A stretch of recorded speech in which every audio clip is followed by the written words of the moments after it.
is the Big O Show. This is the Big O Show.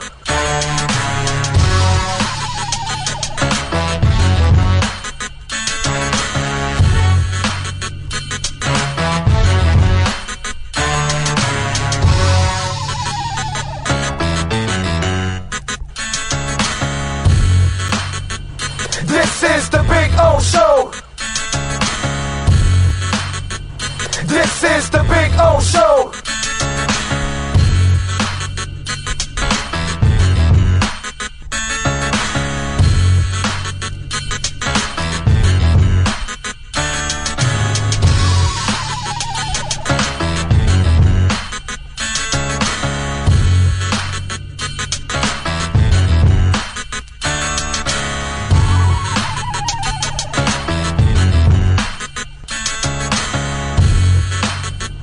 This is the Big O Show. This is the Big O Show. This is the Big O Show. Welton Rayom has more than 62 years of litigation experience handling insurance disputes. They're committed to resolving even the toughest insurance claims quickly. Call them for a free consultation. 954-966-4646. At Welton Rayom, they don't get paid unless you win. Property damage claims to your home, business, or condo as a result of a hurricane. Welton Rayom can help. Water, mold, fire, smoke damage, Welton Rayom can help. Call 954-966-4646. Welcome to Red Light Therapy, a revolutionary technology perfected by NASA to aid in muscle strengthening and recovery. Red and infrared light has the capacity to penetrate deep into the cell's mitochondria, potentially leading to increased energy, faster recovery, and the optimal performance your body demands. Train, fight, recover.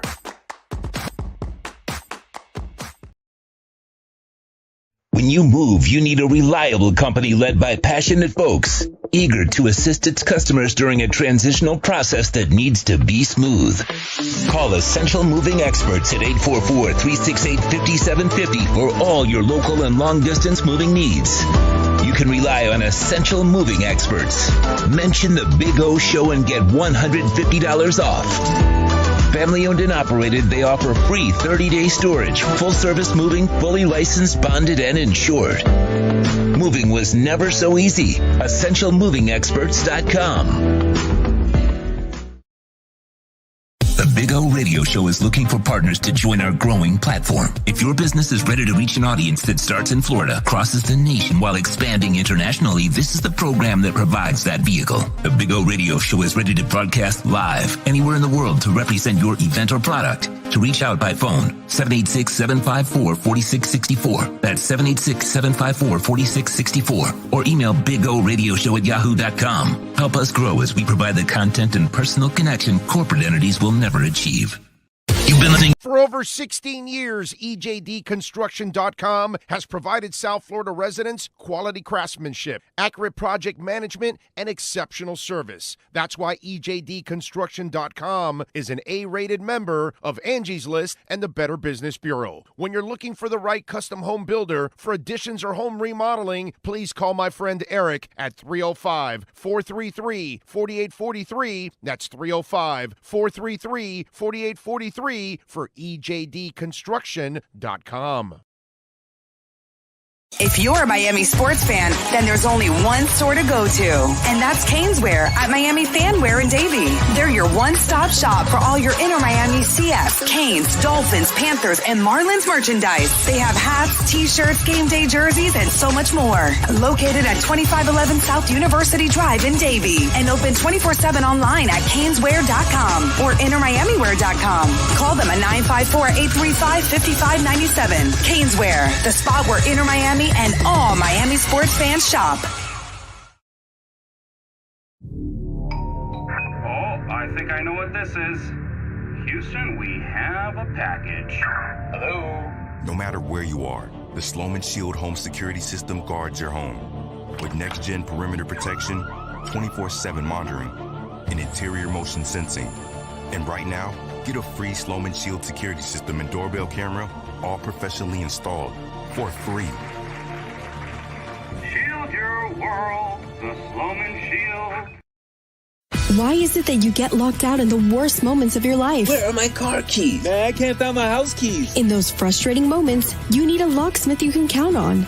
A. Lenny Locksmiths. In South Florida, from Miami to Port St. Lucie. In Central Florida, A. Lenny locks it down in Orlando and Tampa Bay. Lockouts or lock changes for home or business. Car key replacements and programming all model cars. 24-hour service. Call them at 855-869-5625. Go to the website at alennylocksmith.com. Sports Grill on Bird Road, Miami Lakes, and their newest location in Doral is now hiring. If you're looking to join a great company and South Florida institution, give them a ring or drop an email. Sports Grill is hiring all kinds of positions from hostess to servers, bartenders, or join the kitchen staff to craft some great food for their amazing customers. Please send your resume to m.cruz@sportsgrillmiami.com or call 305-219-5726. That's 305-219-5726. Sports Grill. Good food, good drink, good friends.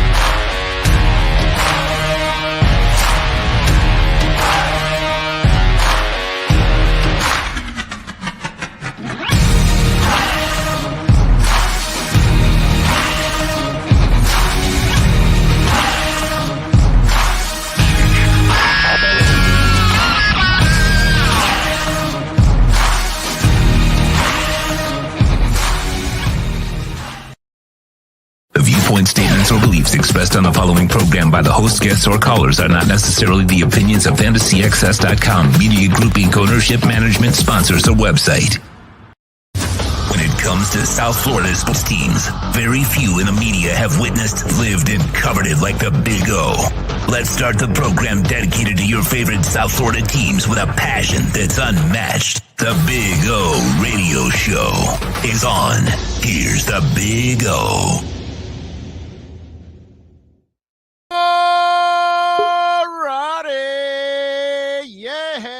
Aren't you feeling good this Monday morning? I know I'm feeling good. I'm feeling blessed. It's another day we get to enjoy, and I hope you take advantage. Woo! Man, Dolphins looking good. I like it. Inter Miami fighting for a playoff spot. They're tied for that final playoff spot right now with several games left. So plenty of opportunities. Tua balling out. The market, the crypto market, that is absolutely blowing up. Those of us that have been riding it and DCAing all the way down, now we're seeing it pop up again. It's over 24,000 now, Bitcoin. Ethereum has crossed the 1,800 plateau now. I mean, these are things that are going on that are just absolutely amazing. Those of you that have hung in there with me in Cadena's over $2.40. You had an opportunity to load up when it was in the $1.70s and the $1.80s and all that stuff.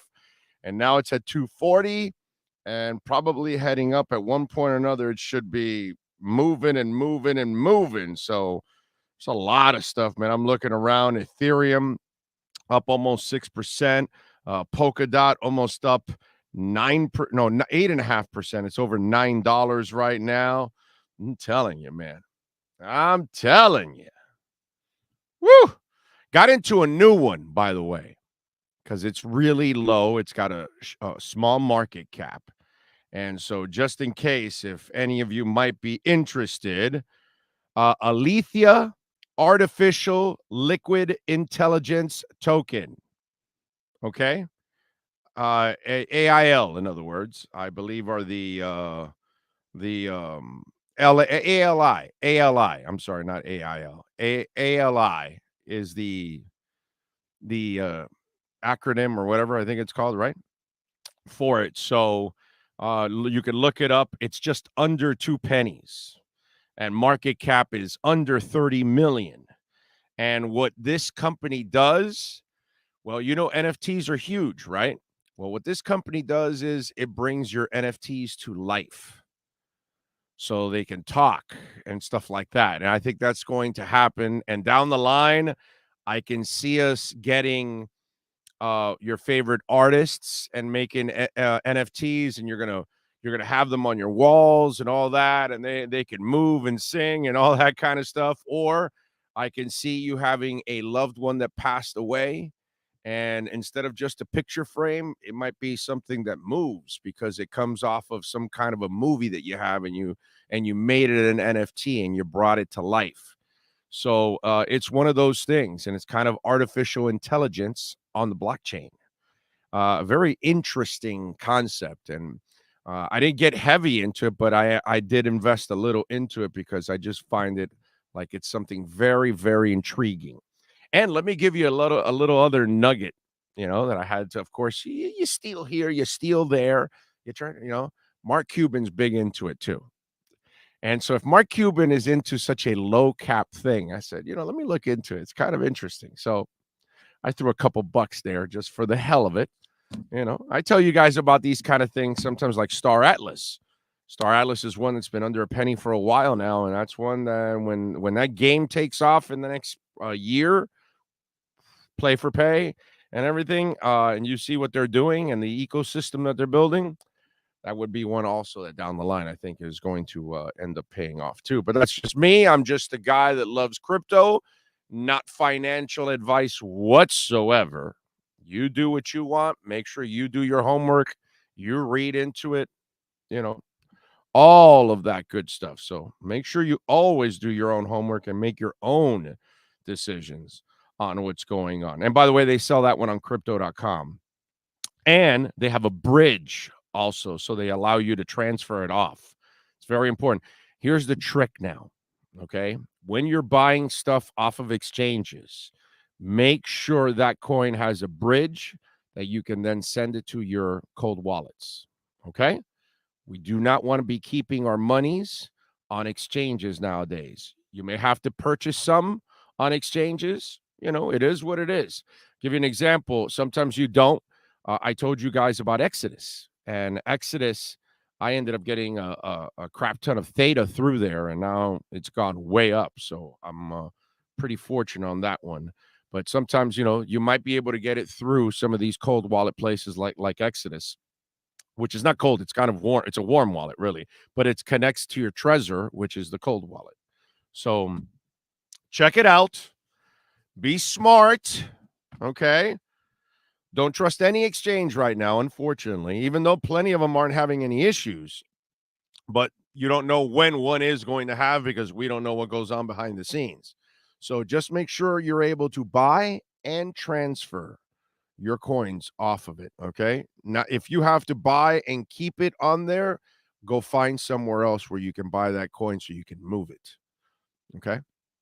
So there you go. I love Mina, right? And I've got some, but I wanted to get more off of crypto. I want to get some more, but crypto didn't have a bridge, so didn't buy it off of crypto. That's how it goes. You got to give me a bridge, bro. You don't give me a bridge, no. So very important, okay? Learn your lesson. Make sure whatever you buy has a bridge to peel off. We got a loaded show for you today. On a beautiful Monday at 10:30, Ira Winderman is going to stop by. Alan Poupart will be joining us at 11:30. Heavy football, heavy, because Omar normally on Tuesdays, we pushed him up to Monday at noon. So today he'll be on with us at noon. And then at 12:45, Marcel Louis-Jacques. So we got a lot of Dolphin reports coming in today to kind of cover what went on over the weekend. What the guys ended up seeing. It's always good to have that, because you get perspective from three different people and sometimes maybe even three different opinions, or maybe two different opinions. But That's the good thing about perspective. Everybody has one, and everybody sees it the way they want to see it, right? Beauty is in the eye of the beholder. So we shall find out what they think. I was out there on Saturday, and once again, thanks to all the folks that showed up on Saturday to cheer on the Dolphins like you have so far throughout training camp. And thank you all to those that came by to say hi over on the media area where we were at. Appreciate all of you out there and taking pictures with you all and all that. That was really, really cool. It's always cool to meet all of you out there joining us. Sean Stanley, of course, the man, the myth, the legend, is driving the program along with the C-Man. So we've got both guys working hard and producing for the show as always. C-Man actually was out with me on Friday over at Dolphins camp. And then Sean was back rocking and rolling on Saturday with us there at Dolphins camp. So appreciate all of you out there as always. Let me see what we got going on the chat board. I see Scott Primus there. Says, good morning, everybody. Game week is here. Loving it. Not just game week. They also get to scrimmage against these teams. And we're going to have 2 more scrimmages here in Miami, and we'll be covering those too. I'm not going to be at Tampa this week. Maybe next year I will go on these road trips. Okay. Hey, we'll plan. Yes. Hey, it's just the Eagles. They changed it on the thing. I think they had copy and pasted and didn't notice that the Raiders, and then they changed it up. Right. It's just the so Eagles. You're right. Yep. Okay, so we only get one of them. So we get the Eagles. So there's 2 scrimmages, obviously Tampa this week on the road, and then the Eagles here at the facility, which I'm looking forward to seeing all of that. So I like that. Chapman is in, Kyle Cockrell, DJ Gallagher, John Padilla, Too Extreme, Omar Lopez, Anthony, Ian from Brooklyn. Brooklyn Rob is in. He's loving that crypto move. Samuel Rosa, Razzle Dazzle Crypto, I'm sure is loving what's going on in the crypto market right now. Gus 1388. I know John Rouse is in the house and he loves his crypto. Denard Joseph, Punchy 911 Gaming, Denardo Joseph. By the way, Punchy says QB1 is going to tear it up this year. Yes, sir. Let's see what else. Mike Jamorzik, Mark Gay says checking in from Los Angeles. Thank you, Mark. Early in the morning in Los Angeles. Thank you, sir. Very nice of you. Isaiah in 6193. Anthony, he says time to spark one. Well, light it up, dude. Miami Sports Fanatic. Let's see. Big O, so glad to hear your takes, man. A lot of shows out there really nitpick for narratives. Well, yeah, no, it's just we let it go, man. It'll all fall in front of us, and then we can just talk about it. Mike Jamorzek is in. He says market in general is up today. I'm invested in Bitcoin, freight shipping, and oil. There you go. Oil's down, right?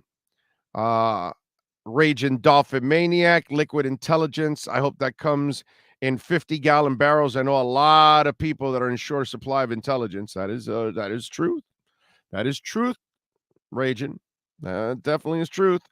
Vivinetti is in. What up, Big O? Been there with you since day one with Tua. Happy for him. Glad to see people are noticing. Fat Boy Swag is in. Eric Simon, Jesse M. Ray is in. Jesse, by the way, says, what do you want most to see from the Dolphins joint practices with the Bucs? Success? I want Tua winning. I want the offensive line winning. I want the running game winning. You know, that's what I told you guys. I've been saying this for a while. Fix the line and fix the running game. Tua will take care of the rest. I'm not worried about it. You know, show me you can run the ball. Show me you can protect the guy and allow Tua to do the damn rest. I'm not worried about the passing game. That's you. That's some of you out there that, oh, he's too short. He's not athletic enough. He plays too much golf. His arm is a noodle arm. What, all that silly shit that I've been hearing for 2 years now. I'm not that guy. I'm not worried about any of that shit. I'm worried about fixing the running game, and I'm worrying about the blocking scheme. Get that shit straightened out, and everything else will fall into place. Not worried about it, but that's what we need to see. We need to see success in the running game, success in blocking, and then that'll lead to success with Tua. Like any good quarterback, give him some structure in the front and give him some good coaching. I think the coaching's there. Rosendo says, Big O Nation, wishing you a great start on Monday. No obstacle for Tuesday. No stress on Wednesday. No troubles for Thursday. And many smiles for Friday. A relaxing Saturday and a beautiful Sunday. Sounds like the perfect week to me. Steve Chapman is in. Big O, I'm so excited about this offense. I'm canceling my Blue Chew order. No, don't do that. You don't cancel the Blue Chew order. What's wrong with you? Use the code Big O for free month supply of Blue Chew and keep that special someone happy in your home. Weapon X United is in the house. HM is in. Will in from the UK, baby. Yeah. Matt Jones, what are we going to do for backup left tackle? Big O has me nervous. What do you think, my man? Matt, it's too early to complain about that right now. Let's wait, man. Let's wait for football to be played. There's more football. Hey, look. Let's give you a little positive, right? We've been talking about all the snapping issues, and what did I tell you? Through this week coming up, if it continues, then you go center hunting, right? Well, yesterday, Connor Williams had a clean day. First day where he had a clean day with snapping issues. No, in other words, no snapping issues. Now, maybe he has problems again tomorrow because today they're off. Or maybe the light finally went on. You never know. So these are the things that we have to be patient about. But we can't overreact too soon. That's why I told you there was not panic yet about the snapping. It's more about concern. Okay? So let's see what happens this week with Connor. Now let's see the same thing. Let's see what happens over the next 2 weeks where you get some practices in, you get some games in, and then we'll find out who the backup tackle is, who is the swing tackle, do you have one? But first, let's let it play out before we overreact on what's going to happen. You know what I'm saying? I just think it's important to do that. Yes, sir, Sean. I just wanted to, they're off today and tomorrow. Their first practice this week will be against Tampa Wednesday and Thursday. And then they play Saturday. So that's kind of there you go. My bad. I thought it was off today and then Tuesday and Wednesday. So it's Wednesday, Thursday. Thursday, yes. Yeah, that's probably why they went a full go yesterday, because they would have 2 days off to give them rest. Nice job, Sean. Thank you for correcting me there and fixing that. Let's see. Paul is in Connecticut in the house. Missed everything last week. Can you give me a quick rundown on the Fins? Yeah, it's simple. It's called YouTube. You can go back and listen to it. Paul, I love you, brother, but we don't repeat here. We're not lazy radio. We move on. We're digital. But it's all there for you, man. Every show's there, all demand. Podcasting, YouTube, you can go back and check it out, but it's all there. You know how much stuff I talked about last week? You want me to recap all of that? Sorry, my brother. That's for lazy radio that likes to repeat the same things over. And hey, let's talk about a segment we had last week and last month. And, no, we move on. So I love you, Paul, but you got it all there, man. You were out. You could kick back and relax and listen to it and watch it all. It's all there, man. Got one whole Ethereum, Robert says, when it was close to 1,000. Dude, that is awesome. It's at 1,800 now. You've almost doubled your money. Hang in there, bro. Hang in there. Don't be patient. Don't panic. Remember, this shit was at 4,600. So you're going to more than 4 times your money very shortly. But hang in there because it's going to go even higher than that, John. So you did a nice job, man. Nice job getting some Ethereum when it was low. That was badass on your part. Props to you. Big O, were you were on the spot about Motley Crue. They were an embarrassment this past weekend in Fenway Park. Yeah, dude. I mean, I don't lie to you guys. You don't go see Motley Crue anymore. You don't go see Whitesnake anymore. You don't go, certain bands, I'll tell you, if they can't sing, they can't sing anymore. And you just can't, I love David Coverdale, man. Love Whitesnake, love everything he did at Deep Purple and all that good stuff. And this is why this is his farewell tour. They had to drop out of that tour, by the way, with the Scorpions this past weekend because of illness. But Coverdale can't sing anymore. He has two people in the background. You know what I mean? Eddie Money, rest in peace. His last couple of years, he was toast also. They kind of hang on a little too long, and you have to be very careful with that. Giving us some love on the super chat, Musa Hamadeh, right? I think I got it right. Hamadeh. He says, Big O, what's the name of the Dolphin bar in New York you went to? Slattery's in Manhattan. Okay? Slattery's. Cool little bar. Musa, thank you for the love on the super chat. I love how that feature now that I accidentally ran into, that I had no idea you can do that. Zero clue that I could bring up the super chats on the screen. And that's cool because when people send in the love of the super chat, they should get a little extra love. You know what I'm saying? So the Fin Man is in, Pep is in. Let's see. Finn's looked at 3 centers in Campo. Why not sign Treader? Well, ask yourself why no one has signed Treader. And I keep mentioning to you all, he may not have the knees and the athleticism they need on this line because you may have to pull at times. You have to go find the guy at the second level, and he may be a guy because of the knee issues plays in a box. So you never know. Matt Jones is in. Best guess on playing time for starters Saturday also, which very little for the starters. I don't need to see much of Tyreek and company. You know what I'm saying? I might play the offensive line a little bit because they kind of need some playing time, but I'm not gonna risk Tyreek. There's certain guys I don't really need to see Agba a lot. I'd rather see some of the backup guys. The gentleman that asked about the backup tackle, this is where I don't want to play really. Teron Armstead. Your backup tackle is going to play a lot now. Your backup tackles, all of them, every one of them. That Coleman kid who's absolutely terrible, Greg Little, whatever, you're going to play all of these guys and see if you can get something out of them. You know, so that's what this is for. Certain guys, you just don't need to play too much. You're getting them in practice. That's fine. And they feel that they're playing hard enough in practice that it's preparing them. So I think that's kind of McDaniel's philosophy is go hard in practice for a short amount of time, hard reps, good reps.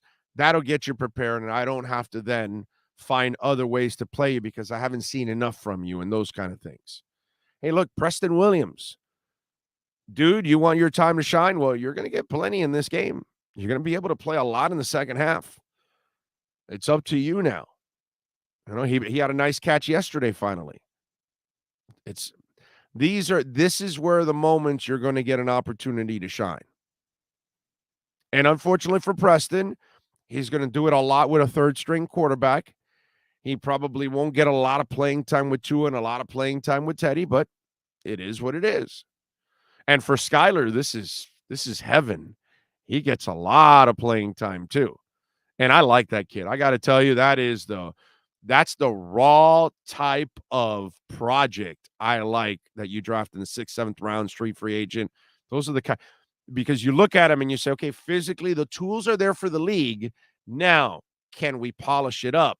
Can the kid mentally get it down? Can he read and react fast enough at the NFL level? You know, those kind of things. And that's what we'll find out. George Benitez says, can't wait to see Skyler. What you say? Rosenda says, why play your veterans in a game that has no real meaning in the standings? That's right. Joshua says, any word on how Channing Tindall has looked in camp and Cedric Wilson? Cedric's looked good, and Channing has slowly gotten more and more into it. So, yes, but these are things that were expected to happen, and you can't expect – well, Cedric will be fine. I'm not worried about Cedric. The guy that's been awesome has been Ezukama. That's been pretty cool. Now, the Eric Ezukama elevation is a real problem. Yeah, it's a real problem for Preston Williams. it's a real problem for Mohamed Sanu because Eric Ezukama is a rookie. He's not supposed to, adjust that quickly. He's a young guy. He's supposed to struggle. So now Lynn Bowden Jr. is going, what the hell do I have to? Oh, my God, because he's not doing anything. After all the shit people talked about with Lynn Bowden, and some of you out there, oh, he's going to be the next Deebo Samuel. The guy can't make a roster, was traded off the team that drafted him, and some of you idiots want him to become Deebo Samuel. Do you know how fucking stupid that sounds? I tried to put the brakes on some of you out there with that, crap.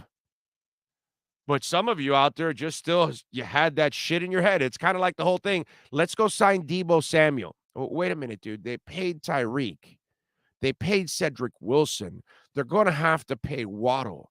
You also want them to trade for Deebo Samuel? Do you know the rules? Have you heard of the NFL? It's got a cap. Some of you out there, you have your heads up your culo. And you're just a fan. And I get it. You're fanatical. You're not reasonable. So you don't think logic. And that's why you say stupid shit like, we're going to trade for Deebo Samuel. Oh, no, they're going to make a move for Deebo Samuel. Yeah, no, they're going to give up picks and a salary on top of all the salaries they have already tied up to wide receiver, and they have a star receiver they're going to have to give money to down the line. Oh, no, of course they're going to do the Deebo Samuel. Some of you out there, you're just silly. You're just fans. That's why you can't cover the team. That's why you really shouldn't be talking about the team every day, because you do it with your heart. You don't do it with your head. And while I love the team, this is always first. The emotion will be second. And that's the difference between somebody that can compartmentalize that and a fan who gets blinded by Lynn Bowden Jr. is the next Deebo Samuel. Like, what the hell gave you that idea? Where? What indications are there? Oh, you're going to create them. Oh, I get it. Because that's what they do nowadays for things. Even when they have no proof, they just create shit nowadays. It's kind of the way it is. And so the elevation of Eric Ezukama, well, Mohamed Sanu, if there's no injuries, too bad, so sad. Lynn Bowden Jr., no injuries, too bad, so sad. Preston Williams, no injuries to the top four, too bad, so sad. Because Trent Sherfield is ahead of all those guys. Do you know why? He knows the system. He plays wide receiver, and he plays on special teams. He's a hell of a blocker. And the other guys, well, Mohamed Sanu's had his time. He's in his 30s. Preston Williams cannot be depended on to do anything. And that's unfortunate because for 3 years, Preston Williams has done one thing and one thing really, really well. He has proven to you that he's undependable. He's consistent at that. And Lynn Bowden Jr. has done absolutely nothing. So Trent Sherfield's already earned the trust of the coach. That's why they brought him over here. And those are the guys that are the fifth wide receivers, the Trent Sherfields of the world. The ones that can help you in multiple areas, the ones that are going to be team players, the ones that aren't going to get on social media and say, I'm not playing. Well, of course you're not playing, moron. There's Tyreek Hill. There's a guy named Waddle. There's another guy named Cedric Wilson that they signed. They're not interested in you. They're interested in Cedric. And they drafted Eric Ezukama, and they must like him so much they said, we have no needs for Devontae Parker. Open your eyes. That's what's going on. So the elevation of Ezukama is basically wiping out any chance for Lynn Bowden, Preston Williams, and Mohamed Sanu. Because those guys aren't considered special teamers. They're not considered consistent. They're not considered anything. Lynn Bowden Jr., you probably can hide once again on the practice squad. Preston Williams, you can release. And Mohamed Sanu, hey, you kind of know our system. If we have an injury, we'll bring you back because you'll be out there in the scrap heap. That's what's going on. And Craycraft would be the other guy that is going to battle for the 6th spot. And then that's where Bowden, Preston Sanders, look out. If they think Braylon Sanders has shown a little too much, instead of putting him on the practice squad, he might be the sixth receiver because he won't complain. He'll be happy, and then he'll play special teams. Preston Williams has not shown you he can excel in any of those areas. And Lynn Bowden Jr. hasn't shown you he can excel at anything whatsoever, except maybe training with Tua and Nick. That's about it. All right. RedRecover.com, baby. We tell you about Red Recover every single day. I tell you about my hat. I'm growing back my natural yarmulke that a lot of us guys develop right here. And the hair is growing back. And red light therapy. It's all natural, baby. There are no side effects, 15 minutes a day. But if you're dealing with pain, you got that tennis elbow, maybe you're dealing with some shoulder issues, some weights that you were doing and working out, or maybe an old injury, knee, ankle, you name it, back issues. We all develop them as we get older. Red light therapy. Listen, Hayden Hurst, tight end, first-round pick in the NFL, plays for the Cincinnati Bengals. He uses red light therapy to optimize his performance, like a lot of people post-workout. We're going to have the doc on later on this week. And let me tell you something. This is amazing. There's red light therapy for healing scars. And the red light therapy helps blood flow, helps your injuries. And if you have an operation where you have a scar or some kind of injury where there is a scar, we're gonna show you before and after pictures of scar tissue before and after, and it is going to blow you away, folks. So check it out. Go to redrecover.com. Use our code Big O. Get 10% off. Whether you want to order the hat or you want to order a wrap for yourself, for your kids, for your dogs. It's all natural. There are no medications, and there are no side effects. redrecover.com. Check out the blogs. Check out the video blogs. It is absolutely incredible technology, and it is the wave of the future. Check out red light therapy at redrecover.com. Let's get to a little basketball with Ira Winderman and our Acura Pembroke Pines Miami Heat and NBA report. Heat fans, time for the best insight of your favorite team with insider Ira Winderman, exclusively on the Big O Radio Show. It's the Acura of Pembroke Pines Miami Heat and NBA report. Here's Ira Winderman. Okay. Had to turn on the air, man. Got a little sticky in here in the room, so I had to turn on the AC. I have some AC, man. How you doing, Ira? You feeling good? You know what? I'm feeling good, Big O, and it was very interesting this morning. Both Anthony Chang, who I know you'll have on a couple of times this week, and myself posted additional stories about Kyle Lowry. And the one thing you talk about often over the years is they're the type of player whose back is against the wall, who either pushes back and tries to make things right, or complains his way out of a situation.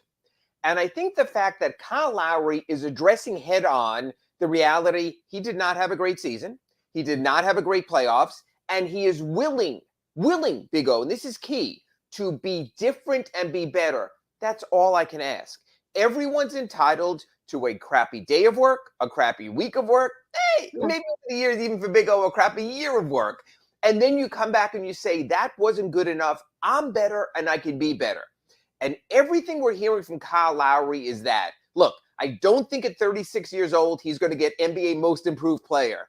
But I do think he could be one of these guys when you talk about a bounce-back season or a comeback season. I fully expect that right now. Because between what Eric Spoelstra said and Pat Riley said, Heat Nation said, Orlando Alzagari said twice a week on the Acura Pembroke Pines reports, I think it's hit home with him that there's a greater expectation. There was only one team willing to give him $85 million over 3 years at his age. And I think he realizes he owes something in return. So I'm really curious to see how it plays out this season. I agree. I have no problem with that. And I think that's, for a mature player. And if you're going to be a true professional, you got to be able to look in the mirror and say, man, I didn't do my part. You know what I'm saying? So I have no problem with that. I commend that. I admire that because that sets a good example for everybody else. And listen, in the end, it's not just also the money. Your best friend fought for you, man. Yes. Your best friend, was the reason why you're also there, and then you let him down. So you owe it also to Jimmy Butler to come back in great shape. You owe it to Jimmy Butler to compliment him and help him win a title for the Miami Heat and do it to your best ability. And unfortunately, last year, he let himself go and he was not at his best, that he could be. And I will say this till the end. We are incredibly fortunate down here, and so is he, because normally when you get that out of whack and that overweight, and you got to play at that level, and you're trying to overcompensate because of your weight and all those issues, injuries usually happen from all of that. And that was the one blessing that I will say out of last season for him, that he avoided a serious injury, because normally that's what happens to somebody that takes that kind of a chance. And the other thing I'll say is this, and this might sort of come out as cold, but I think Jimmy Butler's a real son of a bitch in some cases. He will stand by you as long as you're worth standing by.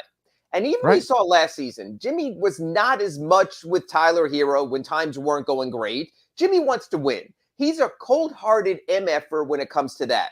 And I think there's a message there to Kyle that I think if you were to tell Jimmy right now, hey, we could trade Kyle for maybe Kevin Durant or maybe a Donovan Mitchell, I'm not as sure he would fight and go to the mat. I guess that's the best phrasing, Big O, in that case after last season. So I do think Kyle, to a degree, has to re-earn the trust there. But I also think Jimmy Butler would cast aside anyone and has done it over the years when it comes to winning. Just like you've had partners over the years. By the way, the dude above him, the Godfather, he'll cast your ass aside too if he has to win also. So I'm sure at one point or another, Butler and Kyle say, hey, Kyle, you're my guy, but the guy above me isn't going to take this shit. So, I need you to get in shape, but I just want you to know the guy above me, you better worry about him more than anything else. Up for you, but he'll ship your ass out for a salary just to get a guy in. So, get your shit together. Let me ask you this. I'm sure that conversation happened too. Absolutely. Let me ask you this, because you know Jimmy enough and you've seen him enough and been around.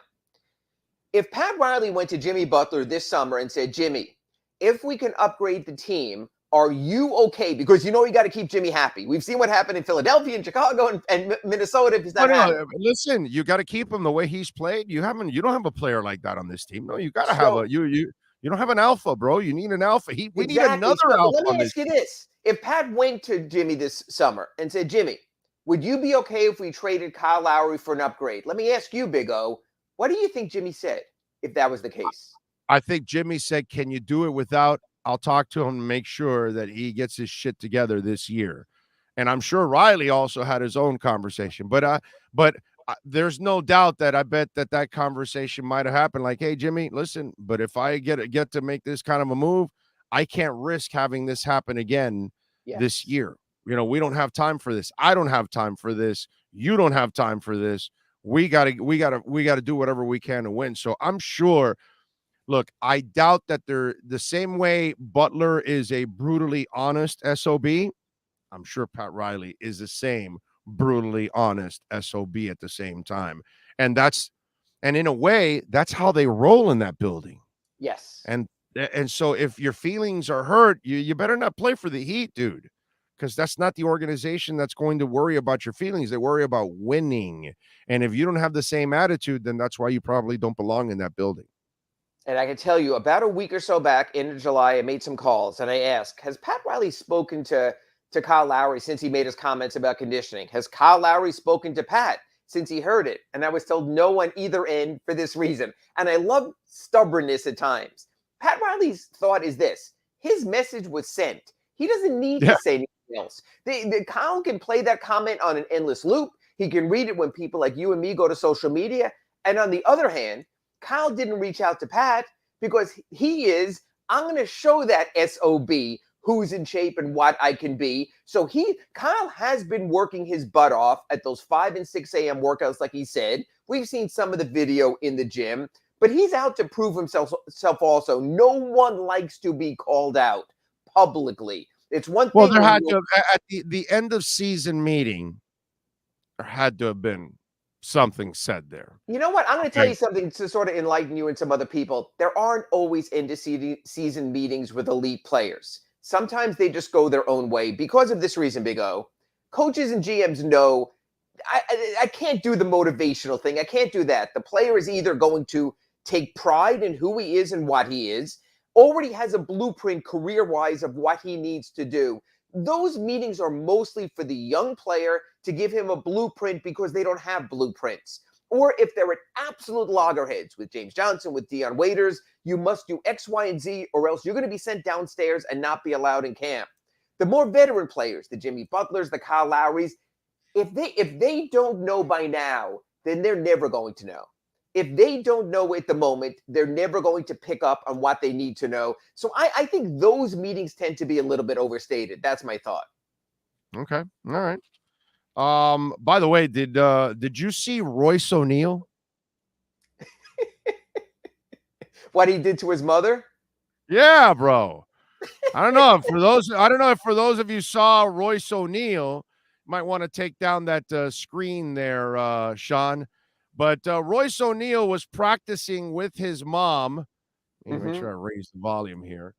Here we go.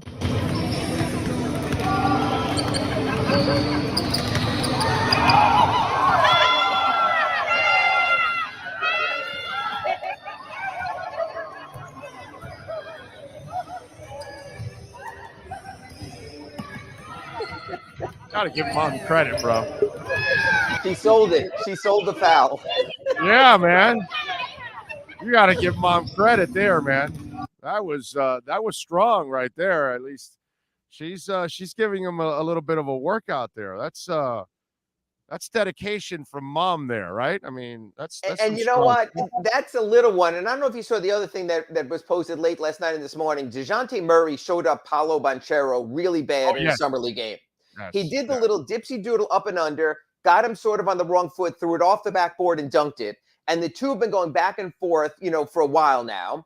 There was also another summer game, one of these recreational games where Bones Highland from Denver got into a fight with another player in that summer league. It's really interesting. Look, I told you this last week on our Accurate Pembroke Pines report. I don't put too much stock into Bam shooting three-pointers, into Jimmy extending his range, into Kyle showing his great physique in July and August. Because on social media, I've never seen a player post this. Hey, look, I'm missing a lot of three-pointers. Hey, look, I got really fat last month. No one posts that, so it's all edited. It's all positive. But there is so much fascinating stuff in the Summer League. For example, I watched Markieff Morris the other day. They have this Rump Classic in Philadelphia. He did not look in the best shape. And I'm saying to myself, if that's a guy who wants one last chance with the Heat, that probably wasn't the best video to come out. So this stuff I take all with a grain of salt. But you know what, Big O, and you and I will talk about it in our next. But listen, but it sells the sport. Yes. So that's also fun, and these two guys now, Banchero and the other kid are now, going at it on IG now. They're going back and forth. But yeah, I'm at practice on Saturday. And, you got one of the football players trying to pump up the crowd, and he's doing the worm and all this stuff. And my point is that it's all in fun and they're doing a great job of selling their sport and connecting with fans. And then when I look at baseball and I see nothing of that anywhere, that there is no entertainment, there's no connection. Hell, there isn't even advertising. I mean, soccer players, basketball players, football players, they're out there advertising stuff and connecting with people. It's amazing to me. And to me, that's the good thing about the Banchero stuff and even laughing with the Royce O'Neal stuff and anything else that the NBA and NBA players do, whether they stop in the middle of a neighborhood of kids playing a pickup game to go dunk on them. You know what I mean? Right. This is awesome because it sells the game. And one more thing, the Banchero kid, I don't watch a ton of college basketball because it's just so unattractive at this point now to me. Because I grew up with stars in college. There are no stars anymore. One and but done, I will say this, because I didn't watch a lot of Banchero, now that I've watched him since the summer league and on, I'm super impressed with that kid. Like, wow. Like, what a shame Orlando. The Magic are going to have the Magic have a bunch of intriguing young players. The problem is if they're any good, they leave. I've heard that before. Yes.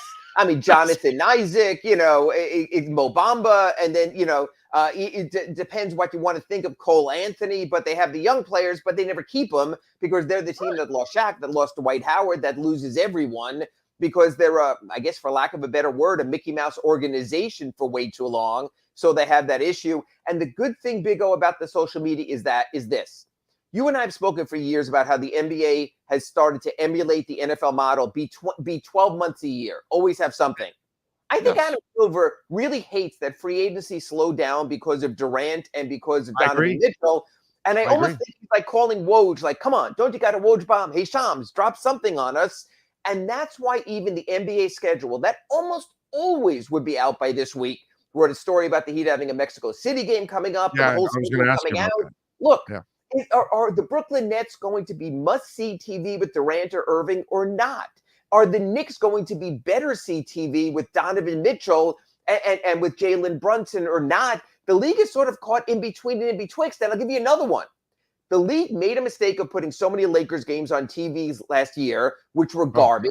But I got to tell you, if you're going to reunite Kyrie Irving and LeBron James, I'll watch some of that. So because of the train wreck quality to it is why you're also going to watch it. That's kind of what it is too. You know but especially early in the season when you want to see what they could be. So the league's in a tough position because you could put together a Lakers-Knicks Christmas game that on paper looks great, and all of a sudden we're watching Russell Westbrook, brick three-pointers, and we're watching Jalen Brunson as the face of a franchise, and Julius Randle regress. So the league's in a tough spot not knowing what their teams are. They almost need like a summer trading deadline. Like you have to get your work done by this day because we need to put a schedule together. Although I hope the pandemic doesn't come back because if he's in California. Yeah. I'm just saying. Hey, look, Gavin's in charge over there, buddy. So it's a whole different ball game. Even Canada still has their vaccine rules. We've seen a ton of very good teams go to play the Blue Jays without half their team. So, that's going to be a factor with the Raptors and all that. Yeah, there's a lot of ancillary stuff going on, but hey, it's just the time, so you just roll with it. Yep, I'm with you there. All right. When we look at this team, if they're going to make a deep run, okay, if there is no big move for Mitchell, if there's no big move for Durant, all right, it's going to be up to Depot and Tyler, right? It really, in the end, it's going to be up to the guy that I would imagine starts or the other guy comes off the bench. But those two guys, somebody's got to step up and become the Robin to Jimmy Butler. Doesn't it almost, because I don't really look at Bam to become that offensive guy. And I don't think Caleb's going to get enough minutes to be that guy unless he somehow unseats it. And I don't look at Strus as that guy yet. He's still complimentary. It's going to have to be between Depot or Tyler to see who becomes Robin, correct? Yeah, and I think it's got to be Depot for this reason. Tyler last season during the regular season was very, very, very, very good. He was your NBA Six-Man Award winner. If Tyler Hero just replicates last season, that's really a pretty good bar already, Big O. So to me, it's Victor Oladipo has to make the step. It's interesting. This is his third season with the Heat. Okay, maybe his first full season, but he's been here for a while. He knows what the expectations are. He knows the culture. He knows the playbook. He knows the coach. I'm really curious to see what he can deliver. When you talk about X factors, and you talk like you were mentioning me with Banchero and draft choices and Holmgren with Oklahoma City, how they have the shiny new thing and everyone's excited, or the team that gets Jalen Brunson in the free agent. I think Victor Oladipo could be the shiny new thing for the Heat because here's the deal. The last 2-3 years, he has not been anywhere close to the all-star player he was in Indy. Right. If he truly is as healthy as he's saying, if to go back what we were talking about just before, if his social media is on his social media with all the work he's done and all the playing he's done, I think the Heat could have the steal of the offseason in a player who already was on their roster in Victor Oladipo. Because Victor Oladipo, if he gets back to 75% of what he was, That's 50% more than the Heat have had either of their last 2 seasons. The Heat could really be like a 4-wing circus. You could have Kyle Lowry and Jimmy Butler and Tyler Hero and Victor Oladipo out there, maybe even with Jimmy playing the 4 at the end of games. I already wrote it to Sun Sentinel. There's no real power forwards anymore, especially in the Eastern Conference. This team could not only be competitive and good again. ESPN today picked them for 3rd in the East. They'll be in that mix. This team could also be something it hasn't been in a long time also. Can be really, really fun.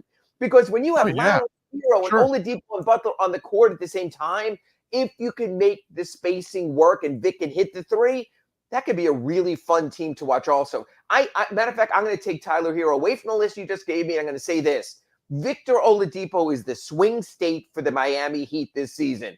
If he becomes anything close to what he was, screw Boston and Malcolm Brogdon and Danilo Gallinari. Screw Philadelphia and PJ Tucker as their only major addition. The Heat will be in very good shape to be right back where they were. So he's a Senator Manchin, huh? He moves the entire bill. Exactly. As long as the Heat continues to burn coal at FTX Arena, the Heat will be fine. By the way, we could also call Depot. They do have a fresh 30-year-old because you really think about it. Oh, he hasn't played a lot of basketball in, 4 years now, right? And not only that, in fact, I want to bring up something else because you met him in Summer League. I know you introduced them, you talked to him. The Heat also have Harlan Selznick as their team physician, who has done wonders in extending players' career and bringing them back through injuries. I know we introduced you to him in Summer League. You sat there and talked to him. He probably told you all about Red Recover. Maybe not. I'll leave it there. But what I'm saying is the Heat really have a very good medical and training staff to get guys. The comeback player, the reconditioned player is nothing new for the Miami Heat. They got Dwayne Wade out of a very dark place with his knees and his issues to resurrect him right to the end of his career. So I think that brings a lot of hope with Victor Oladipo also. I would agree, Big O. Yeah, no, hell, they kept Tim Hardaway on the court with the plantar fasciitis. Alonzo Mourning. I mean, God, there's so many great examples of Harlan and his staff keeping players in one piece, as they were going. And he was there with his lovely wife, by the way, at the game. And just to fill people in, and no one works a room like Orlando Alzagari, so I expect him to wind up with a free hip or knee replacement by the end of the season. You should have seen this guy losing in Vegas. I don't need one yet. Why are you replacing my hips and my knees? They're good far, man. Just get one from him and put it in the trunk so you'll have it available. I'll save it. Okay, all right, I got it. That's there's nothing wrong with that. Mike James calling Steph Curry one-dimensional. Mike James living in a recreational state or something? What's going on? You know what? You could say he's one. You know what? You could say he's one-dimensional for this reason. You and I can refer to Steph offensively. Curry. We could refer to Steph Curry as a three-point specialist. But when you're the absolute best the game has ever seen, with all due respect to Reggie Miller and everyone else, I don't care if you're one-dimensional. If you're one-dimensional is great. Let's not overstate Steph as a defender, but he's a very good playmaker. He does get to the basket. He's a very strong finisher. But the one thing he does great is so great that I have no issue with it. It's like saying Dennis Rodman was one-dimensional with his rebound. He facilitates too. He does facilitate. He's a playmaker. And he does. And he's like Wade in a sense of not the block shot blocker, but he does get in passing lanes and does get steals. So, and I'm not saying one-on-one steals. I'm talking about team steals where he gets in the passing lane and those kind of things. There's a difference between a one-on-one defender and what we're talking about, a team defender. Right. Some guys are not great team. Like Wade was never even a good team one-on-one defender. But as a team defender, he was an exceptional team defender because he was one of the best help players when it comes to blocking shots and all of that. So some guys, even Tim Hardaway, when he got here, he had a knack for getting into the passing lanes and picking up a steal or two. He would do that himself. Again, he wasn't going to stop you as a one-on-one player, but he learned to be a team defender, which I think I always got to give credit to people like that. I think Steph Curry doesn't get enough credit for how his game has evolved. That I know he's the greatest shooter we've ever seen, but he does other things that help his team out a lot of times. He helps out in rebounding. He helps out with the assist. He does help out with the steals. He wins, and he wins championships as a leader. That too. And for those of you that don't know, Mike James, former Miami Heat player, says, I feel like Jokic and Steph are just a little bit below those other five, talking about the elite players. But obviously, they're still amazing. Steph, I like how he plays and how he gets stuff off. It's just kind of one-dimensional at times, if that makes sense. He's not the primary ball handler a lot for a point guard. That kind of bothers me, but he does score off the dribble. He's a superstar. So I it's just when you're that good and you have all those titles, and it's hard for me to just label that guy one-dimensional. And I admire the crap out of him for also fighting through all the injuries, because a lot of us, me included, were looking at him early on going, yeah, dude, he's just too fragile. He's just not holding up. His body. To me, the greatest stories in sports are the guys who start with nothing but adversity and come through, just like Zydrunas Ilgauskas with his foot injury early in his career, and the guys who at the start have the injuries and then still become something. To me, those are the great success stories. Yeah, no, I'm with you 100%. It is absolutely amazing. It's just hard for me to call him that. All right, the Mexico City game. Your thoughts? That's been in the works for a while. The Spurs are trying to increase their footprint. They realize they're in a small market. They're going to play some games in Austin. They might go back to the Alamo Dome for a commemoration game from their championship era starting. Mexico City, the Heat have been there before.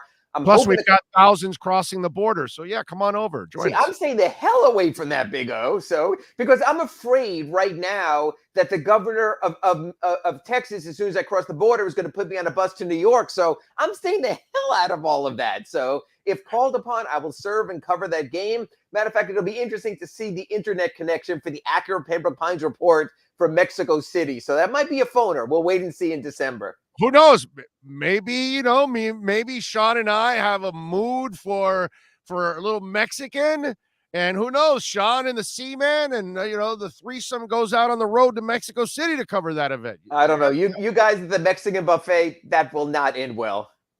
Hey, listen, if it's on Tim Donovan, I'm there.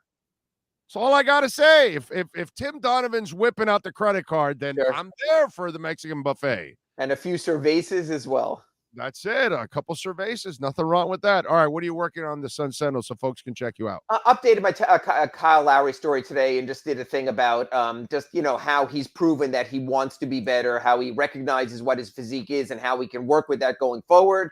I'm also dealing with something, and I'll get into this with Kurt Heelan on our Red Recover Inside the Paint on Wednesday.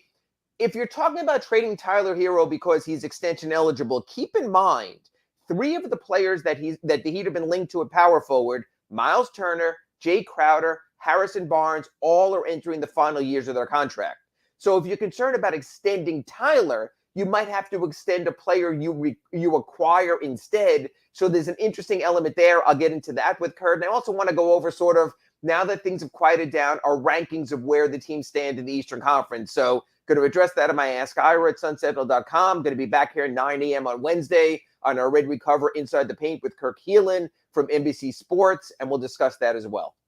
There you go. And follow him on Twitter at Ira Heatbeat and subscribe to the South Florida Sun Sentinel and support him and all the great writers. Ira, as always, we will catch up with you on Wednesday on our Red Recover Inside the Paint show. And then Friday, and another accurate Pembroke Pines report that'll be even gooder than this one. Thank you, Big O. There you go. Nice job, Ira. By the way, the 2022 Acura TLX technology package is in, $449 a month. It is a beautiful vehicle. The all-new Integra is in. And when I say new, I mean new, 2023. I mean, the 2022s are also new. But I'm telling you, the 2023s are already rolling in, man, in July and August. Started rolling in July. We're in August. Go check out the 2023 Integra. Man, that thing is beautiful. It is sharp. The 2023 MDX is in. How about that? You can get $1,000 off loyalty savings at 15601 Pines Boulevard, just off of I-75 in Pines. Go check it out. The RDX, my wife drives one of those. Loyalty savings of $1,000 at Craig Zinn's Acura of Pembroke Pines. That is your Acura Pembroke Pines, Miami Heat, and NBA report. You've been listening to the Acura of Pembroke Pines Miami Heat and NBA Report with Ira Winderman. When you're looking for award-winning service and great deals from the #1 volume Acura sales dealership in the Southeast United States, you go to Craig's in Acura of Pembroke Pines at 15601 Pines Boulevard in Pembroke Pines. Chris Z is asking me, are you worried about China? You a pussy? Huh, Chris? I don't worry about China. I don't worry about Russia. We're America, my brother. Okay? You're not supposed to allow them to push you around. No, don't go there. F you, dude. Don't tell us where we can go and not go. We're a free country. We do what we want, bro. We're not invading anything. We're not doing anything. We're going to see our friends in Taiwan. Let's not kid ourselves. We go see Taiwan because we want to keep the relationships because 80% of the chips in the world come out of Taiwan. We're building our own factories. We need to stay friends with them for a while until we get our factories going. It's that simple. Really. It's that simple. Okay. Pelosi went over there so they can meet with the chip people and, hey, keep us, we're going to buy lots of chips from you.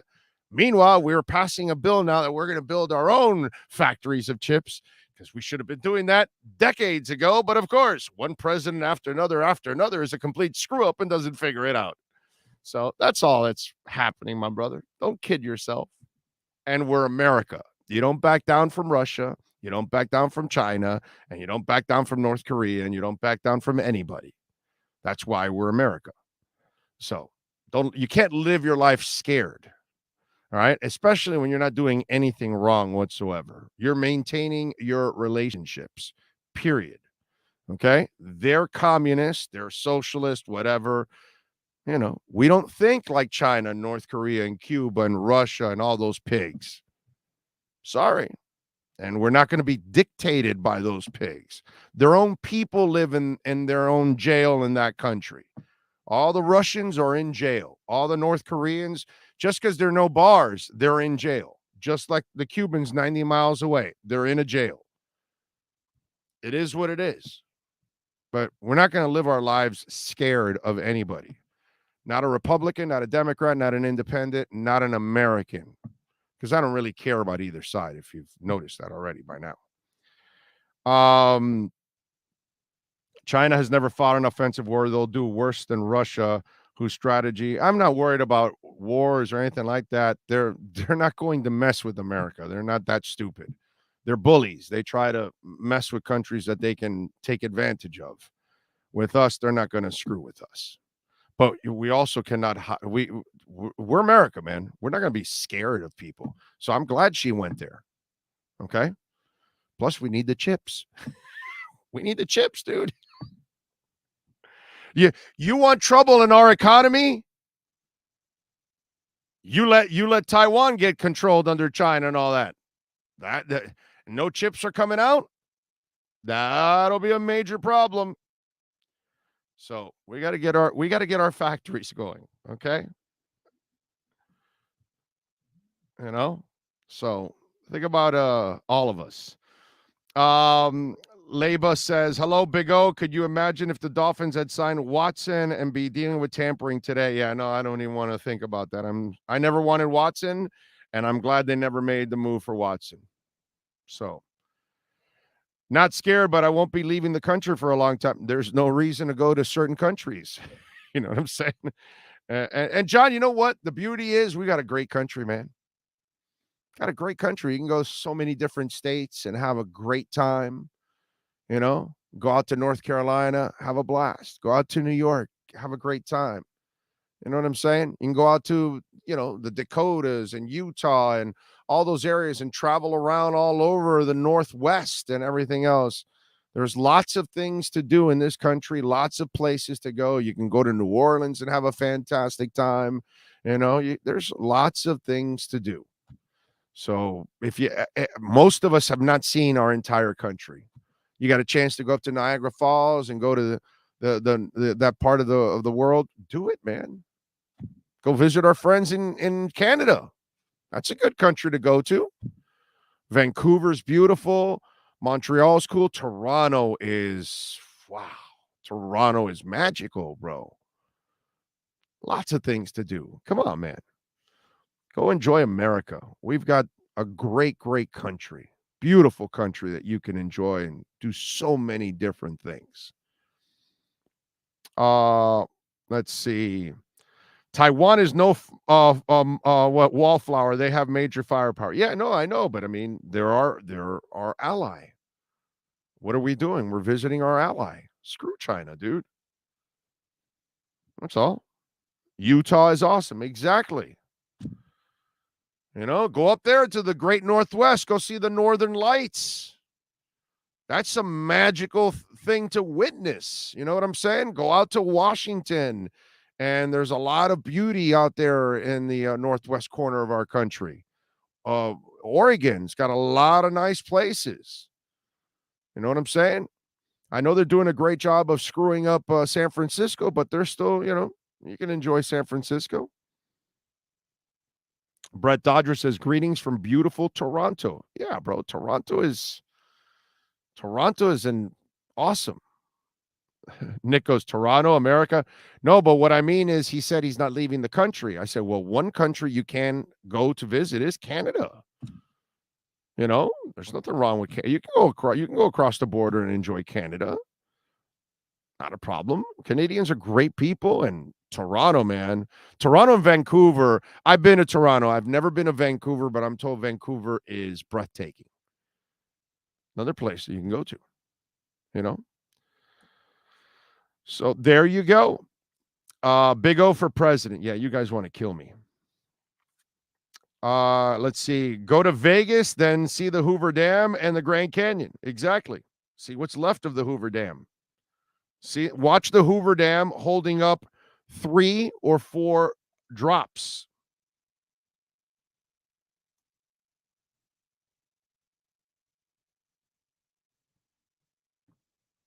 That's it. What can I tell you? I love you all, but we can't live afraid. Tommy Mayer says Midwest in general. Midwest is beautiful, man. So many things to do. The chips were in Silicon Valley. The companies moved to Taiwan for cheaper labor. Now you have to build the company. Oh, well, that's because president after president, kept taking everything out. We got to bring it back here, bro. I mean, it's ridiculous. Those are high-tech jobs. Those are high-paying jobs. Americans should be doing those jobs. We should be kicking the world's ass in chips. Okay? That's what we should be doing. We're effing America, man. We should do as much as we can to sustain ourselves and not be dependent on others. And the fact that we have brokered businesses, overseas for many, many decades, it's, that's why all these politicians are rich, man. When they go into office and when they get out, that's what it is. Oh, man. So what are you going to do? All right. We're already into, let's take a, we technically already started hour 2, right? Right, Sean? Is it good? Are we good on hour number 2 already? Was that kind of a break with the whole IRA thing? Right?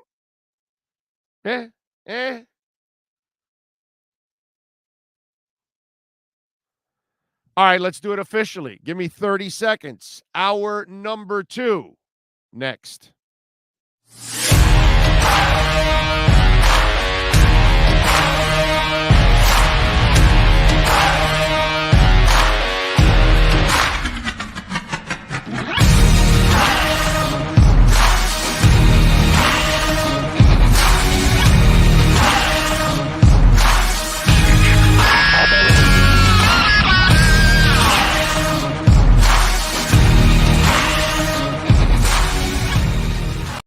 Statements or beliefs expressed on the following program by the host, guests, or callers are not necessarily the opinions of FantasyAccess.com, Media Group Inc., ownership, management, sponsors, or website.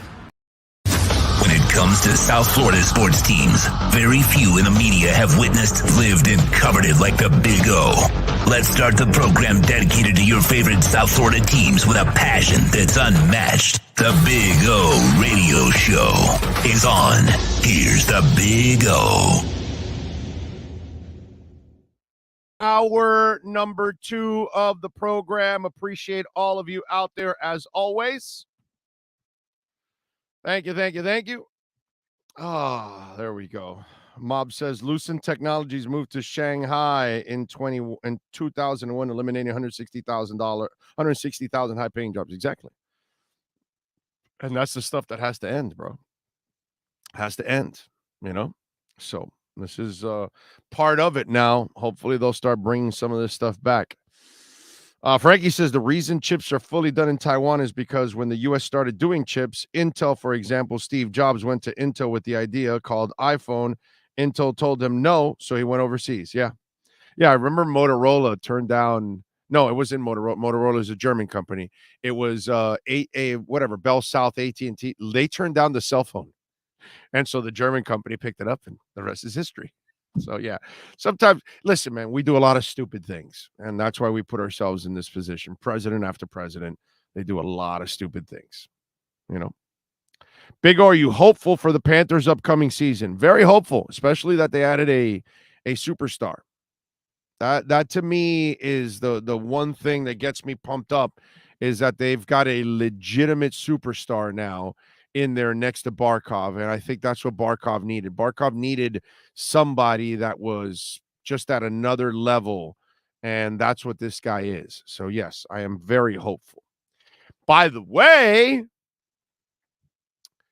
we are now 24-9 in our last 33 picks against the number in our liquor split matchup of the night. And on Saturday, we gave you another winner. Will we do that again tonight? Well, let's see. Let's go with our liquor split matchup of the night. It's time to tap that app. And no one loves to tap that app like the Big O. Here's the liquor split matchup of the night. Go on Saturday's show, we gave you the Phillies minus 1.5 runs against the Nationals. Phillies ended up winning 11-5, so you comfortably won that one. So now we're 24-9 in our last 33 selections against the number in our liquor split matchup of the night. Former Marlin, by the way, JT Realmuto, went 2 of 5 with 2 runs, 3 RBIs, and his 12th home run of the game, a 2-run shot in the 6th of that game to help us win that game in our liquor split matchup of the night. And remember, download Miami's own liquor store. You can get that app right there, iOS or Android. Miami, Coconut Grove, Westchester, Little Havana, Little Haiti. I'm telling you, you want to order it. You keep the party going, keep the meeting going. Don't leave your house. It's a flat fee of $2.99. You can't beat that. $1 goes to helping homelessness in Miami. You'll get it delivered within minutes. You're going to love it, man. I'm telling you. Liquor split. Tap that app. I love tapping that app. Well, I'm not going to pick a Marlins game tonight. Why? Because the Marlins aren't playing tonight. They're back in action tomorrow against the Phillies at 7:05. So we'll see if we pick that game tomorrow. We will find out. But for now, I'm going to go with the Giants and the Padres. For the Giants, Alex Wood is on the mound, and Wood is sporting a 7-9 record and a 4.42 ERA. For the Padres, the great Blake Snell is on the mound, towing that slab. He's 4-5 with a 4.16 ERA. Okay? He's got 87 Ks in 67 innings. The last time Snell faced the Giants, he beat them. 6 innings, 3 hits, 1 earned run, 2 walks, 11 Ks. Remember, I told you he's got 87 Ks in 67 innings. I know the 4.16 ERA isn't the sexiest in the world, but Snell is a decent pitcher. Alex Sporting Wood, he's all right. He has his moments, but I'm going to go Snell here. Now, the Padres, the funny part is they're about to get their star back. And they've got a hell of a team, but they're not playing great as of late. And it's not like the Giants are, tearing up the world. Even with the Padres struggling, I am going to lay the 1.5 runs on this one. The line is San Diego favored by 1.5. The over and under is 8 runs. San Francisco's plus 155 in the money line, and San Diego's minus 190 in the money line. So I'm not going to make you lay 190 to win 100. I'm going to make you lay the 1.5. Well, not make you. I mean, if you want to go with me on this 24-9 run, and hopefully we go 25, I'm going with San Diego. I think we've won 5 in a row right now. I'm going to go San Diego minus 1.5 runs here against San Francisco tonight in our liquor split matchup of the night. The matchup of the night is brought to you by Liquor Split, Miami's own online liquor store. Liquor Split. Download the Tap That app and get your favorite liquor delivered to you for just $2.99. No risk, no drinking and driving. Tap that app with Liquor Split. Love it. Love it. Frankie Fresco dropping in the super chat says, Big O, I went to a small wrestling event, CCW, and it was amazing. Shout out to Big Boss and Sean for the recommendation. You should go one of these days, Big O. I wouldn't mind. Sean, it's up to you, bro. Find out about it, because I don't know when the hell those things happen. Tell me about it, and I'll go check it out with Sean. I'd rather go with Sean so he could kind of explain to me what's going on and all that kind of stuff, because, you know, I'm kind of an idiot when it comes to all this stuff. I'm not really a wrestling guy. So, you know, I can, I guess, watch it to get entertained. But, yeah, I wouldn't mind checking it out. CCW. What the hell is the CCW, Sean? Walk me through it. What's that acronym stand for? It's Coastal Championship Wrestling. Ah, okay.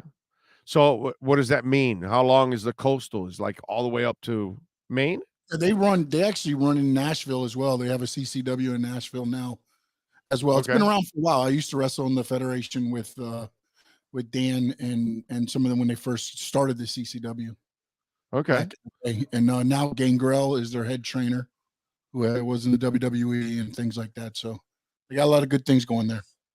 Okay. All right. So why is Tennessee allowed in there when they're not on the coast? That's just not wrong. That's wrong. That's wrong.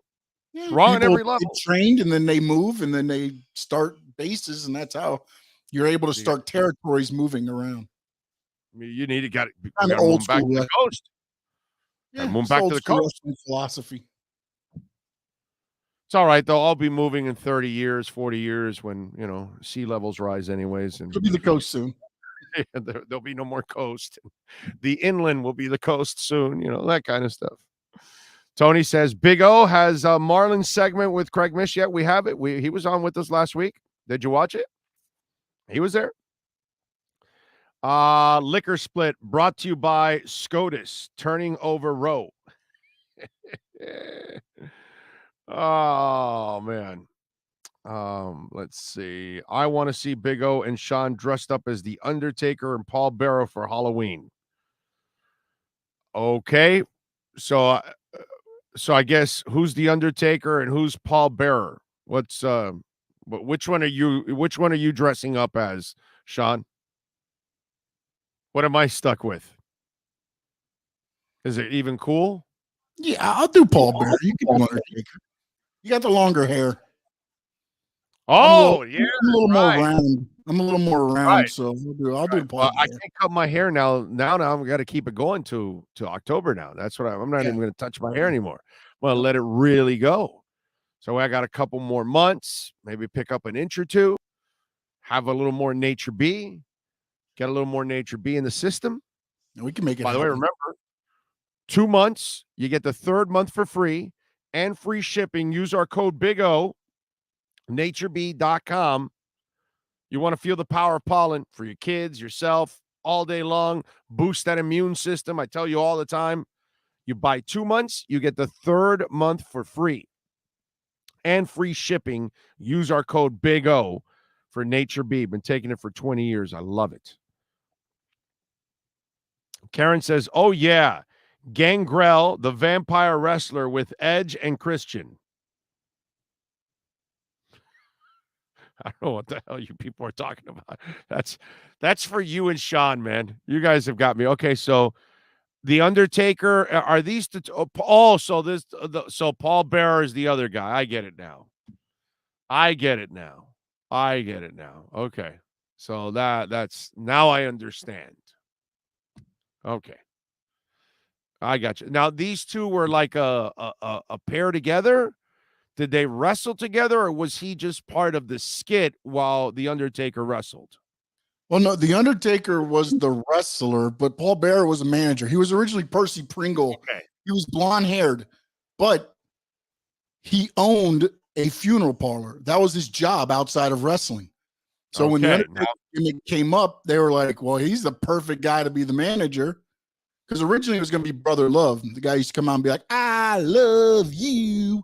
And they were like, this ain't going to work out. So they brought Paul Bearer in, the guy that understands the funeral thing, which helped out also Mark Calloway, The Undertaker, because they were able to film vignettes actually at the funeral parlor and different things that actually helped cement that character in the infancy that helped it grow to be what it was. Okay. All right. There you go.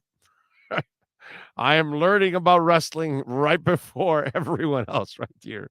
I had no idea about any of that stuff. That's funny.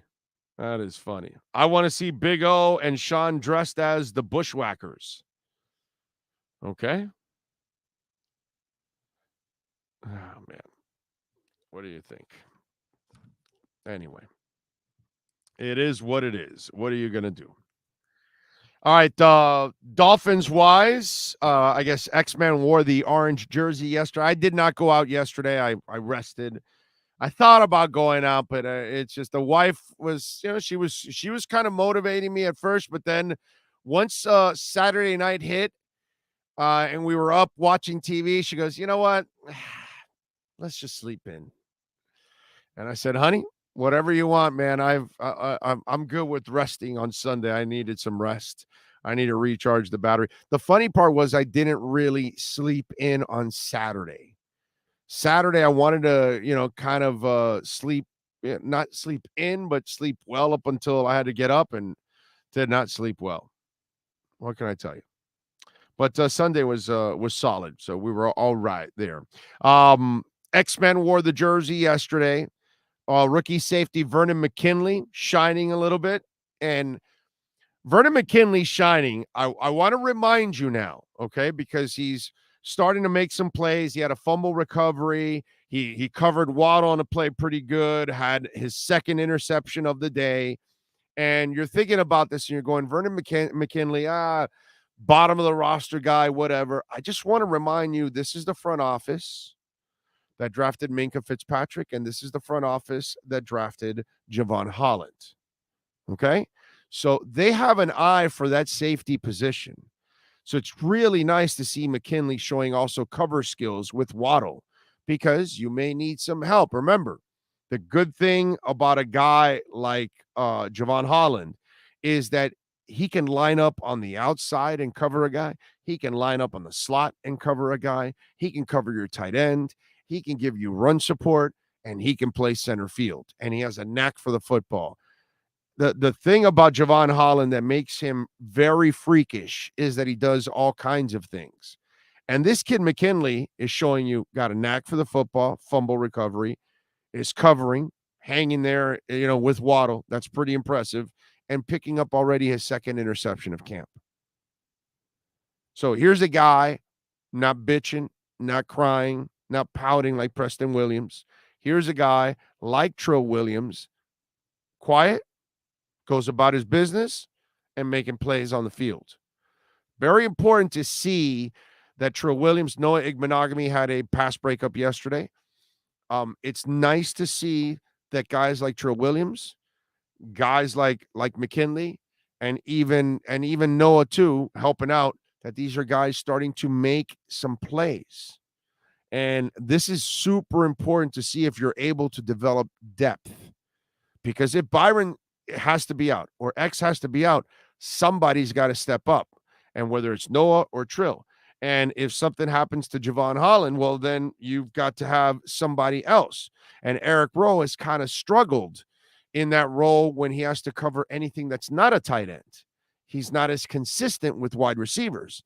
So you start to look at it and you say, don't overlook Vernon McKinley actually making plays out there in camp because of the track record that comes from this front office when it comes to safeties. What else do we have?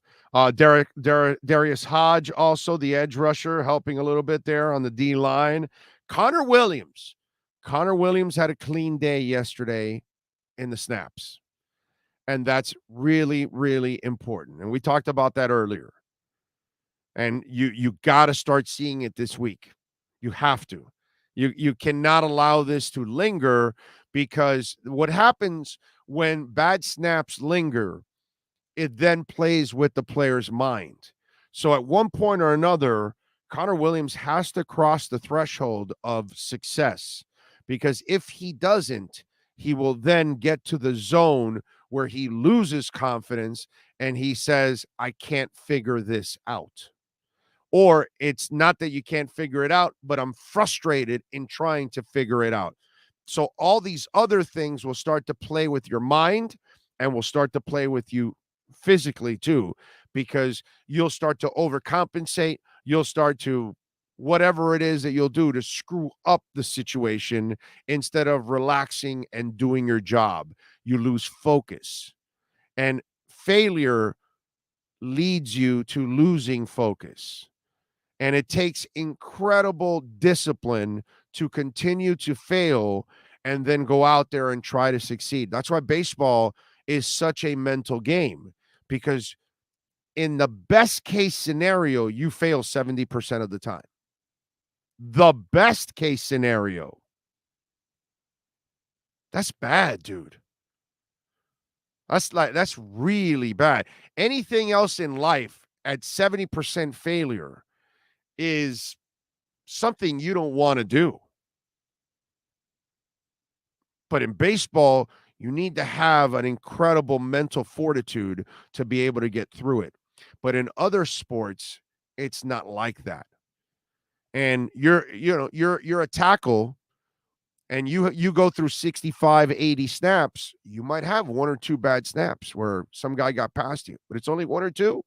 It's not 70% of the time. And it's hard to fail 70% of the time at anything. Well, right now, you're failing a lot more now. It's not even 70. And it's going to F with you. Look at Preston Williams. Look where he's at. He's in that frustration mode. And that's the key for Connor.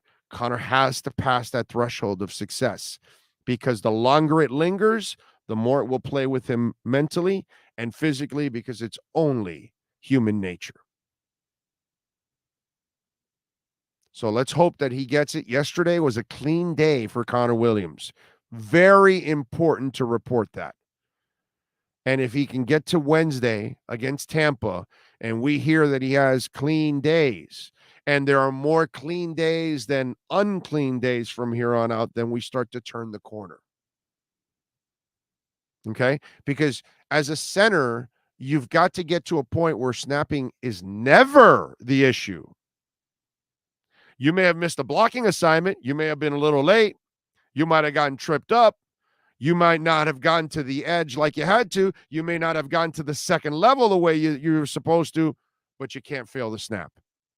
The snap has to be there every single time.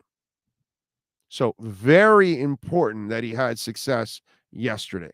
Now he's got to continue to have that success and build on that. Now we've got to hear another clean day for Connor, another clean day for Connor.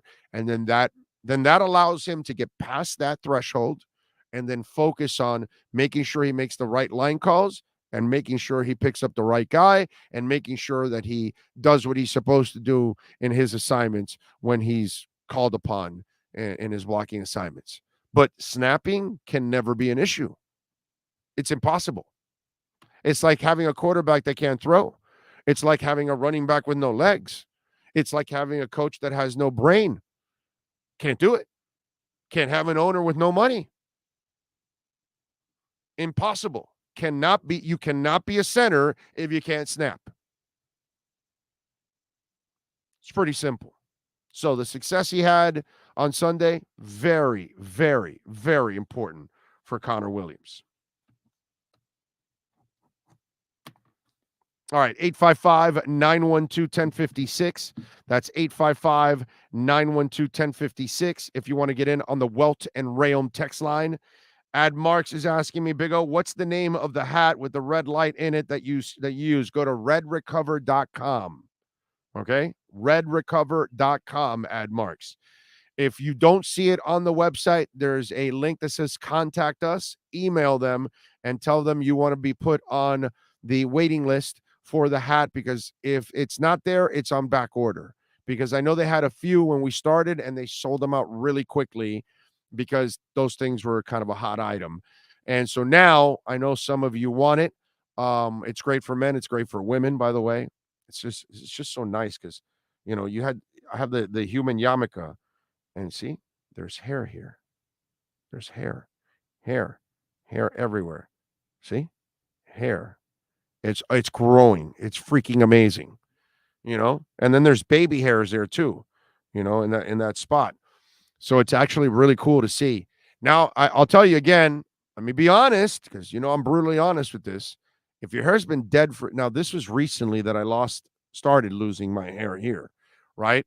This has been gone for years. It has not come back. And I put on the hat every day. So that part has not come back. I don't think so. I don't think anything's come back. Yeah.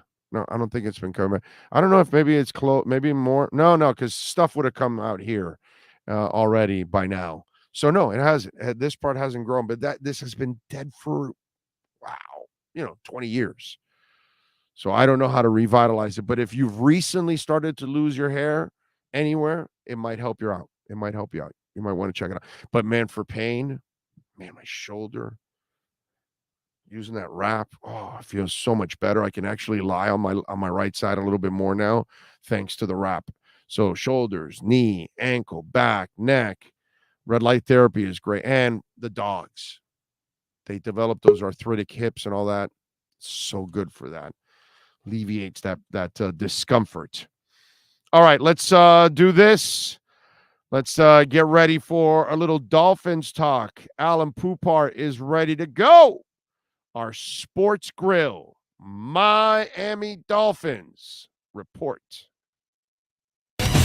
Let's get ready to talk Dolphins football. It's the Sports Grill Miami Dolphins report with Sports Illustrated's Alan Poupart. With locations throughout South Florida, Sports Grill is the home of the special grilled wings. Check out our sponsored locations in Miami on Bird Road and 114th and in Miami Lakes in the Royal Oaks Plaza. Here's Miami Dolphins insider Alan Poupart.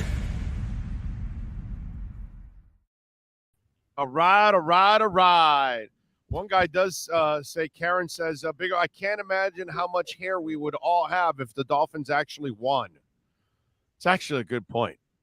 If the Dolphins would have won the last, 20, 25 years, a lot of us would have lost a lot less hair. Right? I think that's pretty accurate by one of our listeners. Oh, see, me, I blame kids. I blame having kids, and I blame age. But having said that, I adore my kids. So. You are all knowing, and you are always right, and you are on target there. Yes, because they will age your ass. There's no doubt about that. That they do. Oh man! All right, so I read your practice report on alldolphins.com, like every Dolphin on the planet should every single day. Subscribe to alldolphins.com and follow Alan Poupart there. Sports Illustrated. All eyes on the field. You start to think about, some of these guys, we see what Preston Williams is doing. I know he had a catch yesterday, and he actually had a catch. True. Yeah. So, but you see the Vernon McKinleys of the world, the Trill Williams of the world, it's the Trent Sherfields of the world. It's nice to see some of these other guys. What's the name of the Darius Hodge? You have some fringe players that we would look at normally like training camp fodder, or a guy that would be lucky if he even makes it. Are you noticing that maybe there's some quality depth that might be developing for the Miami Dolphins for this season? Yeah, no, there is, and the thing with those guys, I'll leave out Sherfield because to me he's got the roster made, and I've said that all along. I'm with you. He's the fifth guy. I'm with you. Yeah, but the other guys, it's like, and this is a good problem to have, is there is depth on the back end of the roster. Like that Darius Hodge, I've noticed him like several times in camp, and I look at that roster and the edge defenders, and I've noticed Porter Gustin, who I'll be honest with you, I'd never even heard of the guy's name. He's been in the league for the past 2 years. I legitimately, when the Dolphins signed him in June, I had to look him up. I was like, who? But the guy, and you're a draft guy, and you're a draft guy, and the guy shows up. So, but then you also have Jalen Phillips, you have Melvin Ingram, you have Andrew Van Ginkel. So not everybody's going to be able to make the team. But it's going to certainly serve the team well in that if injuries do happen, they're going to have quality depth. And then they're going to have like some decent players on the practice squad who, if they need to be called up, are not going to be, out of their element, out of their league. And you mentioned McKinley is interesting because you look at him move and he's not big. He's not necessarily fast, but the book on him is the dude finds the ball, and he's got 3 takeaways in the past 2 practices. And by the way, they drafted Minka. They drafted Javon Holland. Maybe this group has a knack for finding safeties. No, that play he made on his pick against Jalen Waddle yesterday was nothing short of spectacular. I mean, the fact that he had great coverage in the first place and made a great play on the ball, and then his eyes stay up. It wasn't just he wasn't happy to just like bat the ball away. The eyes stay up, and he saw the. I mean, that was ball big skills. Time. That was big time ball skills. Absolutely. Yeah. So that's really cool. And then the other report, and I was talking about this before you got on. It's really important for Connor Williams to start stacking the successful days together because it's only human nature. I was comparing this to what you're wearing right now, a baseball hat. The mental fortitude of baseball players is simply amazing because you will fail 70% of the time, which gets you fired in every part of life, in every other job that exists on the planet. You will not be in work if you're failing 70% of the time. And for Connor, he can't have the bad snaps in any practice because the funny part about a center is, dude, you got to learn how to block and make the calls. Snapping has to, like, you're a quarterback. You got to be able to throw the ball. You're a running back. You got to be able to run. You're a coach. You got to have a brain. I mean, there are just things that have to come with the territory that cannot be questioned, and you cannot struggle with those kind of things. You know what I'm saying? You can't be Chuck Nobla and all of a sudden forget to throw to first base. Sorry, dude. It just does not work. You know what I'm saying? And so for Connor yesterday, when you reported that, it was a clean day, he doesn't get a lot of those. And to me, I've said it already since last week.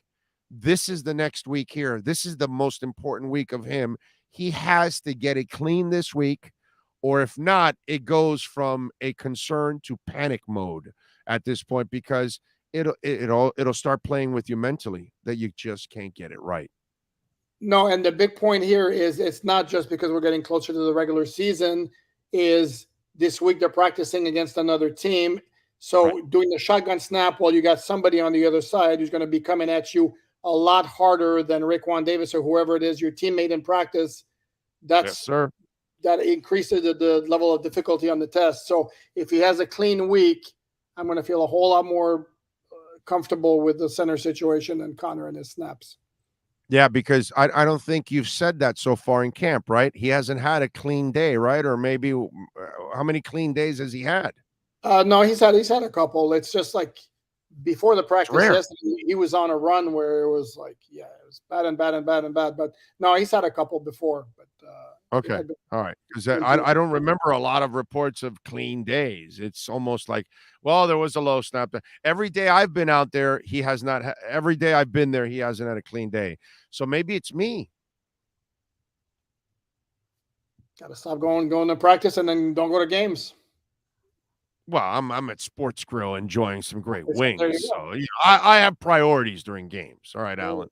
Sorry, you work, I eat wings. Fair right? enough. Sean and I have to eat wings. It's just one of those things. It's and those wings are great. The law. And those it's wings the law. are great. All right, Tua, talk to me about your favorite player and the guy that you believe will be a superstar. How has he been playing lately?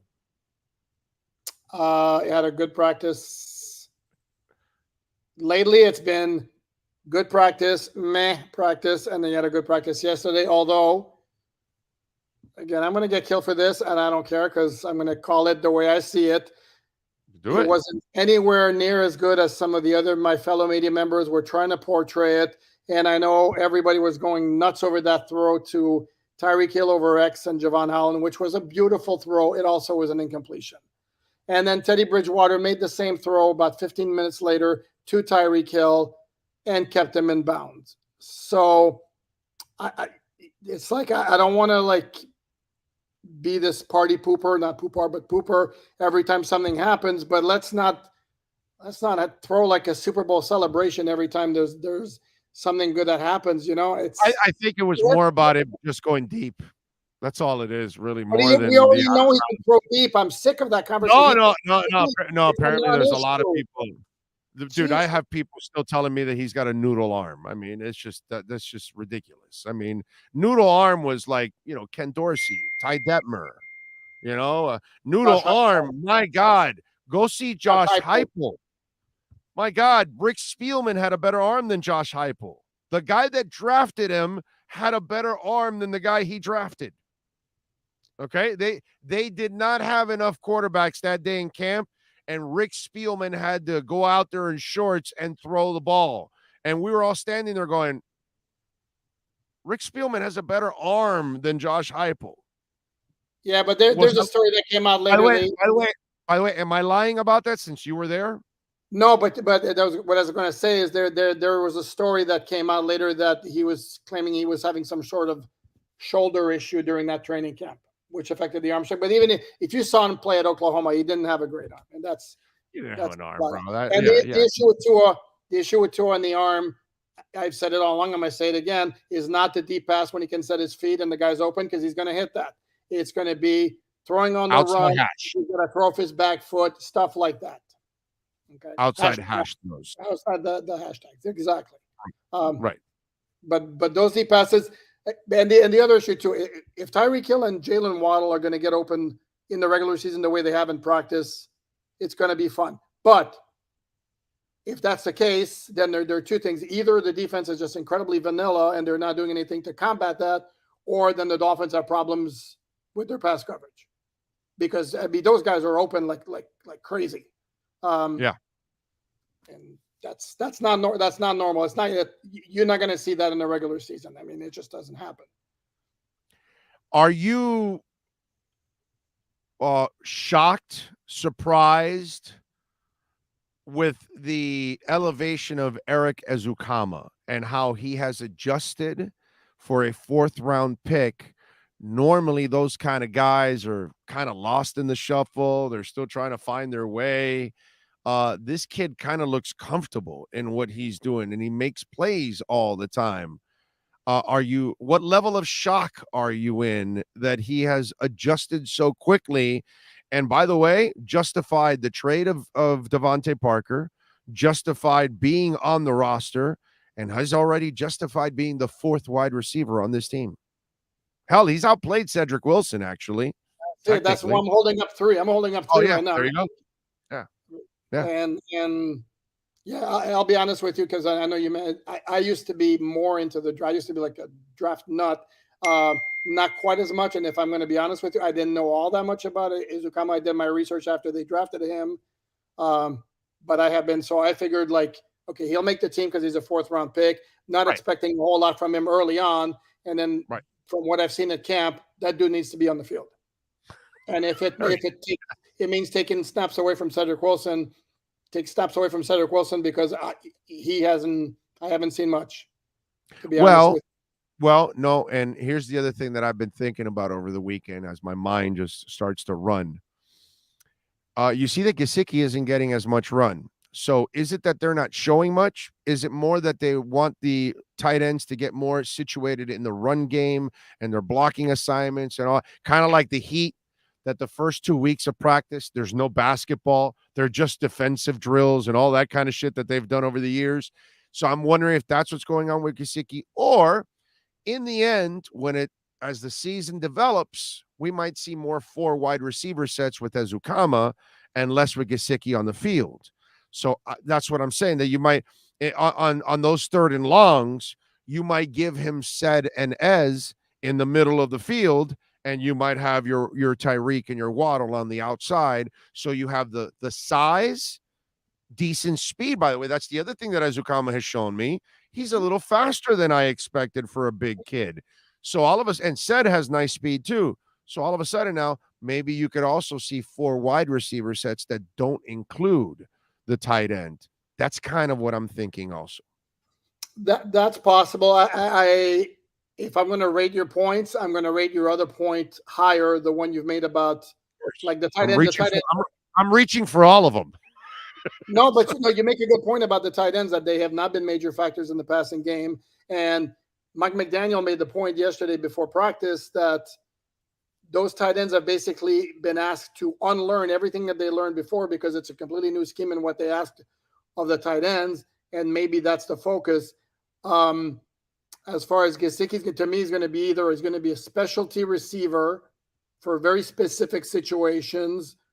And I'm also not convinced that if a team which suddenly develops a need for a receiving tight end, if they call the Dolphins, I think the Dolphins would be all ears. After losing their 3rd round pick. Now they have to be very careful, because eventually he will sign a free agent deal and you will get your compensatory pick anyway. So you have to be very careful. It has to be the right trade, because either way, you've got at least a 3rd to 4th round pick coming your way, because he will sign a big contract with a pass happy team next year. There's no doubt in my mind. So you're going to get your compensatory pick. So it has to be some kind of a sweet. In other words, somebody's got to cross over to the 2nd round area, because you're not going to get a 1st rounder for Gesicki, but you've got to get at least a 2nd rounder for him, because compensation wise, 3rd or 4th is coming your way. Yeah, I'm not. You're not getting a 2nd round pick for Gesicki. Well, if you get the 3rd, it's almost the same thing as, I know it's the back end of the 3rd round, so this will be somewhere earlier in the 3rd round. Well, not only that, then you clear that money off your books. True. Yes. Yes. You're right about that. I'm with you there. Okay, so let's wrap it up with this. With Azukama making the team already, and you and I are on the same page here, that Sherfield is the 5th guy. So is it basically down to Lynn, a shit ton of people talk about Bowden, who has never done anything, Preston lazy ass Williams, Mohamed Sanu is gone, Braylon Sanders might be the guy for practice squad or the 6th guy, and Dedman, or is it Craycraft? Because, again, a guy that knows the system, a guy that's a two-way player, helps you out on special teams, all that kind of stuff. That, I think we're really talking about, if they're keeping a 6th guy, it's that group. I think the other 5 are already set. Oh, no, there's no question about it. And that's a big if, too. And I don't see Bowden making the team. I don't see Preston making the team. Can I bring the conversation full circle? This goes back to our depth question.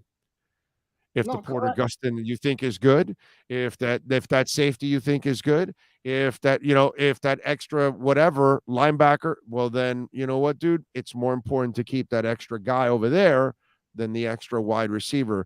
That 6 wide receiver might be also battling the safety or somebody else for a spot on this roster now. Without question, and it also is going to depend how many halfbacks are they going to keep, because they're going to keep Ingold. That's if you count running backs as a whole, then as a whole. And the other 3, I think the other 3 are locks.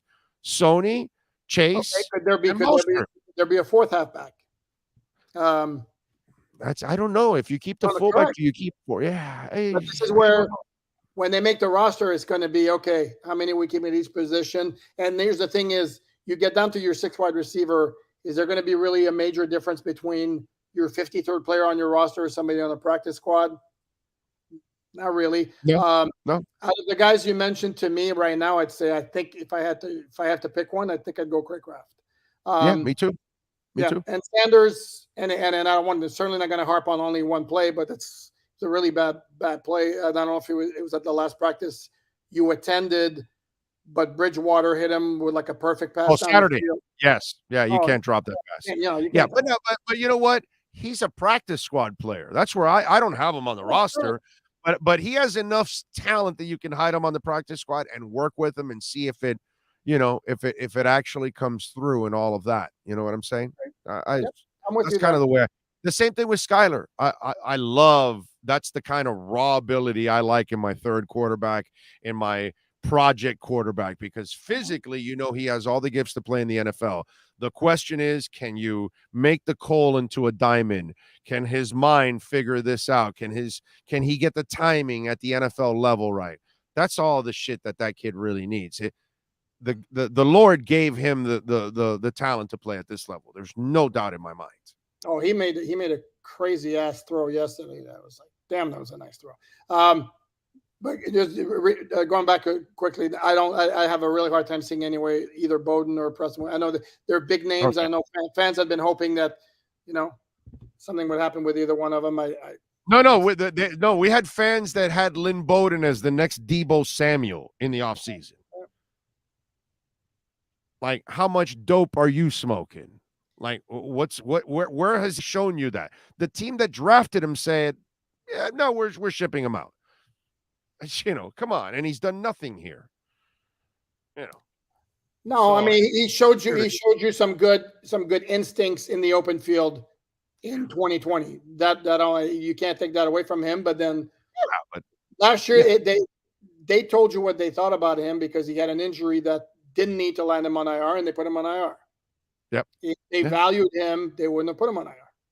Of course, especially on a team loaded with injured wide receivers. So you would figure that's a guy that you would need, and they casted him aside. All right, what are you working on? AllDolphins.com, you slacker. Now that you don't do anything for 2 days. Nothing at all. Well, since today's a day off, it's a good time. I'm going to do like a taking stock of the offense and the defense at this point of training camp.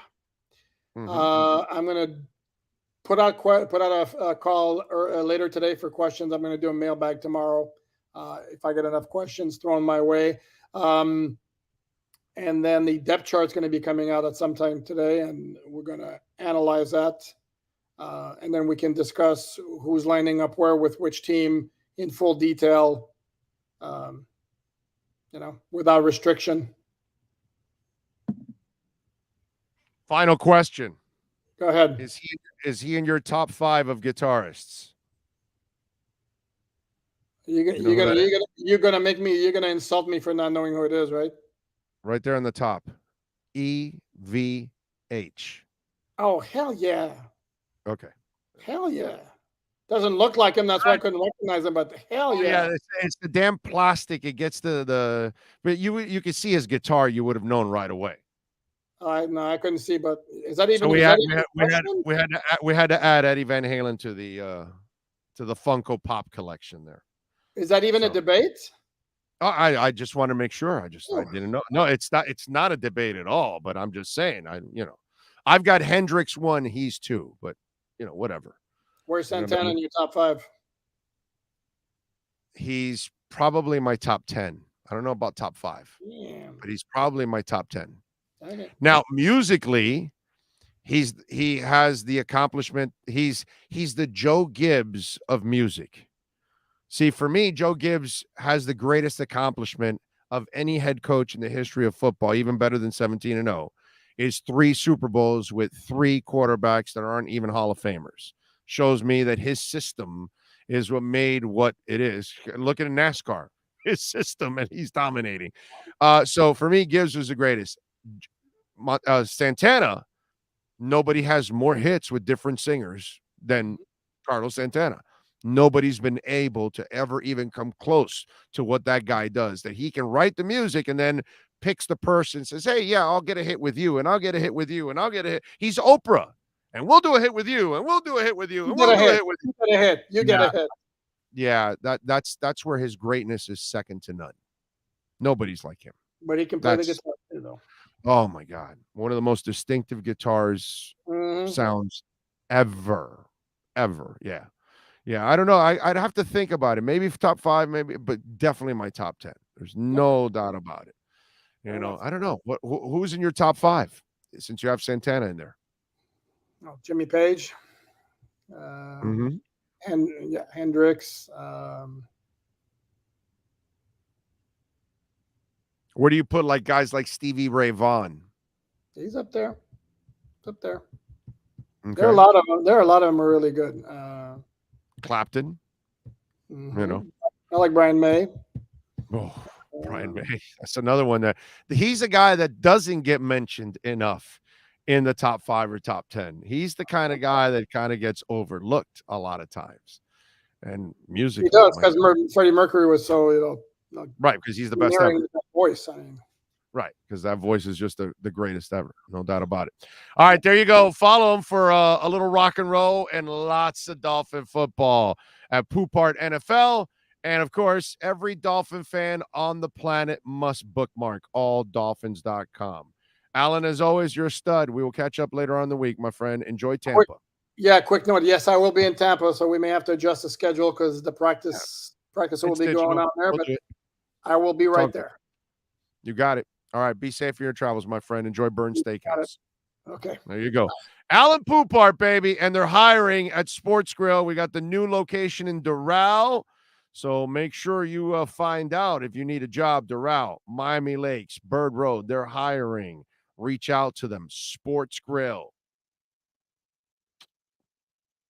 This has been the Sports Grill Miami Dolphins Insider Report with Alan Poupart, exclusively on the Big O Radio Show. Make sure you subscribe to the podcast and never miss a report. Search Big O Radio Show on most platforms. Visit Sports Grill in our sponsored locations in Miami on Bird Road and 114th and in Miami Lakes in the Royal Oaks Plaza. We're back. Love it. Do want to tell you, our Welt and Realm text line, 855-912-1056. But that is the law office you want to call for bankruptcy, homeowner property damage.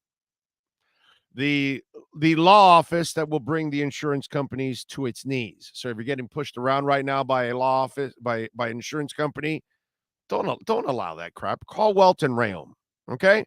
Please go call Jeff, go call Dan. They're going to get it done for you. 954-966-4646. Condo damage, criminal defense, business owner claims, commercial litigation, personal injury. 954-966-4646. And go to WRFLAlaw.com. Welt and Realm. They've got what's it called? A minor league baseball team in Brooklyn. And this minor league baseball team, they're called the Brooklyn Cyclones. And they play in Coney Island. And it's the Mets High A affiliate. So they had a Seinfeld night. Okay?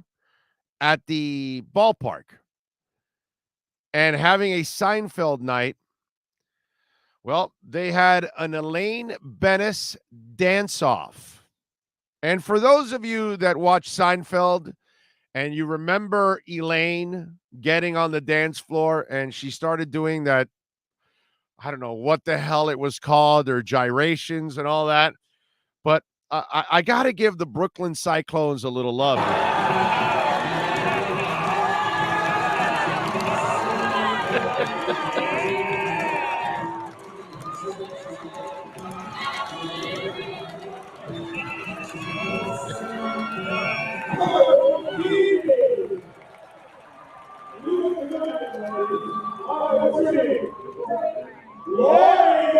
I love how they brought the dress and everything.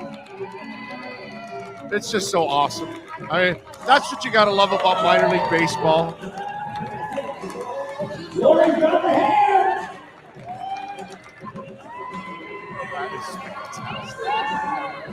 It's just absolutely fantastic. Oh, I love it. Oh, I love it. I love it. That is so good.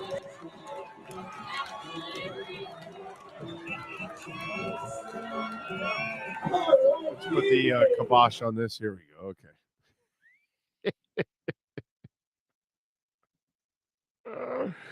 That is so awesome. That's what minor league baseball is all about right there. Minor league baseball is so much better than Major League Baseball. It's so much more entertaining. They're willing to laugh at themselves. They're willing to have fun. You know what I mean? Baseball is so stuffy. They have all these stupid ass unwritten rules. It's like a bunch of lame ass dudes that play baseball, man. What a shame. The great sport I grew up with so much color. It was awesome.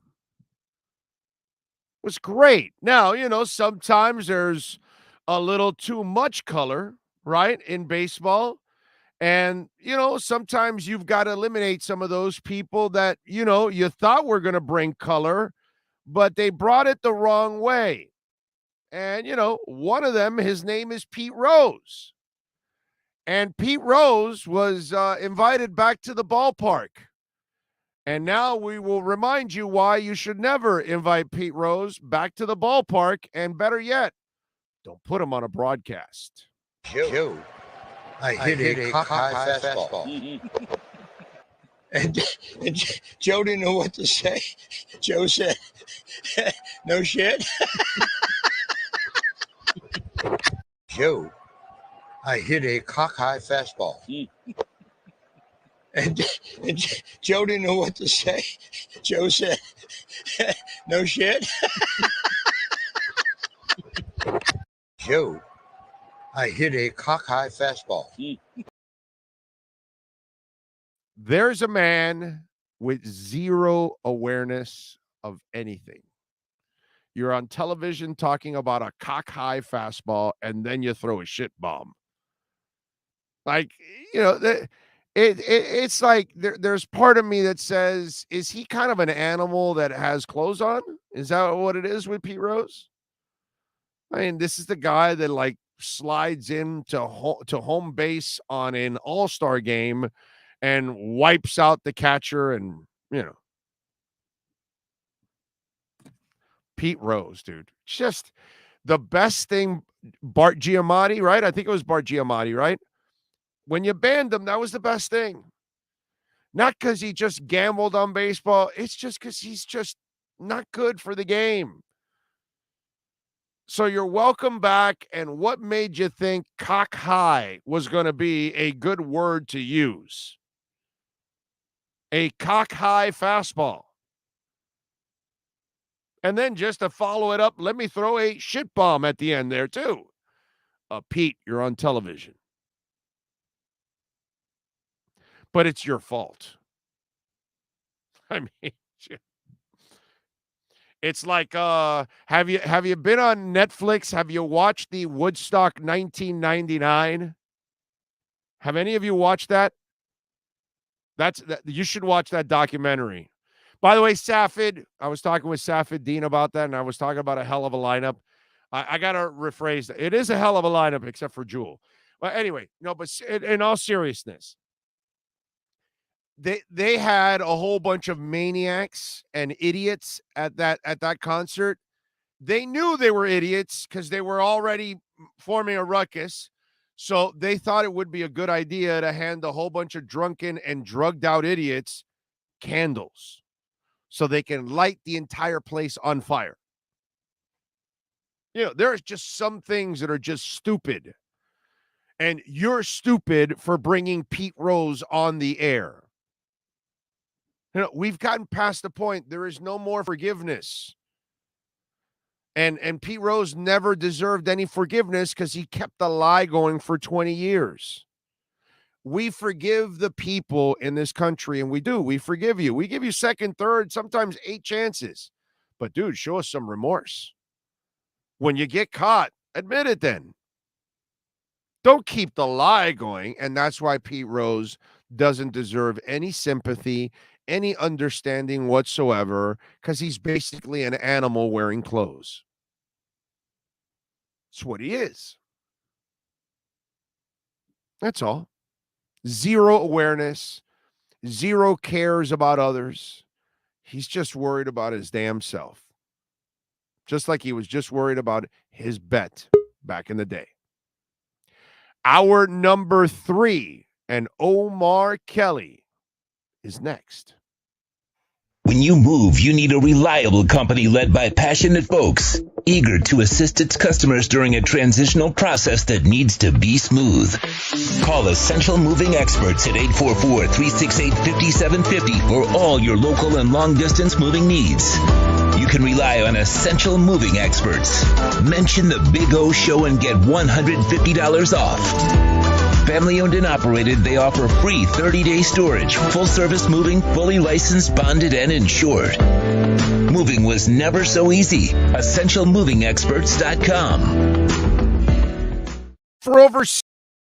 For over 16 years, EJDConstruction.com has provided South Florida residents quality craftsmanship, accurate project management, and exceptional service. That's why EJDConstruction.com is an A-rated member of Angie's List and the Better Business Bureau. When you're looking for the right custom home builder for additions or home remodeling, please call my friend Eric at 305-433-4843. That's 305-433-4843 for EJDConstruction.com. The viewpoint statements or beliefs expressed on the following program by the host, guests, or callers are not necessarily the opinions of FantasyXS.com, Media Group Inc. ownership, management, sponsors, or website.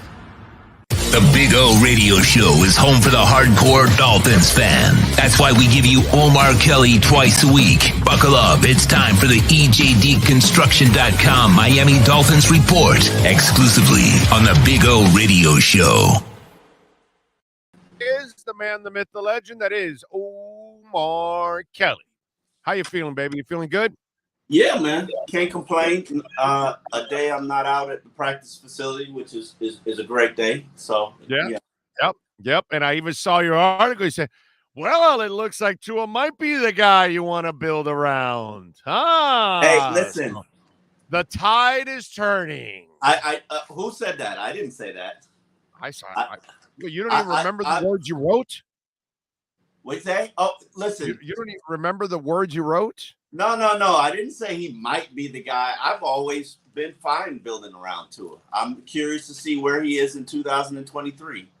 When I'm expecting him to be the quarterback that he has the potential, or show us the quarterback he has the potential to be. I think he's getting comfortable in this offense. I think he's getting better protection. He clearly has upgraded weaponry. Tyreek Hill is probably the best receiver I've ever seen. Well, you didn't like the group of injured wide receivers last year that Flo was in love with? I mean, bro, just kept all those injured guys around, they were all on bikes. Fair to say Flo was in love with them, but I will say this: I've seen and covered some very dynamic wide receivers, from Reggie Wayne and Santana Moss and Andre Johnson and Brandon Marshall and Mike Wallace. Say whatever you want. To Jarvis Landry. There's nobody like Tyreek Hill. No, of course not, man. Yeah, that you got to go back to Duper and Clayton, and he's still at another gear than those guys. Because I saw both those guys too. And they were fast, and especially Duper was slightly faster. Yeah. What Clayton was the freakish athlete I have ever seen in a Dolphins uniform outside of Paul Warfield as an athlete. Because Clayton could jump up, he could dunk. He was like 5'10" or something, or 5'11", and he was a dunker. You know what I mean?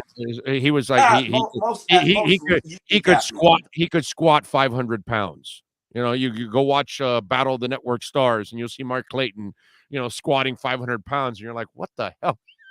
Who the hell is this guy? But Tyreek is just a different gear. I've never seen a gear like this before. A gear that can change directions at high speeds. Yeah, no. Very rare. People don't realize there's a difference between speed and quickness. Some players have one, but don't have the other. The unique player has both. And Tyreek has speed, quickness, and a ridiculous work ethic.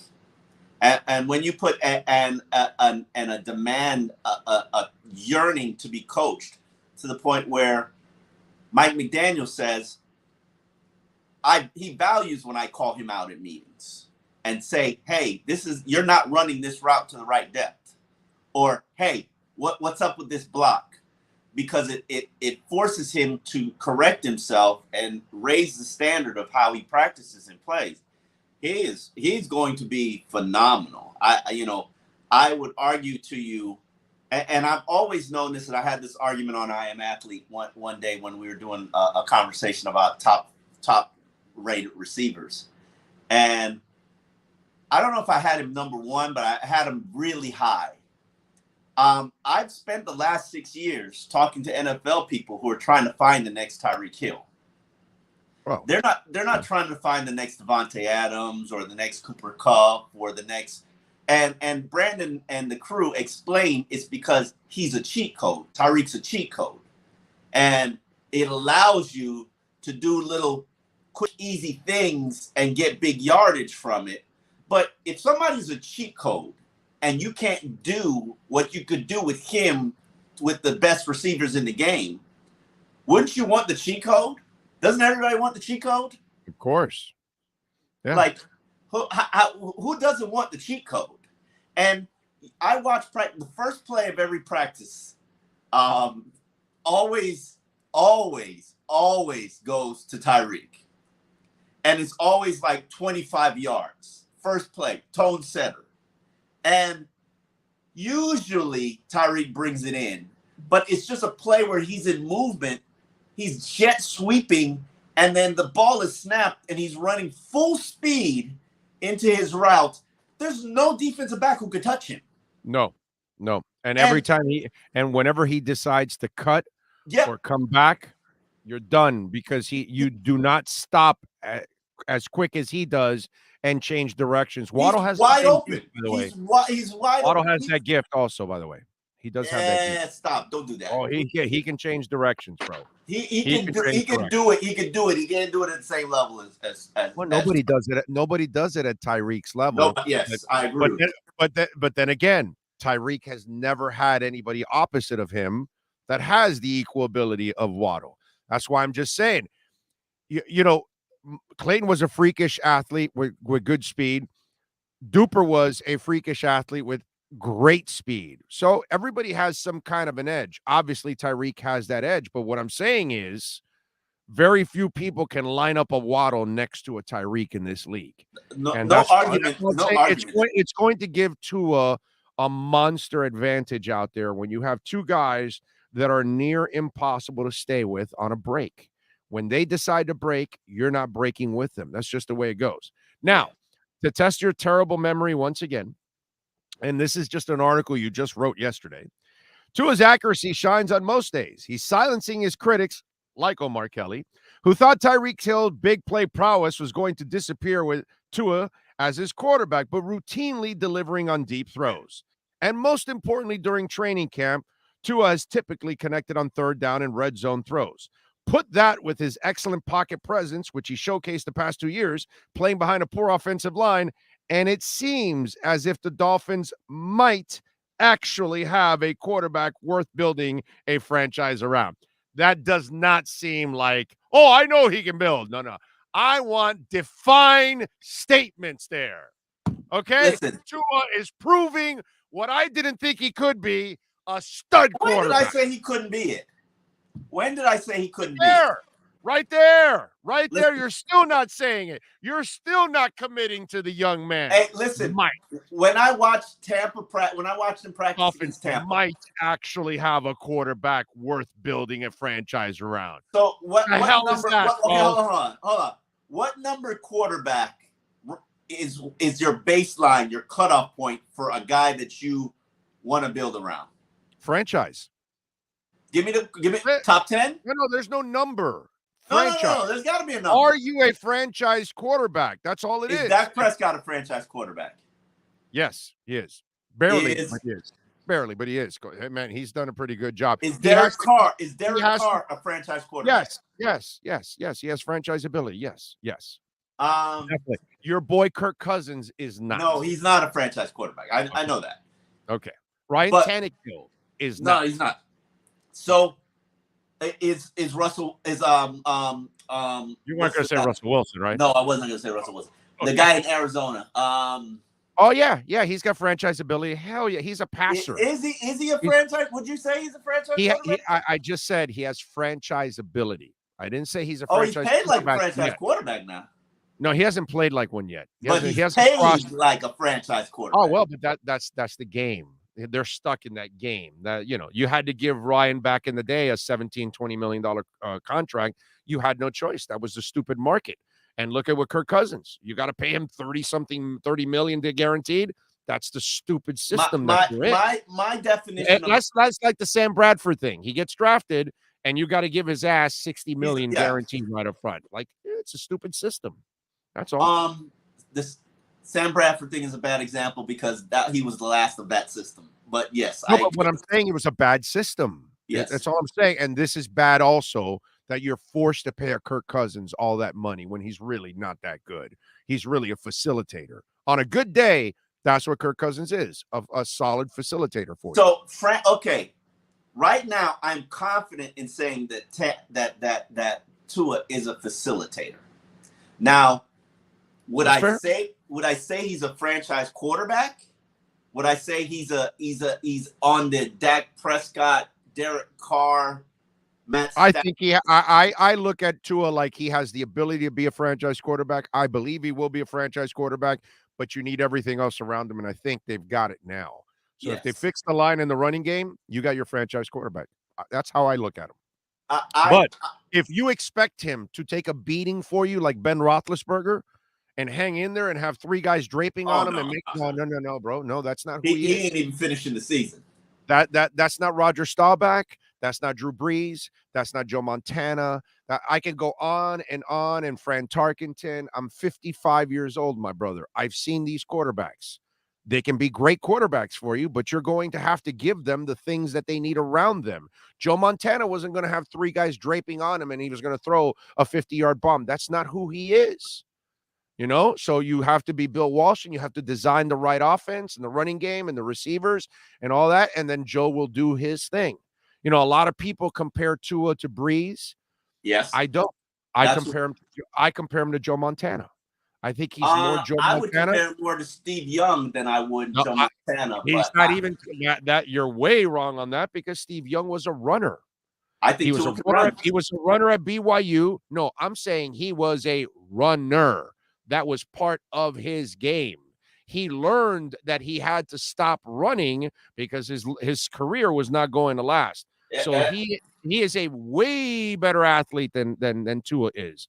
And he was a tough guy. I mean, just go watch that run that he had in the NFC Championship game. It might be the greatest run of any quarterback in the history of the NFL.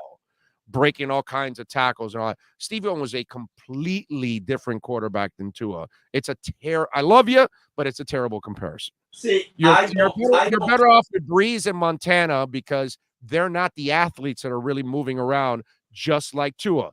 Tua only will run on it's the final destination. Like he's got no freaking choice. If not, he's going to make a play from back. Which is what I love. It's the Russell Wilson. That's Montana. That's Montana. It's the Russell Wilson. More Montana than Breeze, actually. They can run. They're not going to run, but I think he'll run. I think he'll run for a first down every single game. Actually, Young and Russell are more alike than anything else, if anything. And Russell still will not run nearly as much as Steve Young did. Steve Young was like he was a badass, dude. Like, I remember.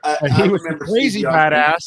And he learned to stop being a crazy badass and stop running because he had a little Jim McMahon in him coming out of BYU also. I remember the older Steve Young, not the young scrambling Steve Young. Exactly. I'm old, so I saw the whole Steve Young from BYU. Yeah, I never saw BYU Steve Young. And or the USFL Steve Young. Right. Bill Walsh got him and said, "Yo, you got to stop running. I need you to stop running. I need look at what Joe did. Stay back there, make the plays. You run on the last scenario that you have to run. You have no choice. If not, I need you to dump it off to Roger Craig or Rathman or Clark or get it at. Well, I don't think he had Clark back then. I forgot who was his tight end, but still, whatever. Get it. Huh? Yeah, Terrell Owens, Jerry Rice, and Terrell Owens. Yeah, I forgot who his tight end was. I forgot because he didn't have Clark. Clark was already retired. I forgot who it was. But anyway, still, Bill Walsh always had, incredible talent around him and all of that. So that's what, to me, I think Tua is Montana. I think he's going to be a calm, cool, collective customer, a playmaker back there, and he'll run on just because it's last desperation, overall. Hold on. Steve Young might have scrambled 60 times a game during his career. 60 times a season during his career. It's not, it's like pedestrian numbers, which is why I was like, I don't remember. Early on, even early on, he didn't run, which is very weird. Yeah.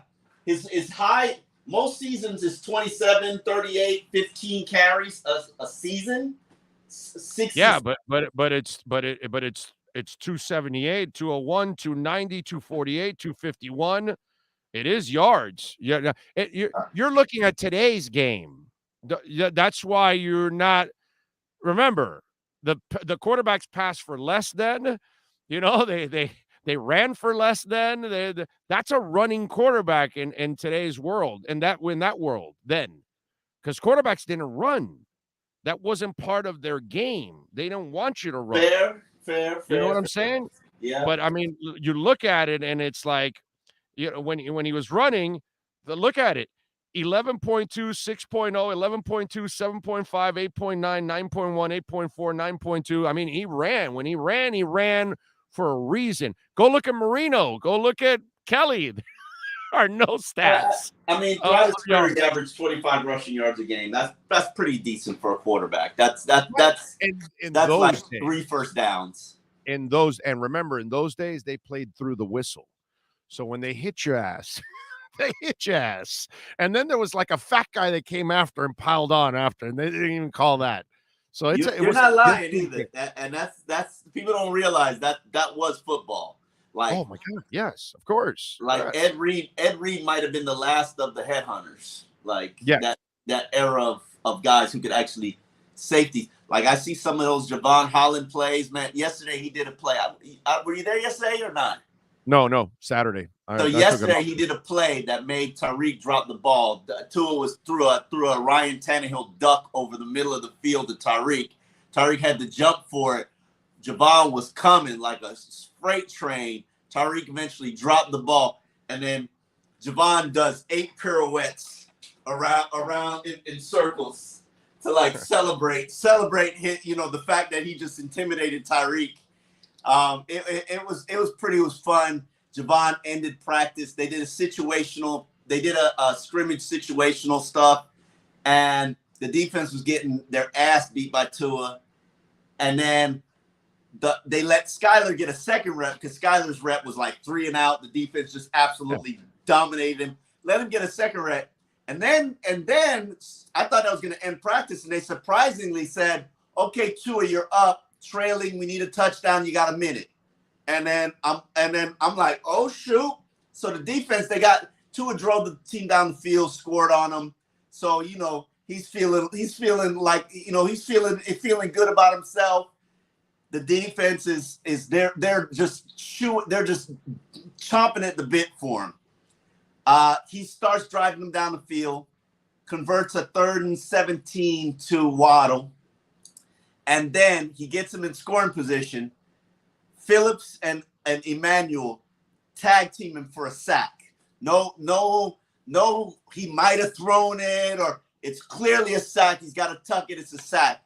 Then they're like 3rd and 17, and Tua has to throw with 11 seconds left. Tua has to throw a Hail Mary pass into the end zone. Javon Holland picks it off, ends practice. Yeah. And I'm just like, man, this is some really great stuff here. Like, it's a different team. It's a different team. It's a different vibe. And I was thinking about this watching it the last 2 weeks. It's not a boot camp. It's actually really a training camp. It's guys working. I just get that feeling that guys just are having fun. Yeah, they're having together. Fun. They're loose. Their coaches. Whereas like you don't have the tyrant over. You're like, hey, go run to the wall, and just it's just like no fun. You can't be yourself. You didn't bring up the TNT wall, did you? Come on. You loved the TNT wall in 2019. The first year. Yeah. He made it go away the first year. Come on, he evolved. Don't do him like that. But listen, it's fun. It's lighthearted. There are jokes. No wall. There's no wall. You can't have people that want to build walls. Listen, you know what I'm no saying? talent. You know what I'm saying? It's not good to build walls. Takes no talent, and they had no talent. Still got 5 games though. And are at the center of the Flores lawsuit for tanking because you hired him with the intentions of him tanking a season and being bad and whatever. But there's a different feel to it. I will say this. What I like about Mike McDaniel is everything everybody privately told me that he was. And, I'm a skeptic. I'm like, all right, when I see it, I'll believe it. Everything that everybody told me that he was, he is. Yep. And that's encouraging to see. Because a lot of times they'll tell you that Adam Gase is a genius. Yes, Adam Gase is a genius in his own mind, but he's not a genius. Right. But this guy, he's got genius level. Well, see, I think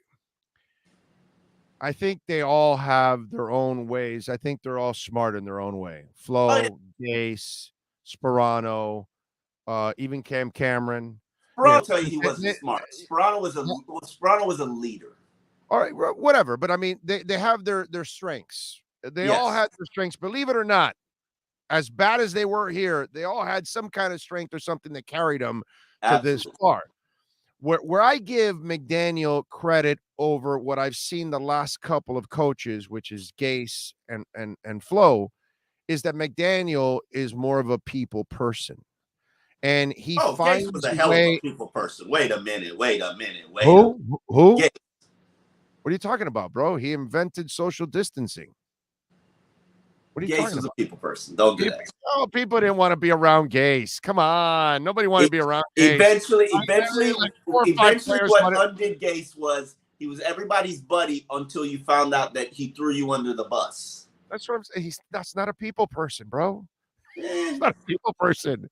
Okay? When you're by yourself on a sideline and nobody's around you, and it doesn't matter what team you're on, okay? Because it happened in Miami, happened with the Jets.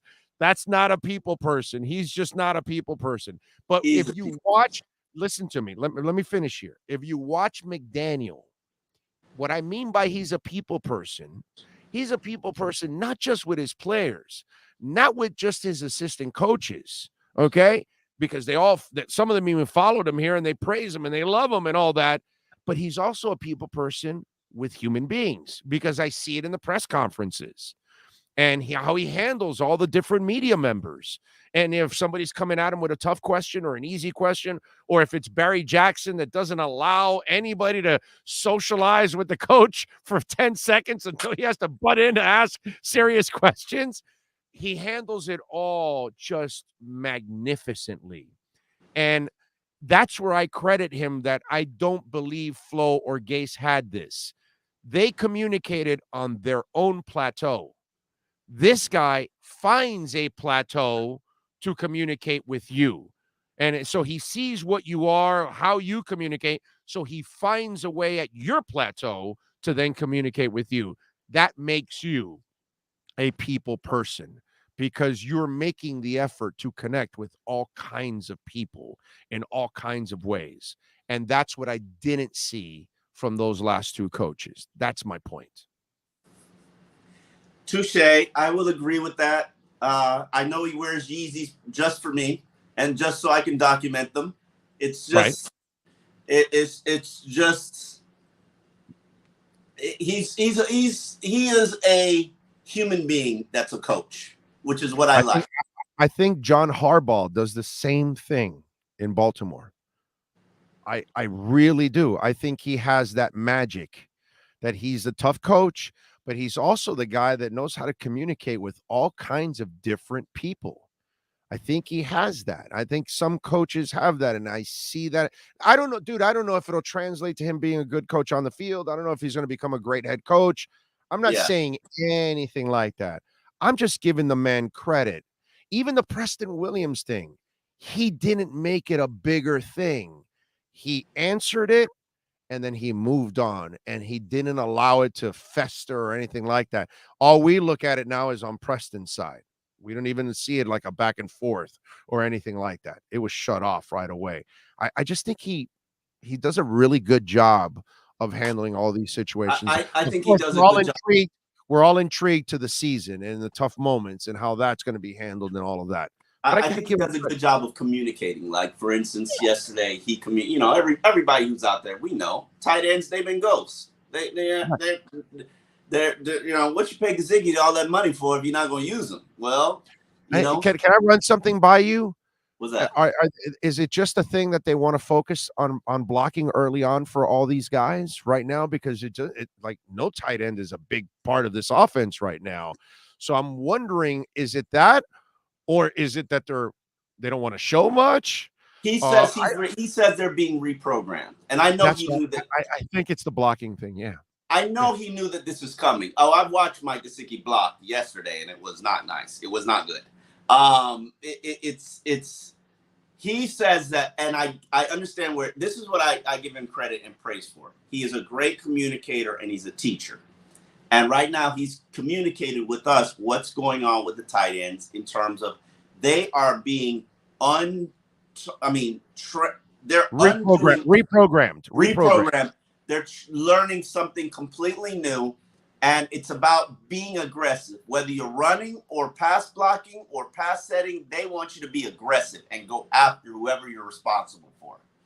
And it's a bit of a challenge. And I don't think there's any tight end that's really doing well right now. And it'll probably be a process that just continues to evolve. I mean, we have 4 weeks to go after this week, so there's time. Yeah.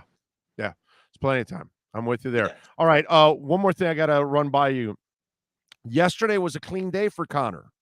And I've been talking about this since last week. I think this is the key week for Connor. Now that you face Tampa this week and throughout the game, I think he needs a clean week this week. If not, all of a sudden the concern becomes the panic level.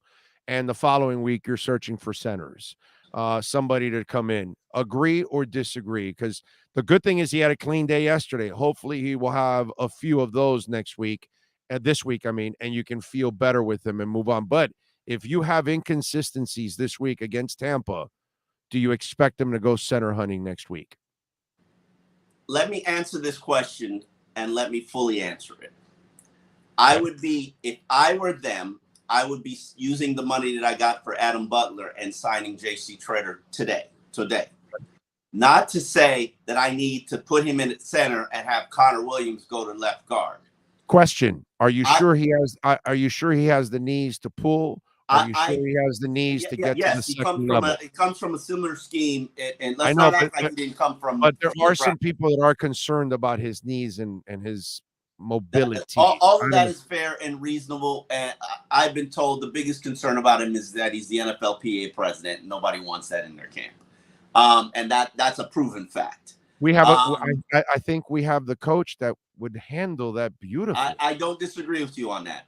But here's the point that I'm trying to make. If something happened to any one of Miami's offensive linemen, it would send out a ripple effect. Right now, any starter, Teron, Robert Hunt, Austin Jackson, Liam, it would send a ripple effect. Connor, it would right now send a ripple effect that would completely crumble your offensive line. And let me explain why it would completely crumble your offensive line. No, I already know where you're going, but it makes all the sense in the world. Go ahead. If you lose Teron, you're going to have to put Austin or Liam there. You put Austin or Liam there, you're going to have to move Robert to right tackle or Robert Jones. You're going to have to move Robert Hunt to right tackle and insert Robert Jones to guard. Yeah. It shuffles everything. It shuffles everything, so everything becomes weaker. Right now, if you have and Michael Dieter's your only breaking case of emergency, as I've said when I wrote a column which I felt was very harsh on Michael Dieter in hindsight now. Michael Dieter hasn't proven that he's a player that you can count on ever. in his entire Dolphins career. So right now, you need a better sixth guy. If Treader is here, whether he's a starter or not, he instantly becomes that sixth guy. Connor goes and fills any of the guard spots. Connor can probably fill the right tackle spot, maybe even left tackle since he played it in college. So it makes me a little bit more comfortable. Whereas right now, Robert Jones is your sixth offensive lineman. Don't even think you're going to play Solomon Kinley anywhere because he ain't. Solomon Kinley needs to lose about 30 goddamn pounds. I don't know if Solomon Kinley makes the team now. He doesn't. Greg Little, while there's a second round pedigree there, the production is there's not really a sexy swing tackle on the team right now. There's not a good swing tackle, and realistically, if you are not into Robert Jones, which I like him, I can roll with him. Little project. There's no real interior player that gets you kind of excited. Like there's nothing there. There depth at cornerback, offensive line, and I will go as far as saying depth at wide receiver. Trash. Right now, you don't have a fifth receiver on this roster. No, you do.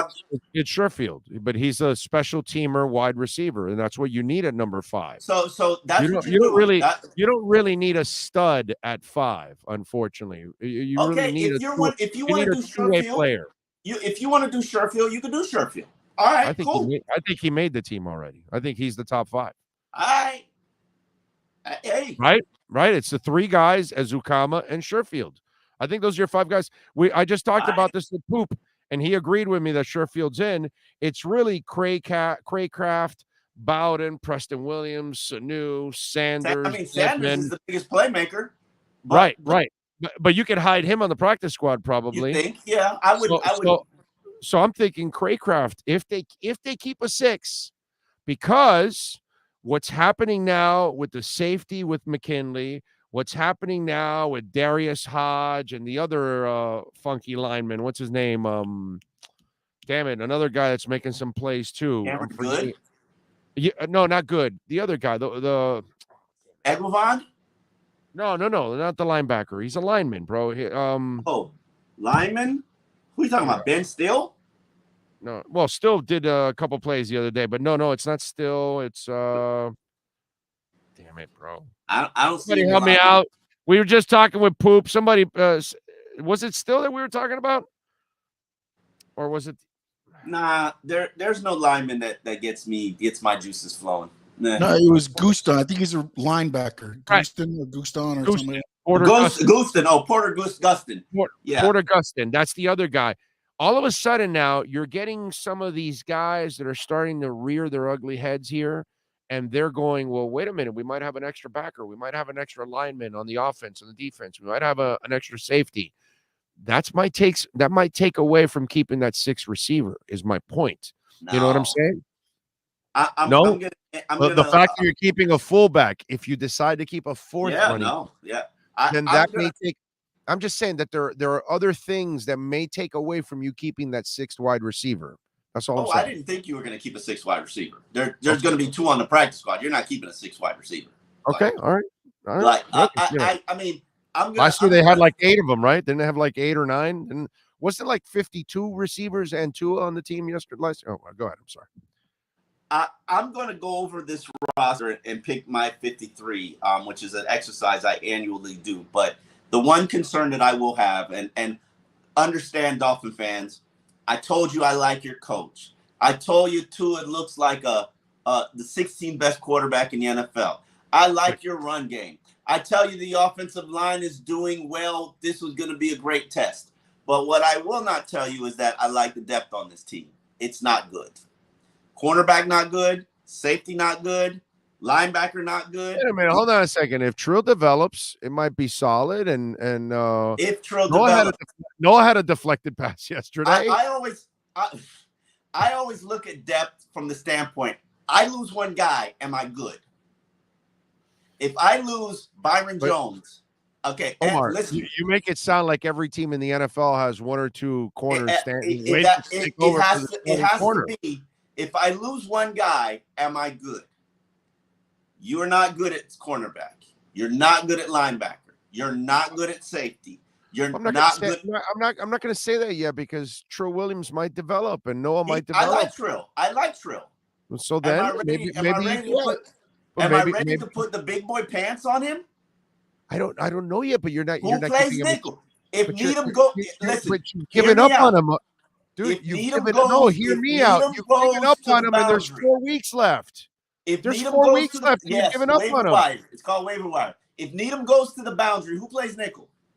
Answer that question. No, I would play Trill on the boundary, keep Needham and Needham in the nickel. That's what I would do. What's supposed Trill ain't ready? What's supposed he not ready for the big boy pants? Well, that's what I'm saying. You got to find out. But you've given up on plays Trill nickel? Williams with the whole preseason ahead of us. I mean, let's give the kid by the end of this week, if he has a great week in Tampa, all of a sudden you're going to say, "Oh shit, this guy's doing the stuff that Nick Needham was doing." He's starting to throw. Definitely a guy I want to invest in. But if I got to put him out there as my starting 11, we don't have to do that right now. That's not the. That's the way I think, Big O. I know, but it's not time to do that right now. You're deep at quarterback. You give up on these young guys too soon, bro. No, I don't give up on them. What I'm saying is I'm looking at it from a depth standpoint. You're good at quarterback. You're good at running back. You're even good at tight end, even though we haven't really seen crap from him. You're not good at offensive line. You're not good at defensive line. You probably need one more. That's the waiver wire. I'm good with that. Inside linebacker, Sam Egglevon. I like Sam. I'm down with Sam. But is that what we really doing?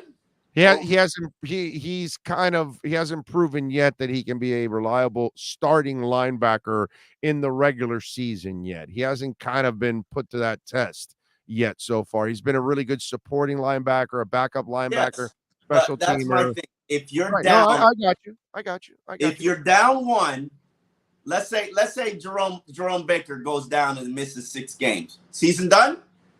Is that what we're doing? No, I mean, I won't say done, but it's going to be pretty bad. Yeah, it's hard to replace Jerome Baker. Then get yourself some depth. Yeah, I know, but maybe Duke Riley is a guy that is ready to take that next step, and he's been growing. So I don't know. Let me give Duke more of a chance because he's taken steps gradually every year. Is he ready? So these are things. That's what I'm saying. This conversation we're having, we need to have it at the end of August to see where we're at because maybe players have made progress. I'm good. I'm excited. One more thing before I let you go.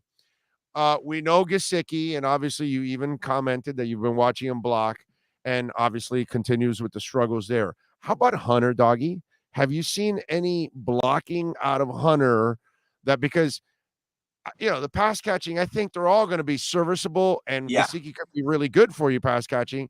But the question is, can you help out in the blocking area? And I know Smythe can do it.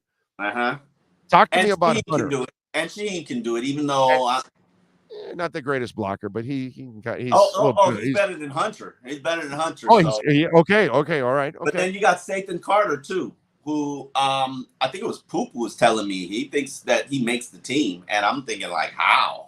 Well, because he's a really good special teamer, that's why. Yeah, but come on, your special team was booty last year. Like I hate when people say that. Oh, he's a really good special team. Well, okay, then how was special team booty? What are you supposed to do when you trade the best returner in the NFL? Come on, Omar. What's wrong with you? Stop it. He's a Pro Bowler, so I got to give him respect. He's right. Put respect on right now. Grant. Put respect on the Pro Bowler. No, seriously, with Hunter, what's the deal? What do we see? Because obviously, Flo wanted his guy from Boston College. Can he block? Give him half the season. The season. I like it. He's showing patience. I saw he got called out earlier in the week by me. There was a response, and I love when that happens. I love when guys know, hey, I had a bad practice, and I'm gonna grind and get back. And he's been making plays. Like when you have a Tanner Connor who comes out of nowhere and just like dominates practice. It's like another guy that's been. If you're Hunter Long, you gotta be like, I need to get mine together. I need to get mine together. And they're working on it. Yeah, I give them credit. This front office will find street guys, and once in a while they'll open your eyes and you'll be intrigued. I've covered the Dolphins for 15 years. I've never not covered a Dolphins team where an undrafted rookie didn't make the roster, 53-man roster. 2 made last year. Yeah, you should. I don't know where I see it this year, though. I don't know where I see it. Okay. So, we shall see. We shall see. We shall see. All right, follow him on Twitter at Omar Kelly. Catch his work there at the Sun Sentinel for now. And, of course, you can catch him here doing his thing as always. We will catch up with him we later got in the week. Kamara Usman on I Am Athlete this week. Nice. When? What day? Tell him. It's today at noon. It's up. While we're doing this conversation, it got posted. I'm going to go out. Really good conversation. Well, you can watch that after the show, folks, okay? After the show. Really good conversation with one of the best fighters in UFC right now. Yeah. He's an interesting cat. He is an interesting cat. I love how he carries himself. So, yeah, he's fearless, bro. Fearless. My God. Yeah. That guy. That's one dude you want with you in a what's it called, in an alleyway. He's a South Florida resident, and he was real hurt by Chad supporting Mazgadov. Oh, okay. And that was he specifically came to I Am Athlete to confront Chad about that. So there we go. All right.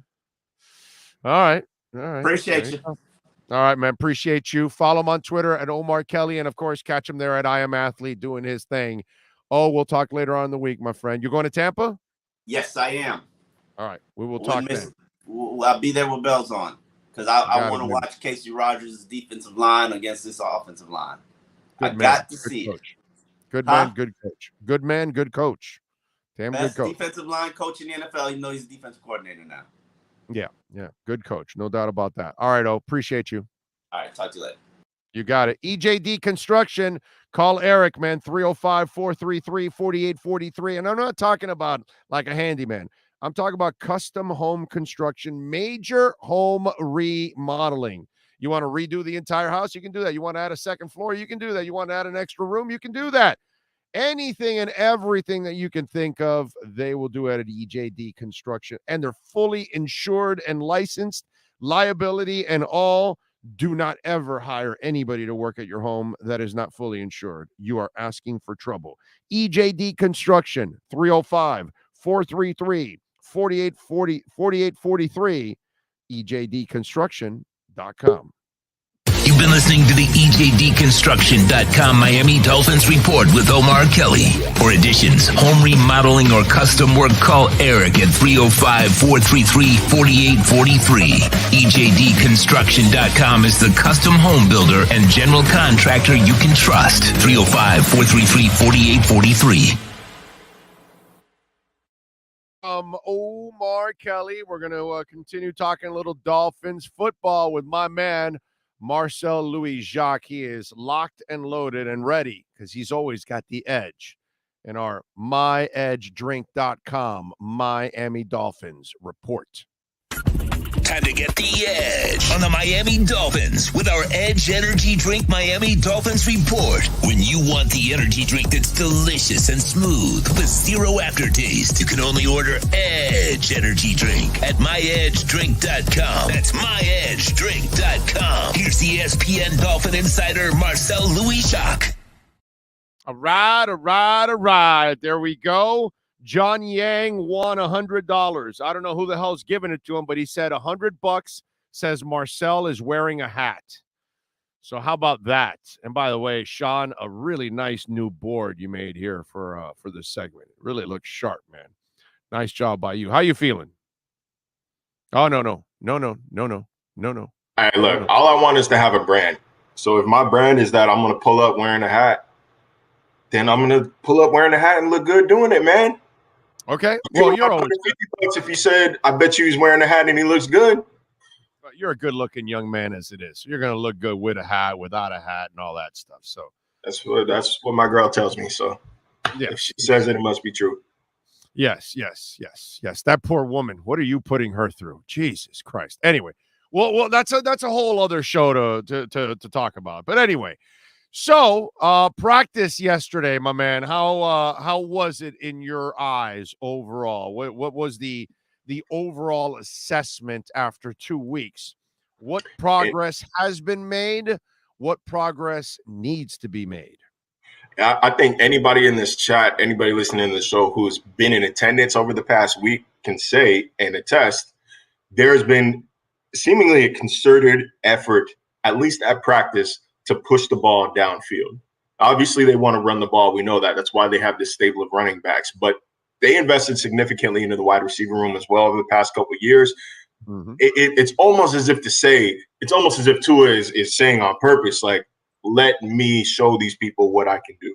Let's change this narrative right now and nip this in the bud. But I think that, look, man, Tua looks good, sure. He looks improved. He looks highly accurate on those deep passes, but he's always been accurate on those deep balls. Where I've seen an improvement in his arm strength is when he's throwing outside the numbers, when he's throwing to the sidelines. There's a few throws that I can't highlight because they violate the media policy, but where he's putting it on a dime, he's putting it on a spot where only his receiver can get it. He's tucking it low and away to where they can fall out of bounds while still corralling the ball in, without having to contort themselves into some ridiculous Marvin Harrison-like position. I think that there does get to a point in training camp, however, where it's hard to judge a team practicing against itself. You know the moves, you know the tendencies, you know how to play them, you know how to beat them. So I think it's you kind of have to temper expectations and roll them back a little bit. We're going to learn a lot here in, I believe it's in 2 days in Tampa for joint practices. I'm very much looking forward to what this defense can do against a Tom Brady run machine, considering he had one of the best games of his career against the Dolphins last year. He's been in the league for how long, man? Look at the numbers. It was one of the best games of his career, period. No matter what jersey he's wearing, it'd be interesting to see how they respond here in practice scenarios. But still, it's against Tom Brady. I'm interested in seeing what Tua can do against a pass rush that is not his and doesn't necessarily care whether they get home or not, or whether they pull up before they get home or not. I'm looking forward to a hostile environment, quote unquote hostile. It's Tampa, but an environment that's not his own fans. This is exactly what you want after 2 weeks, so you can see what kind of progress you've made so far on the offensive line and everywhere else. I'm with you 1,000%. This is big, and I also, as a team, I want to see do tempers flare, and don't hear that as me saying I want to see a fight. I want to see how mentally tough is this team. Because one thing they have not been doing throughout training camp is fighting among themselves, at least not publicly. I think we've seen maybe two minor shoving matches compared to, the Bills are fighting every damn day at practice. I feel like we're getting a report of that, and they're calling it competitiveness, which sure. But I want to see, when there are guys that you don't have to share a locker room with anymore, when there's people wearing another color jersey than you, another color scheme jersey than you, can you keep your cool? Like, has Mike McDaniel, under his influence, is this a team that knows how to keep composed? We know that they can dance and they can play music at practice and they can have fun and they can be themselves. That's great. That's great. Don't mean shit if you lose your mind on the football field. So this is going to be that first kind of opportunity for them to show that composure and show that maturity. I'm looking forward to it, actually. I'm flying out to Tampa tomorrow, and I will be at both joint practices, and I will be watching intently with my Amazon binoculars and notepad at the ready. I'm looking forward to it, man. I think it's going to be a lot of fun. Obviously, with the way Tua is playing, what has, outside of the Tua stuff, which we all know that he has played a lot better and he looks a lot more comfortable in all of this, the offensive line. What are you learning from the 5 guys that they have chosen to start right now? Who is making progress in your eyes and who is not making progress in your eyes? Well, O-line, it's like cornerback, where if you're not being talked about, if you're not being noticed, that is probably a good thing. It means you're doing your job. I haven't noticed Liam Eichenberg, which means he's not getting his what kicked in every other snap like he was as a rookie. Austin Jackson is, I think, clearly improved considering the challenge that he was bestowed upon him, if you will, at right tackle, protecting Tua's blindside as one of the worst pass blocking O linemen in the NFL last year. I think he's been strong. They do get beat. This 5, they do get beat. Don't get it twisted, but I don't think it's to their own fault. I think Miami is going to be one of the better pass rushing teams in the NFL this year because there's just this constant cycle of rushers where there's no lull. If you're facing Jalen Phillips on first down, and then you got Andrew Van Ginkel on second down, and then Phillips or Ingram again on third, like there's no let up. And it's relentless, and it's going to go 4 quarters deep. Everybody's going to be relatively fresh. So I think that you can't look too far into any O-line struggles. Yesterday, they were not good in the run game. They were not good at controlling the line of scrimmage and getting any push when the Dolphins were trying to run the ball. That is not necessarily something that we saw a whole lot of, and it's another thing you kind of have to take with a grain of salt in training camp since they're not tackling to completion. Mm-hmm. But we definitely didn't see the chunk gains, and we didn't see the big runs yesterday like we kind of had been seeing, start to sprinkle in throughout the week. But other than that, and then Connor Williams at center. Look, mention Connor Williams transitioning over to center, and you're going to get a handful of Cowboys fans and reporters that say, oh, looks like this experiment isn't working again. This is another key test for, I guess, a key benchmark for Mike McDaniel's coaching staff, which has already let us know just how confident, almost to the point of arrogance, but definitely confident they are in themselves, that they could see another staff's unit and say, ain't got to do nothing to it. We'll figure it out from here. Worst pass blocking unit in the NFL last year? We'll add a couple guys. We'll add Teron. Obviously, it's big, but we're not going to cut anybody. Throw Austin Jackson on the other side. We'll fix it. And so this is a scenario where they're looking at Connor Williams and they're saying to every coach that's coached Connor Williams, you were doing it wrong. We can do it better. I'm interested in just how many times they can get away with that as a staff before it blows up. No. Wait a minute. The experiment with the Cowboys was very short at center. This is not something that's been tried. He's been a guard the entire time. This is the first Why was it time short? Because it was just a short experiment in the off season.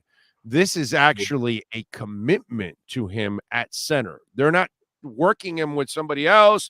He's not competing. No. He is the starting center. So they basically have told him, here you go. This is your position. You need to transition into it. And yesterday, I know he had a clean day finally. And I think, as I said last week, and I've told you and I've told others, I think this is the week here. I think this is the week where you need a clean week from him, and then the concern goes away. But if you have a bad week against Tampa, then I think now the panic sets in a little bit and you have to start searching for somebody else to come in. But I think this is the first time that somebody has said, Connor Williams is our center. The Cowboys had already a hell of a center. It's not like they needed a center. They didn't need him, but there's a reason why it was a short-lived experiment. They said, okay, never mind, you're better off at guard. We're wasting our time doing this. You're correct that this is more time commitment, more of a commitment period. It's also a commitment out of necessity if Dieter is often injured. Well, no, I think it's a commitment after watching Dieter. Because by doing this, because if it wasn't that, they would have said, well, Connor's helping out and filling in and he'll play guard. We're waiting for Dieter to come back. That's never been the case. They gave him the job. So they basically, when Mike McDaniel took over and watched the film, he said, yeah, he's not good enough to be my center. That's basically but that's not how competition works. Oh, like nobody says, oh yeah, they're just filling in. Like if Noah, for instance, is technically filling in for Byron Jones. But you don't give somebody else's job to someone else. But this is what I'm saying. He's technically filling in. But if you ask Mike about Noah, you're never going to hear him say, oh, he's just biding time until Byron gets back. he's going to tell you this is an opportunity for Noah to assert himself. This is an opportunity for Noah to take. So, like, even if he is just a place, or even if he was a place, so they would never tell us that. Mike is an open book, but he's not that open. So, I don't know if that's necessarily the case, but at this point, he's been practicing too much at center. He is going to be the center. And he did tell us that he expects to be the starter when the season does begin. But I mean, McDaniel expects him to be a starter. He treats him like he's a starting center. And he believes in his decision. He told us the other day he would be concerned if Connor Williams did not work at it. Like if he didn't put the work in to be good, to be starting caliber. So, at this point, I was the one that asked him that question about Connor Williams, because obviously is it a concern? He was like, no, it's not a concern now, but eventually it's, if he doesn't fix it this week, I think next week you have to try to find a center. I think it's the responsible thing to do in the front office. If you go through the first week with competition, he doesn't have it. I don't think you can wait a second week for it not to get better. You know what I'm saying? Because now you're really pushing, because I don't know what options are out there outside of JC Treader. I don't know what else is out there. No, you're almost better off asking the guys that you have on stat or on roster who's got center capability, who's got experience. But one thing I thought that, and this might have been part of his answer to you, I think it was, that I found really interesting, I didn't personally know. Look, I know that Frank Smith has experience around offensive lines, right? Like he did the same during Teron's rookie year in New Orleans. He did the same with the Chargers this past year. He did the same with the Raiders in the mid-2010s. If you guys don't remember, Raiders had one of the best O-lines in the NFL during their resurgence. But I didn't know that he was Ben Roethlisberger's center at Miami, Ohio.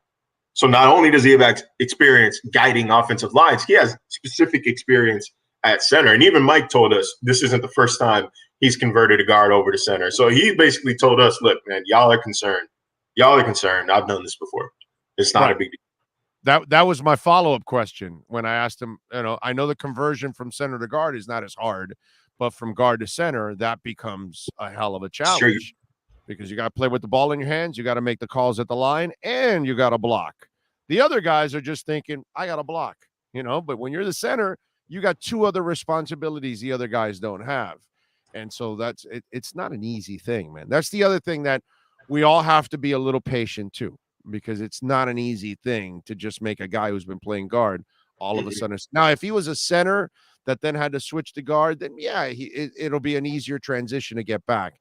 But when you're a pure guard and then you got to go to center, man, that's a hell of a challenge. And not just that, I'm pretty sure he was a tackle at Texas, if I'm not mistaken, and it was already converted or had to be converted to guard. But so I mean, this is I'm sure part of the sales pitch to Connor was, you've got tackle experience, you've obviously got guard experience. We're gonna add center to your list, and all of a sudden, your value, your brand shoots up. If you could play all 5 positions on an offensive line, you are a more valuable offensive lineman. That ties into the message that McDaniel tells this team as a whole, which is my staff and I are trying to put you in the best position to succeed. We are trying to put food on your family's plate. I'm trying to help you do that. You just have to trust us that we want to get you to that spot. And so, this is cut from that. It's cut from that cloth. But beyond that, nobody's really talking about it because the concern was the starting 5, but I don't love the depth on this line. I don't love the depth on this line. I guess you got your swing tackle in Larnell Coleman. Greg Little has been working at a tackle spot. I'm not sure if I'm even allowed to say he's been working at a tackle spot. He's listed as a damn tackle, so that can't be against the rules. But it's not like he's been particularly good. If Greg Little is playing, like something went wrong, you know what I'm saying? So I don't love the depth behind the top 5, but the top 5 at least looks like a starting caliber offensive line, as they should. All of these guys are top 100 or so picks. I'm with you there. All right, what are you working on ESPN so folks can check you out, my friend? Well, am going, like I said, to joint practices this week. We are still working to get to the bottom of this tampering saga. So, that'll be coming in. Obviously, I don't think as info comes in, I probably can't tell y'all on the show. Maybe I can tease something now and then when we have it. But that's kind of, unfortunately, that is my goal until we get to the bottom of it. We got a team on it at ESPN. We got some of the best reporters in the country, best, Bulldog reporters in the country. And I know that we'll get to the bottom of it before long. But then I'll have plenty to write in real time once I see what this team does against other competition. So, it's, again, we're back to football. We're back to kind of weekly plans here.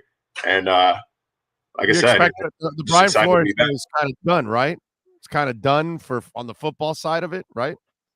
As far as the specific lawsuit against the Dolphins, yeah, basically, yeah. That's, again, I think it was you that brought that point up, that it kind of feels like the NFL punished them for tampering and tanking, since the report said y'all tanked, but we don't find you guilty of tank. It doesn't make sense to me. So that's the only, and it would explain the harshness, the severity of the punishment. It makes sense because they got DraftKings money. Oh, it makes sense because they got MGM's money. Oh, it makes a lot of sense why they didn't want to go all the way on the tanking. Oh, Lordy, it makes a lot of sense. Okay, yeah, so, yeah. We're not born yesterday, bro. please give me a break. But and then also we cheated and all that, and it's just disgusting. Now it's the other part of the lawsuit, right? The racism part, racial discrimination, and that one's going to be hard to prove. But again, I think we've talked about it with the Dolphins. There's no proof with the Dolphins. No, not with the Dolphins. But I'm saying, like, this basically shines a light on the trouble behind the Rooney Rule as a whole. You can't artificially inspire forward thought.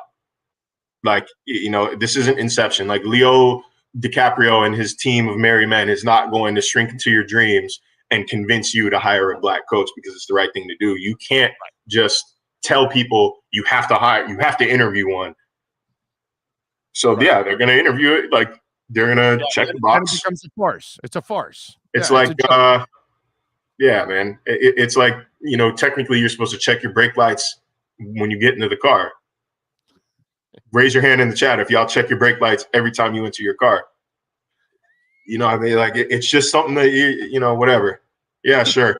I'll tap the brake. Yeah, it works. Sure. And you keep it pushing. So I think he's kind of got an uphill battle. I mean, it's a moral victory in that the NFL said, yeah, you were telling the truth. But again, and I think we all knew this, we're not really any closer to getting the change he's trying to effect than we were 7 months ago. But yeah, that's probably done. I'm co-hosting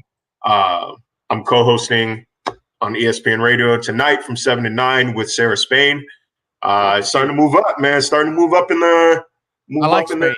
the day slots, man. The time of day. No more graveyard shift. Well, I still got another one on Friday, but not tonight, baby. We got prime time tonight. We got rush hour dinner time. So you guys, Isaiah, we don't even use turn signals out here. Hell no, y'all don't. Yeah, y'all look for something to listen to, some good conversation tonight. 7 to 9 ESPN Radio. You can listen to it in the ESPN app or on your physical radio if you have Sirius XM. So there you go. And don't forget, you can order the finest energy drink on the planet, myedgedrink.com. You can't get it in stores, but you can get 10% off by going online to myedgedrink.com. Delicious, smooth, zero aftertaste, the finest elixir on the planet. When you mix it with vodka, you're going to love it, because when I mix it with Grey Goose, it is just absolutely heaven. Order it, support us, support the great company that supports our program, our platform, and Marcel. Edge Energy Drink, myedgedrink.com. I promise you, when you try that, you will never have another energy drink again, because all the other ones got an aftertaste. This one doesn't. myedgedrink.com. Get 10% off. Use our code Big O. Marcel, as always, thank you, my brother. Appreciate you. We'll catch up later in the week. Absolutely. All right. Enjoy Burn Steakhouse. There you go. Marcel Louis Jacques giving you the edge. You now have the edge on the Miami Dolphins with the Edge Energy Drink Miami Dolphins Report featuring ESPN's Marcel Louis-Jacques. Get the energy drink that's delicious and smooth with zero aftertaste. You can only order Edge Energy Drink at myedgedrink.com. That's myedgedrink.com. A couple minutes. Let's take a quick break. When we come back, we get ready for hour number 4. Got a bunch of other things I want to talk about here. Hour number 4 of the Big O Radio Show is next.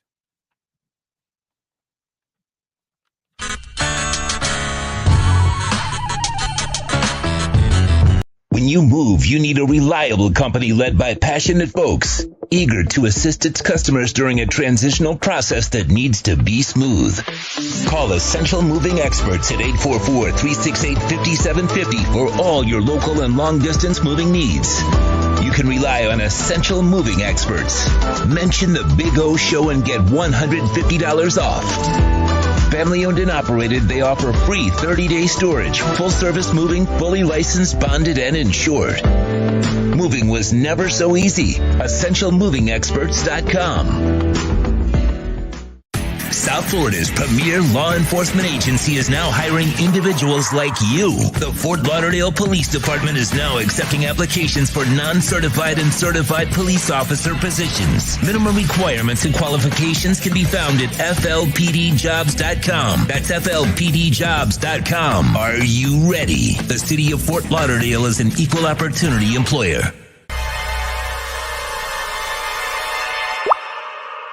What? Oh, look.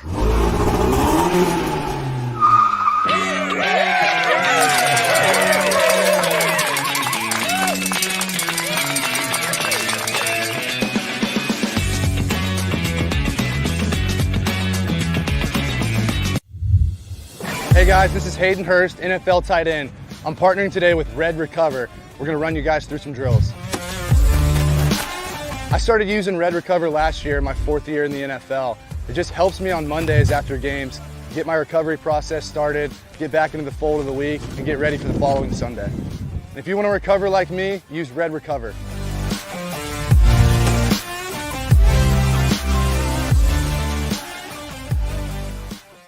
When you need your warehouse looking good while staying efficient, there's only one place to find the finest racks in the business. Pallet Rack City in Hialeah. 305-424-8547. That's 305-424-8547. Pallet Rack City is the company you need when you want your warehouse sporting the finest racks in the business. After all, who doesn't love a great rack? Pallet Rack City. 305-424-8547. That's 305-424-8547.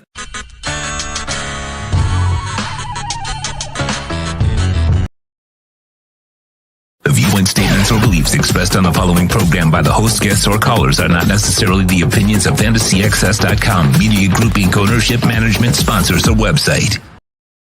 When it comes to South Florida sports teams, very few in the media have witnessed, lived, and covered it like the Big O. Let's start the program dedicated to your favorite South Florida teams with a passion that's unmatched. The Big O Radio Show is on. Here's the Big O.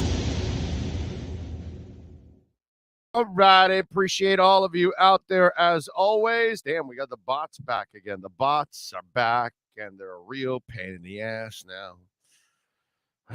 Damn, man, what's wrong with you bots? All right, by the way, I would be remiss if I did not say, Ho Yoon, thank you, sir, as always, making a donation to the program, Cash App or Venmo, Cash Big O Show, and you could even donate Bitcoin there on Cash App at Cash Big O Show, like they have. And thank you, Ho Yoon. Appreciate you giving us a little love on Venmo with a happy Monday. That's Cash Big O Show if you want to send it in on Cash App or Venmo, as always. There, the naked girls are back. There we go. The bots are back once again. How about that? All right. I love it. And by the way, Sean, we need to check. Anthony Vega may have been, or Robert J. Robert J. thinks he was blocked. And that was probably my stupid ass that blocked him accidentally when I was blocking the bots.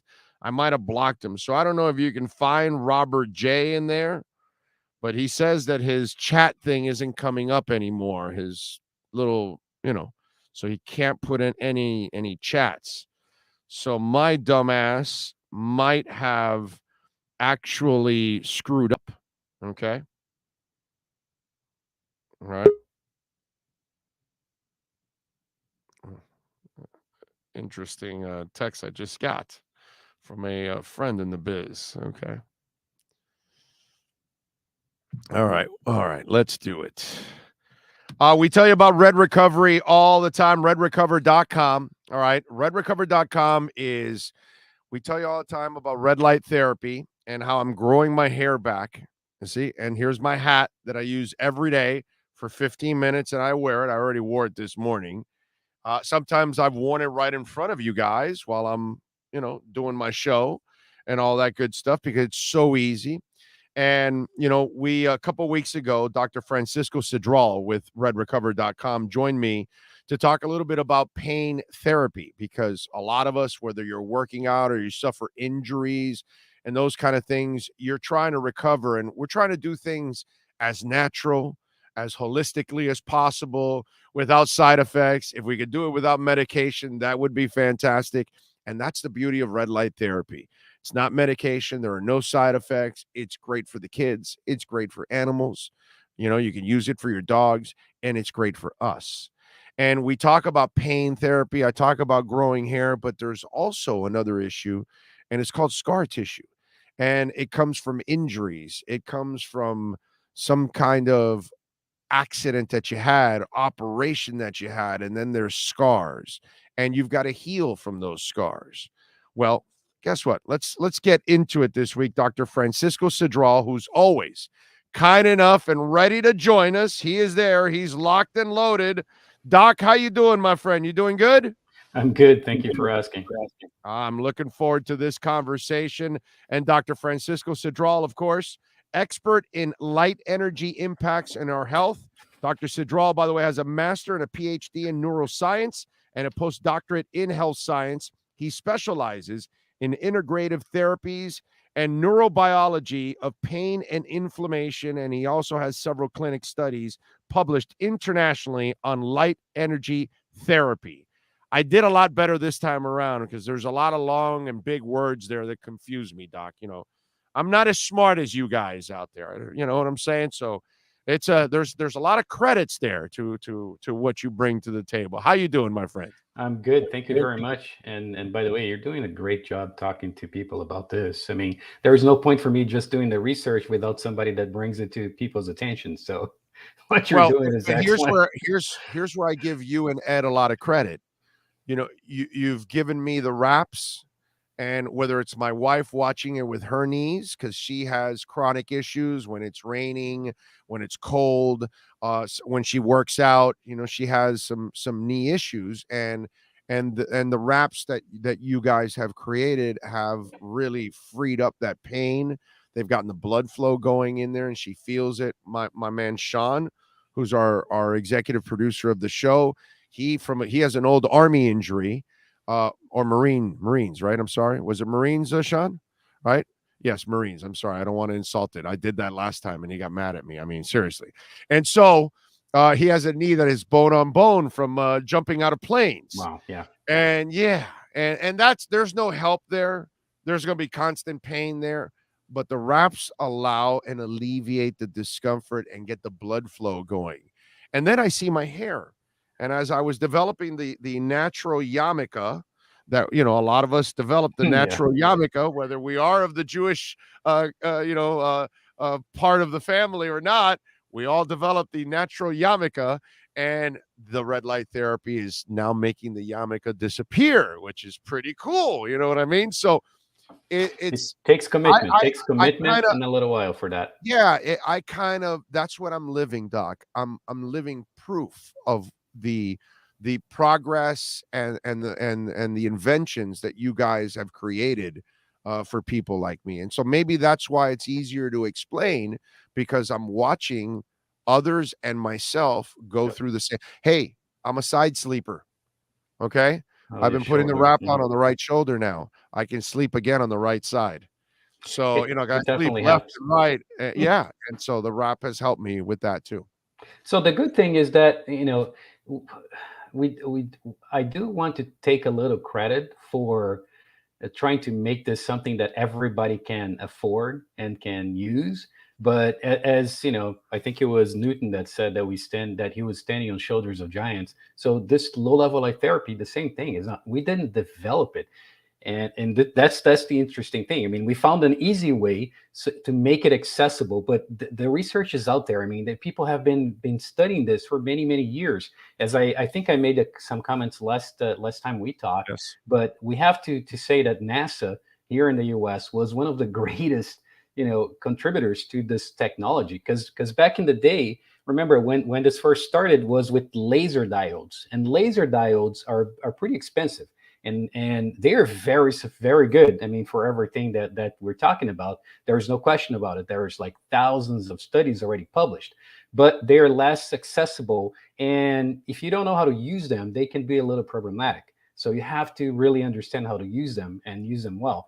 Though back in the day, in the 80s, when this research was starting to get pretty big, NASA decided to create and develop perfected LED systems that already existed back in the day, but the LED would give out a very broad range of wavelength. It was not very specific, and also the radiance was not that high. And I'll give you an example. Low-level light therapy, it depends on the dose that you use. It has to be a good dose, otherwise it doesn't do anything. It's as if you're taking a pill. Like if you take 1/4 of an aspirin, it's not going to do anything, because it's not supposed to be just a quarter. So dose is important. And back in the day, they didn't have, the technology was not there. The LEDs were irradiating all over the spectrum, and they didn't have a very high irradiance. So NASA really worked on it and developed what still to this day, we call them NASA LEDs, because they were very interested in two different things. One is plant growth in space, because that's a major thing for space That's what stations. they're doing now, yeah. Else. It's huge, and they to this day they still use low level light therapy with LEDs. Oh, they're using it right now in the station. What's it called? The space station that they have. Station. Yes, they're in the middle of growing their own food. They're in peppers. I saw the other day. There you go. The peppers were floating up in the air, and they were grabbing it and biting it and all that kind of stuff. Irradiate it with light therapy in the infrared and the red spectrum. But the other thing that they were very concerned about was the skin of the astronauts. So wound healing was a major issue, because if you're up there, you can get injuries pretty easily. It's kind of hard for it to heal. And they did a lot of interesting studies. First, within the team of engineers trying to develop a better LED that would focus more on a specific wavelength, and also with a higher irradiance, so that it could be used in lieu of lasers, which are very good, but are more expensive. And also a laser, generally you have maybe 1, 2, maybe even 3, 4 diodes in place. An LED, you can have hundreds and assemble an array of them, and then you can treat a much larger area all of at the same time. And because there are not so many of the problems with the dosing and everything else, it's easy enough so that you can put them in sleeves like we're doing, and then bringing it to a larger number of people. So that, like I said, we're standing on shoulders of giants that already developed this and investigated and perfected. But we decided that was my dream since I was in college. Like, I want to make this accessible. I want to bring this to a lot of people. Well, you're doing it. Everybody to try it, and that's the idea. So for wound, and by the way, on the shoulder of giants, now I can sleep on my right shoulder. So thank you. There we go. Thank you very much. And so in this month's conversation, we talked to you about the hair growth, and I tell you about it all the time. We talked to you about pain relief. So the doc just mentioned right now injuries, which we all suffer. And then sometimes scars are left. And then sometimes you're left with that scar permanently there as a reminder.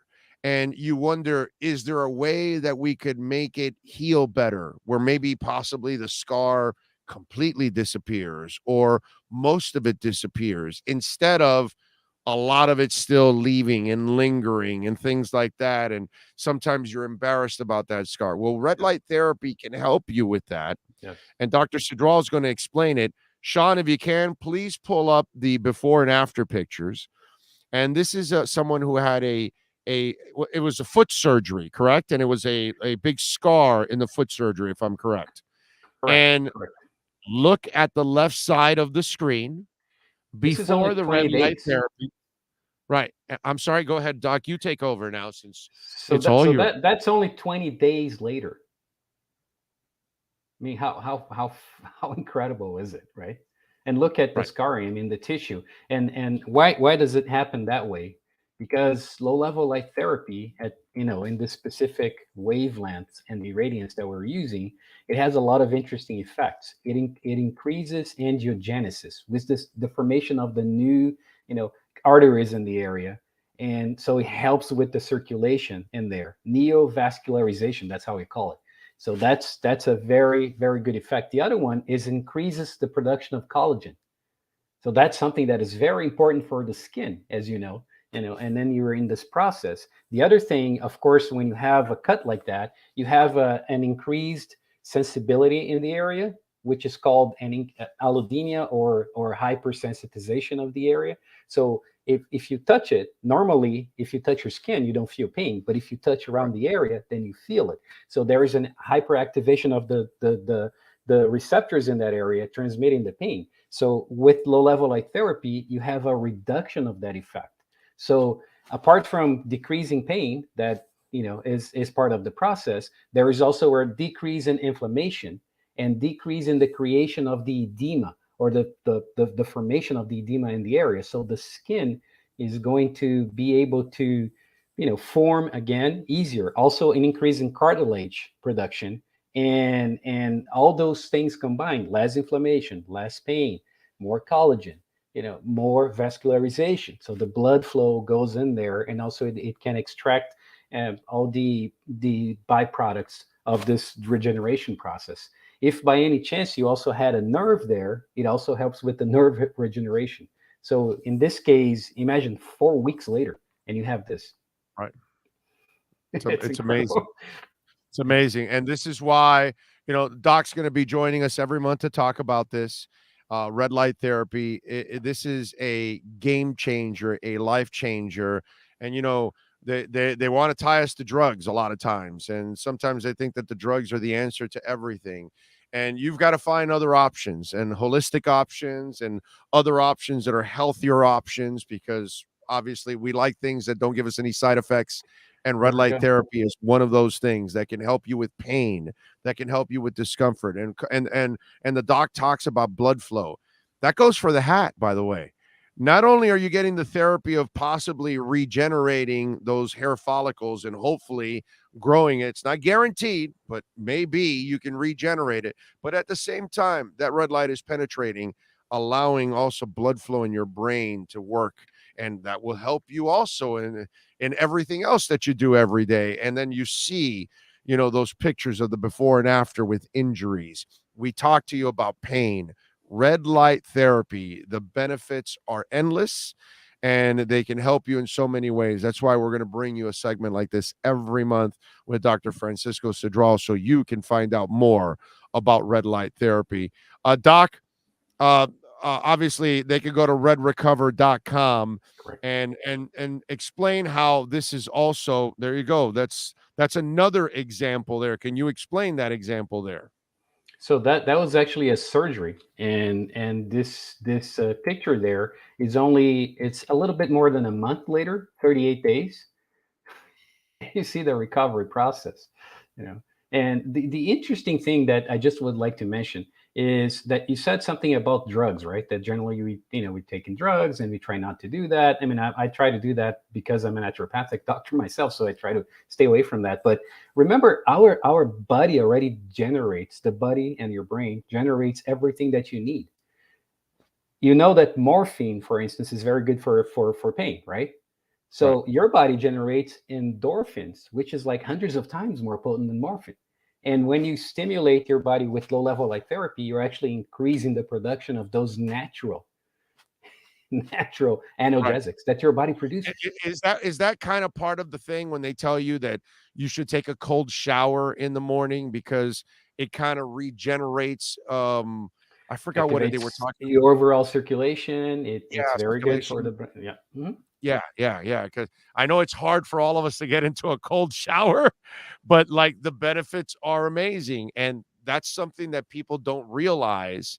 You know what I mean? That what a simple cold shower could do for you. You know, and so you look at red light therapy, and you're like, well, wait a minute, come on, bro. This is just a bunch of red lights. No.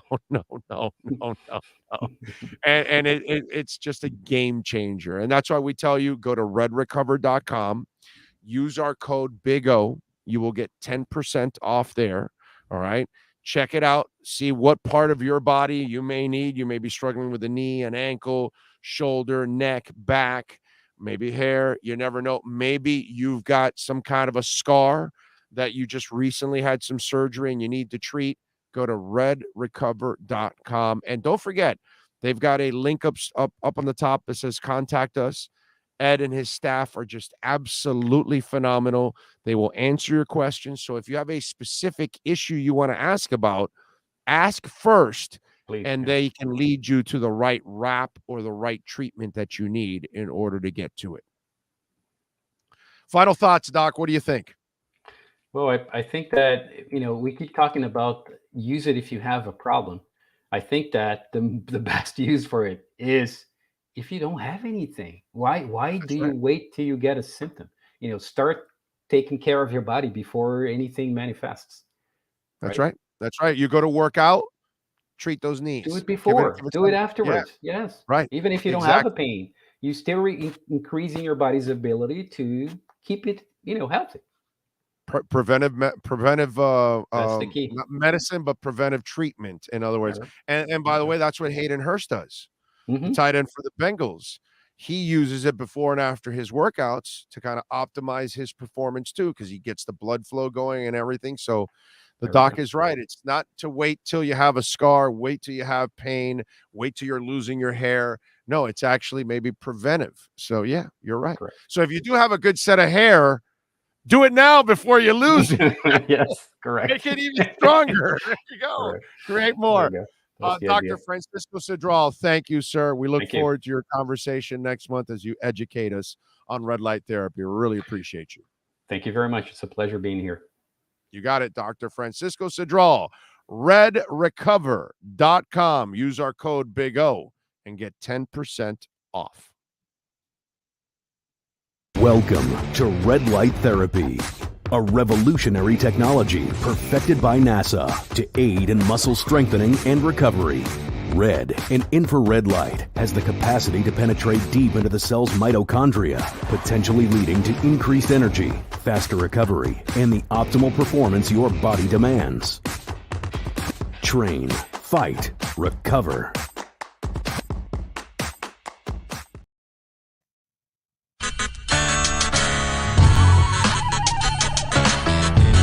If you're a Miami sports fan, then there's only one store to go to, and that's Canesware at Miami Fanware in Davie. They're your one-stop shop for all your inner Miami CF, Canes, Dolphins, Panthers, and Marlins merchandise. They have hats, t-shirts, game day jerseys, and so much more.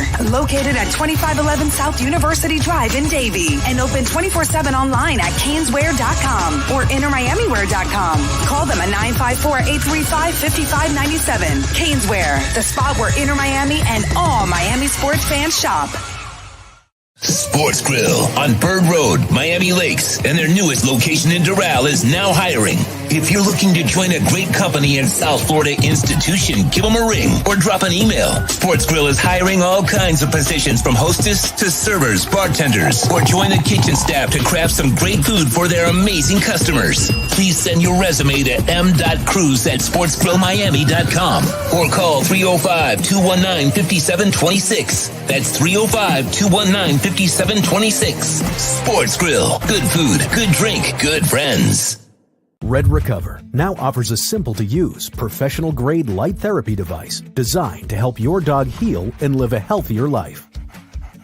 Red Recover emits red and infrared light therapy based on the same science that NASA developed, all in a soft, flexible housing pad powered by a convenient, rechargeable lithium-ion battery. Give your dog the same therapy that many veterinarians use today, but at a fraction of the cost. Pads are available in 3 sizes and come with attachment straps, clips, and an easy-to-use manual. Red Recover can help your dog with arthritic conditions, muscle soreness, intervertebral disc disease, ACL rehabilitation, performance, aging, and general health and happiness.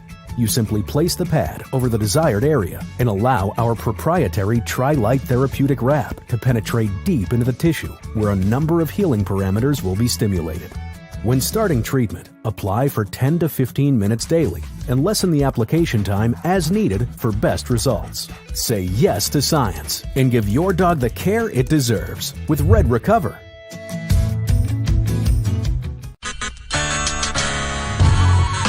The viewpoint statements or beliefs expressed on the following program by the host, guests, or callers are not necessarily the opinions of FantasyXS.com, Media Group Inc., ownership, management, sponsors, or website.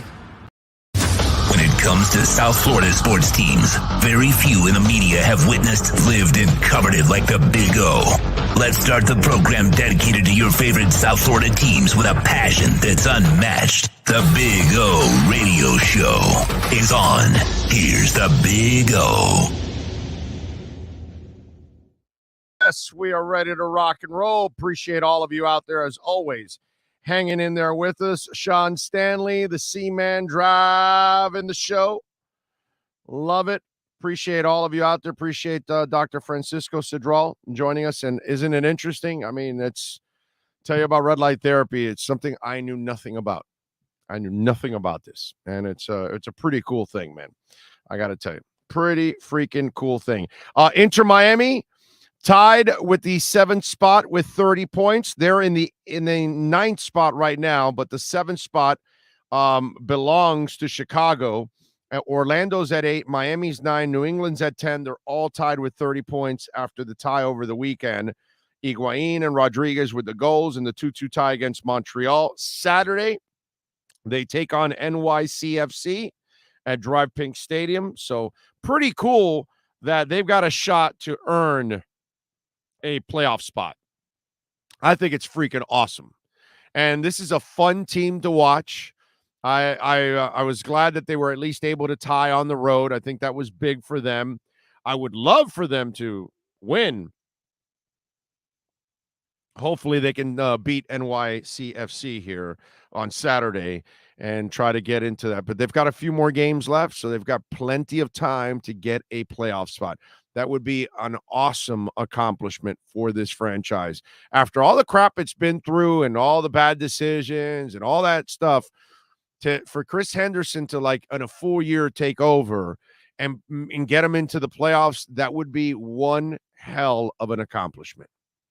And if you can get rid of Pizarro along with Higuain this offseason, it's going to be hard. I mean, Pizarro's going to need some kind of a great performance to somebody buy that contract. But you're going to get rid of Higuain at least.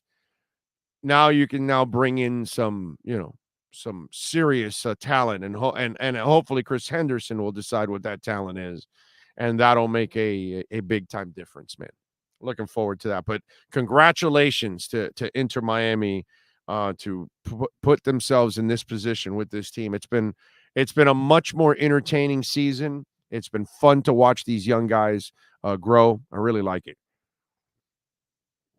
Now, Dolphins. I want to talk a little Dolphins here. I mean, we've talked a lot of Dolphins today, obviously, on the program. I had a listener today ask me about the vibe and on social media. And he was asking about the vibe. And I talked a little bit about it with Omar. And one of the things, I think you fans have noticed it, right?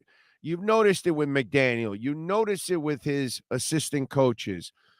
There's not the regular company line like, yeah, no, I like to work with the guy, this, that. No. There is a genuine respect. There's a genuine love.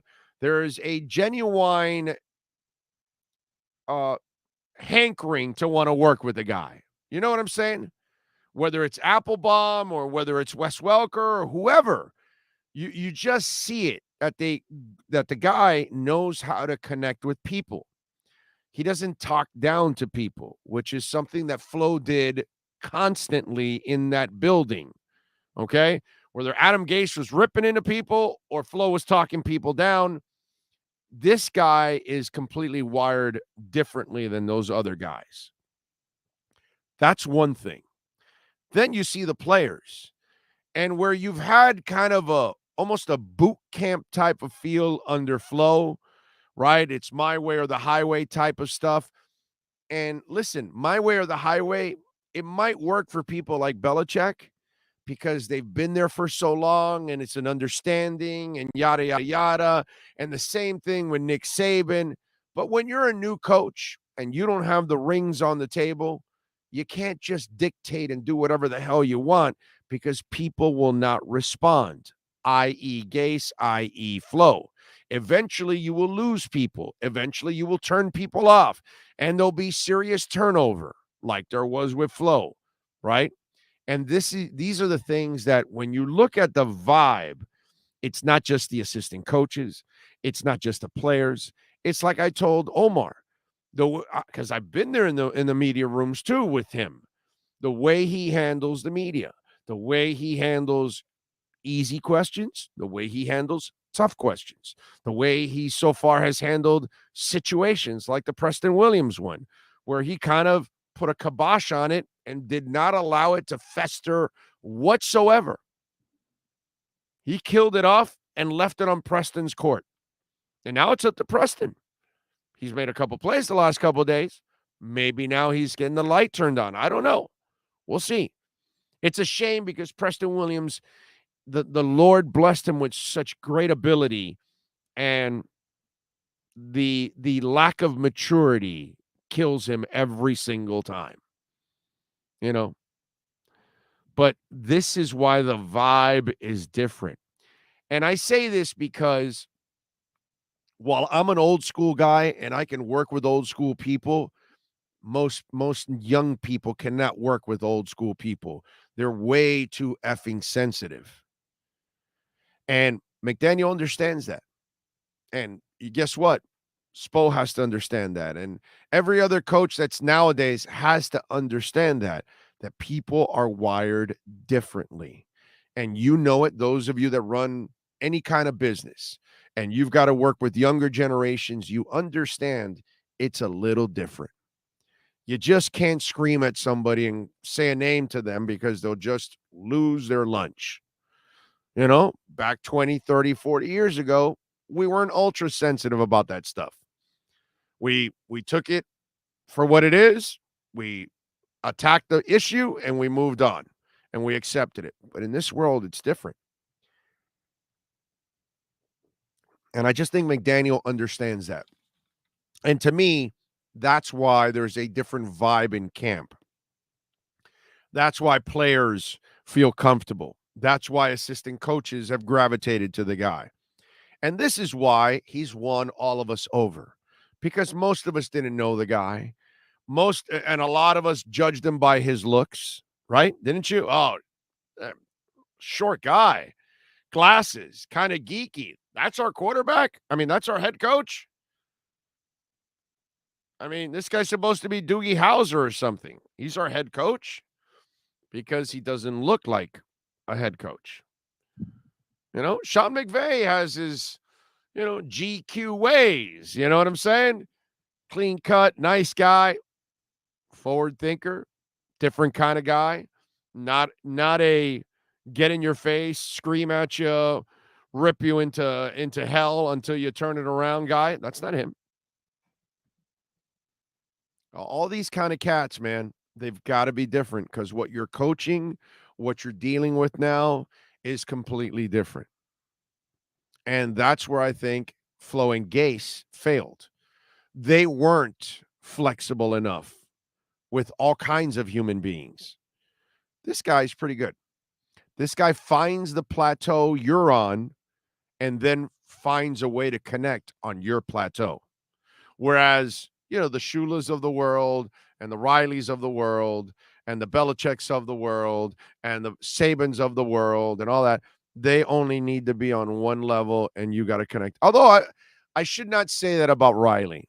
Riley's actually more of an intellectual, and he will find other ways to reach guys too. Also with books and music and some stuff like that. So I shouldn't lump Riley. That's unfair of me, and that's wrong. Actually, that's bad on my part. I apologize for that. Riley's really not like, he is a hard ass in his own way, but he actually has a little bit more flexibility than your traditional hard ass coach. Actually, a little more. I'm not saying he's Flo. I mean, I'm not saying he's Flo. I'm not saying he's Spo. I'm not saying he's McDaniel, but he has a little more to him than those other guys. Yeah.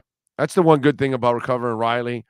He knows about what's going on in the world, where the Sabins and the Shulas and the Belichicks of the world, they just have blinders on, and they only know what's going on in football. That's all. They don't know anything else. Can't talk to them about music or lifestyle or politics or none of that. That's the beauty of Riley. Riley's the most well-rounded head coach I've ever covered in my life. Knows exactly what's going on practically in anything. Good dude. Good dude. One of my favorites to cover. And Juice 15, sir, thank you. Says Phil Jackson's another example of someone who gets, yeah, he has his Zen ways of, yes, he's another guy that as an older coach, he's one of those guys that had a little bit of that too. You're right. That's a good one right there, Juice. I like that. But I credit McDaniel. I really love the way he carries himself and the vibe he has created on this team right now, that I believe that as long, okay, now listen to me now, okay, don't take it out of context. As long as McDaniel proves that what he's coaching works, that what he's coaching helps them win, that what he's coaching helps them get incentives, that kind of stuff, I believe he has the kind of personality that those guys are going to go through walls for him from here on out. That's going to be the case for Mike McDaniel. Obviously, he's got to prove in the middle of the season that he can coach and he can outcoach the guy on the other side and all that. That's when players will go crazy for you. But because he's also a personable guy, I think he's going to be the kind of coach that will end up forcing players to, not forcing them, not like he's forcing them, but they're going to feel like they've got to go all out for this guy. I really feel that.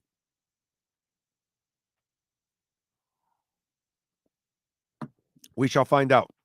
We shall find out, ladies and gentlemen. Man, I am so pumped for this season. I feel really good. I haven't felt this good about a Dolphins team and the coaching staff and the front office in a long ass time.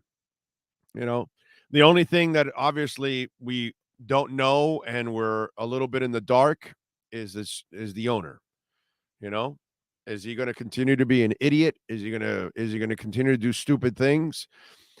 Now I will say this. Here's the saving grace about Stephen Ross. Okay, because look, Stephen will spend money, and we all know that. All right, and he means well. Okay, I'm not going to take that away from Stephen Ross. He means well, but he's a goofball, and he does just stupid things, and he has no credibility. None. He's a habitual liar, and he's a habitual cheater. Okay? That has been proven from the Harbaugh stuff through now. So he can deny all he wants, but unfortunately, he's earned that right. Okay?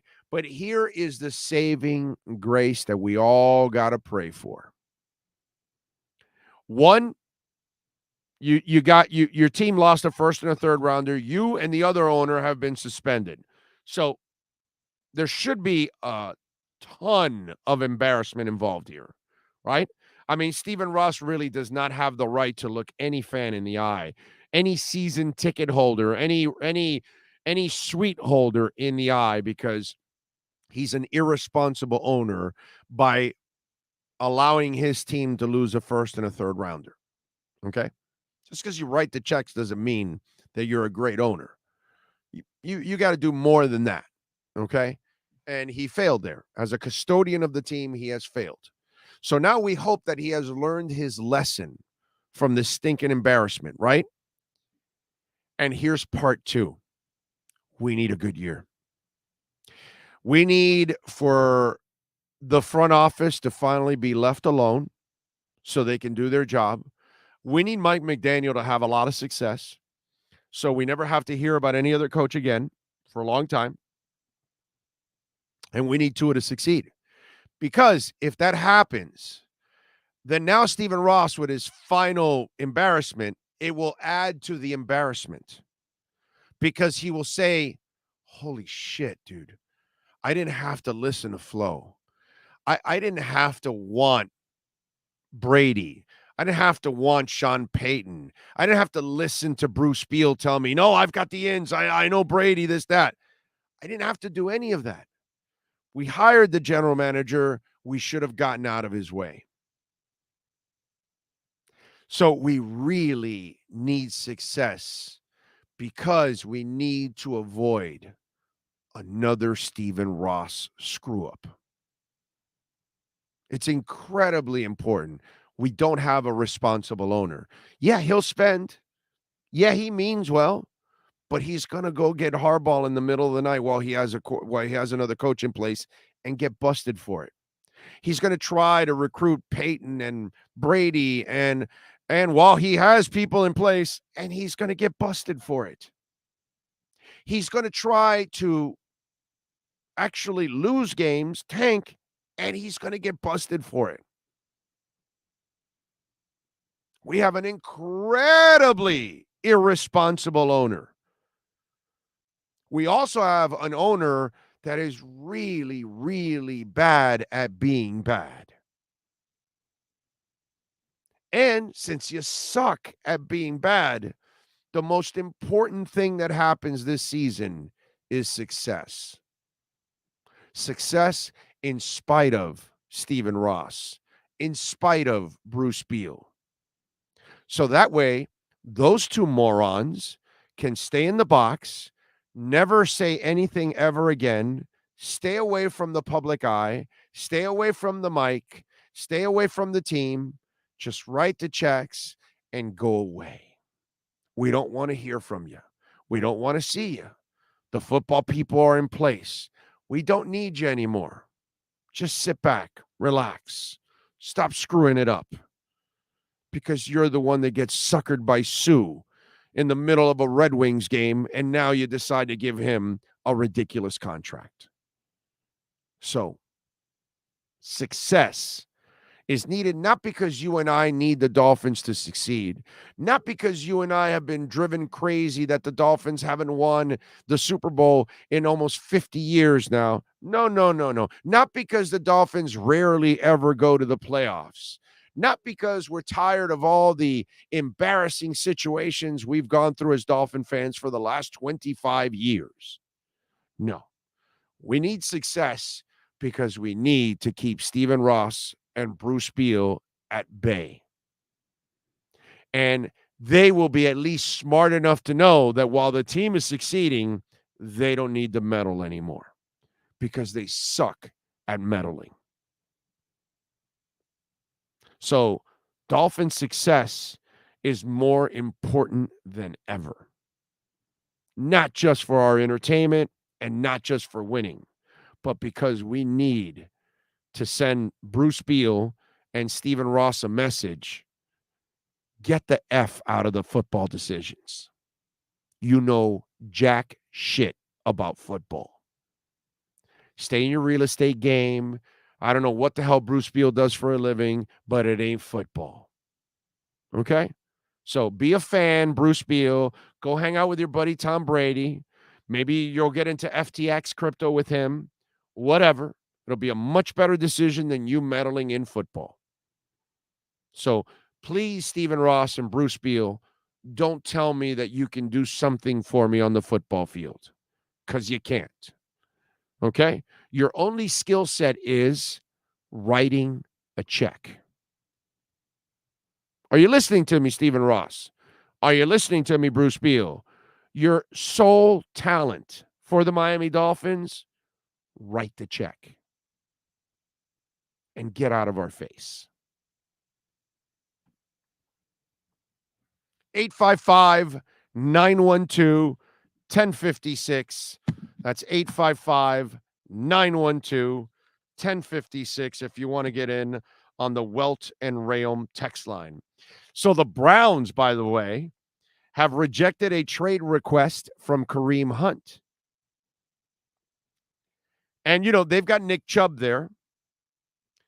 They also drafted Zamir White in the 4th round out of Georgia, and they drafted the UCLA kid, Brown. Oh, I'm sorry. No, that's the Raiders. The Browns, have Nick Chubb. So here's the problem with, and I'm going to roll it into the Raiders. That's why I had the notes kind of mixed up. So the Browns are going to reject Kareem Hunt's trade request. Well, of course, they didn't even sign him for his last year. So they're not going to give him a long-term contract. They've got Nick Chubb. You've got an interchangeable position. He's not a number one. Chubb is. He's had issues in the past. So they're going to milk the most interchangeable position with Kareem Hunt. In comes the Raiders. Josh Jacobs wants a trade. They won't trade him. Right? But yet they gave Kenyon Drake a 2-year deal. And he's the backup to Josh Jacobs. Did you watch that preseason game? Did you think Josh Jacobs was playing way too much in a Hall of Fame game? Because I did. And they drafted Zamir White from Georgia in the 4th round, the Raiders did. They also got the Brown kid out of UCLA in the 7th round. Basically, they're telling Josh Jacobs, yeah, we're going to, move on from you. We'll probably have the Georgia kid and Kenyon Drake next year as our running backs. We're not going to give you a long-term contract, which will put Kareem Hunt and Josh Jacobs out on the open market next year. And they can't command a ton of money because it's the running back position. That might be one of 2 options for the Miami Dolphins next year at running back. That might be a free agent that you might want to pick up and add to this team. I like Josh Jacobs. I got to tell you, I'm a Josh Jacobs fan. Kareem Hunt, but Josh Jacobs, I would like. I have no problem. But here's the thing. Because you're not re-signing them, because you already have plans in the works for the future, you're going to run those mofos into the ground and you just don't care. Man, I would hate to be a running back in the NFL. It's just, it's not worth it, man. It's, holy moly. You got to play another position, dude. Big O unfeared without fear or favor. Yeah, well, that's definitely true. Ross and Beal are the equivalent of Milli Vanilli. No talent hacks, just pretending. Amen. Stephen Ross is the Monopoly logo that keeps landing on the go to jail spot. Matthew Owen says, I like Big O. Well, I like Matthew Owen. Thank you. I love all of you for tuning in. Thank you. Only people who know less than Ross about football are fans who think Tua can't throw. Ross is a noodle owner. Yater Castro. That was a very deep speech, Big O. My wife thought I was listening to Mass. LOL.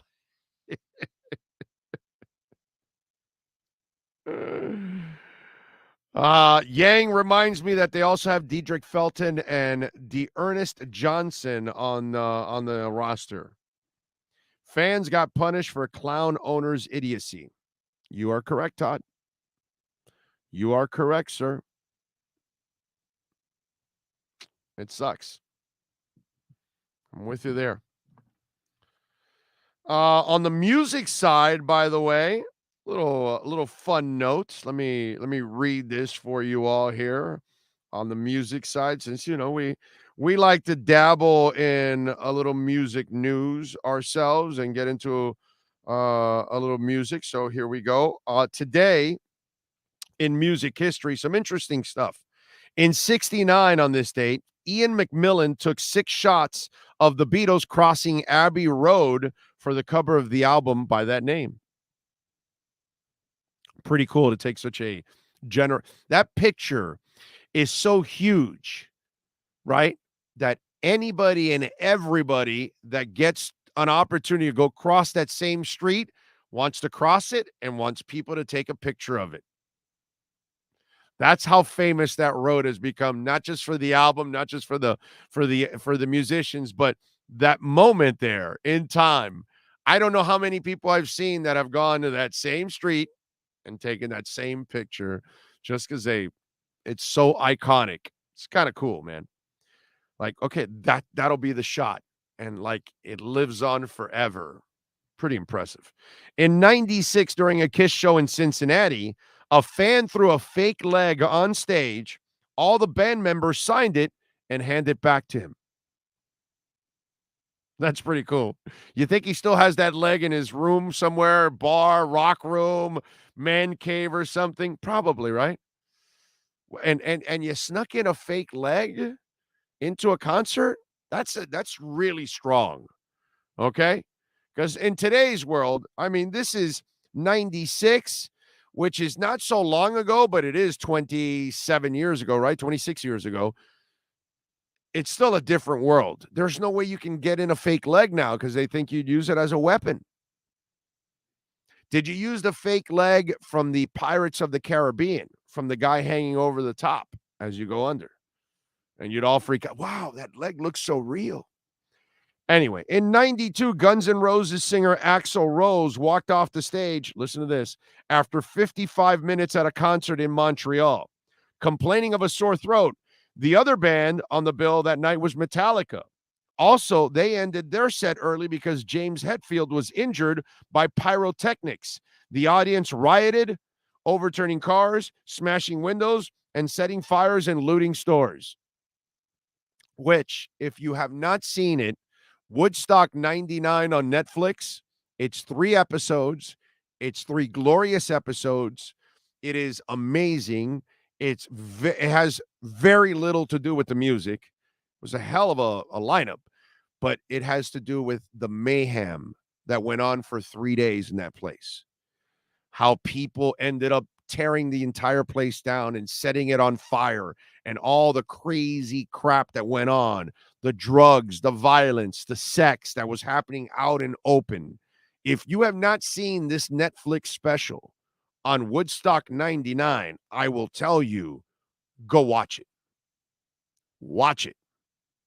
You will enjoy every moment of it, and you will go, holy shit, I remember hearing about it, but I didn't know it was that bad. And it was bad.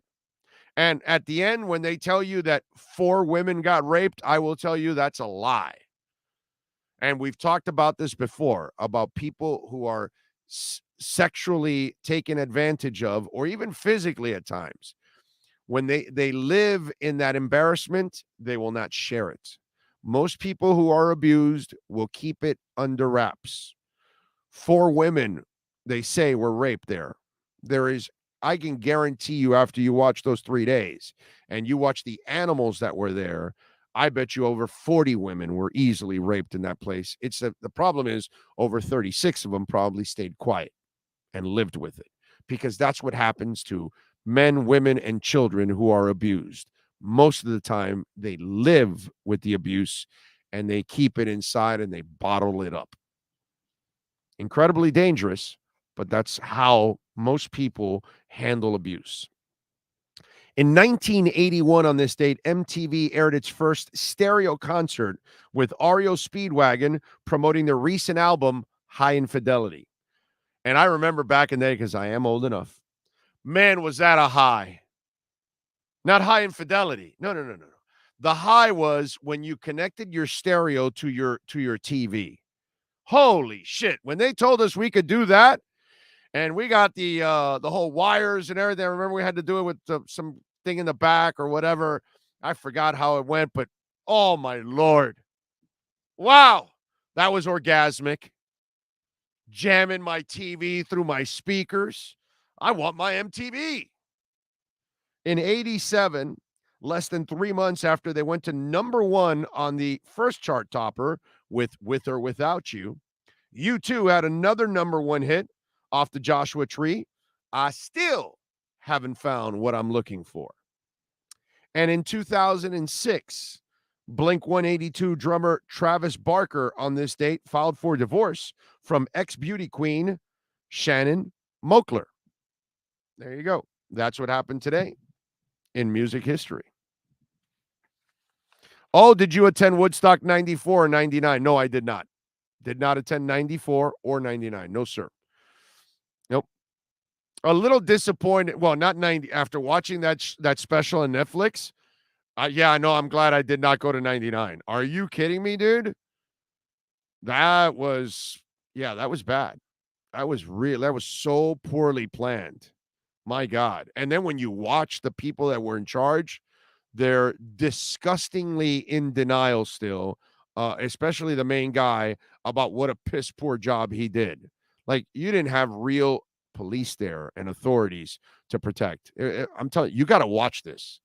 If you have not seen Woodstock 99 on Netflix, what was it called? The God, what was the line, the name they have for Woodstock 99, and they call it something, and it is so apropos. It's really, really bad. Yeah, Sean. Train wreck. Huh? Train wreck. The train wreck. That's it. And it is so apropos. Oh my God, was it a train wreck? Yeah. Major train wreck. No doubt about it. Big O, your TV needed the RCA type connector to hook up to your stereo. Exactly. Whatever it was back there with the little screws, and you got the little 2 things in there, and then you'd screw back or whatever. I remember, not exactly, but I kind of remember what I had to do back in those days. I mean, we're talking 40 something years ago, dude, or 40 years ago. The irony of Woodstock 99 is Megadeth closing the show with Peace Sells while the background is in flames. No, they did not close 99. You're wrong. It was Jewel who closed out 99 right after the Red Hot Chili Peppers, I believe it was. Red Hot Chili Peppers closed out. No, it was Fred Durst, right? Was it? No, Fred Durst.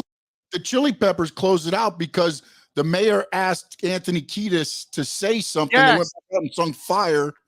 They played Jimi Hendrix Fire. Yeah, Fire, as the place was burning. Let me stand spoiler alert. Fire. And Flea is completely naked, bro. Completely naked. Okay? Completely naked. Just flashing the tallywhacker all over the place. And please, let's call it a tallywhacker. Penis is so personal. That's a line from Porky's, if you're into it. Big O with Monday Mass. Don't they know he's the Miami sports messiah? Well, thank you. That's a little too kind. Let's see what else. Wasn't the site of the original Woodstock was held at a pig farm? Yeah, somewhere in New York. What was it called? I think it was. Wasn't it called Woodstock, New York, or something close to that, or something like that? I forgot where it was in New York. But this one was in Rome, New York. The other Woodstock was not in Rome. It was somewhere else. I forgot exactly where. I would not have wanted to go to. The one I wanted to go to was the US Festival and Live Aid. Those are the ones that I will regret for the rest of my life. I don't regret that I didn't go to 99 or 94. I don't regret it. To me, those were good lineups. Don't get me wrong. But when you go see the Live Aid lineup, okay, and then in the US Festival, I'm sorry. There's no comparison. It doesn't even come close.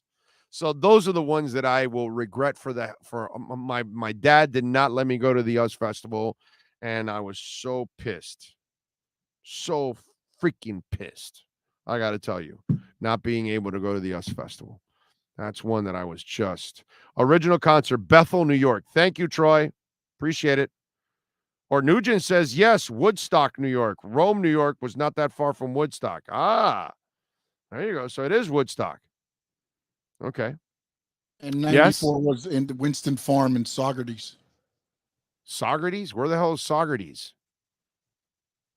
It is about 100 miles north of New York City, 70 miles of the original 69 festival near Bethel.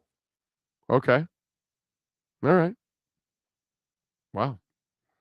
Why is it always up in New York? There's a lot of land up there. Apparently, outside of the city, there's all land, I guess, right? Holy crap. Pretty much open farms and stuff, so you can have I got cousins. Thousands of people there. By the way, I'm being a smart ass, okay? I got cousins in Monticello, New York. I know upstate New York. Relax. Sorry. Chill out. I've been there plenty of times, okay? So I know that there's plenty of space. I'm just being a smart ass like I normally am. What's a good nickname for Tua to go on with the cheetah and penguin?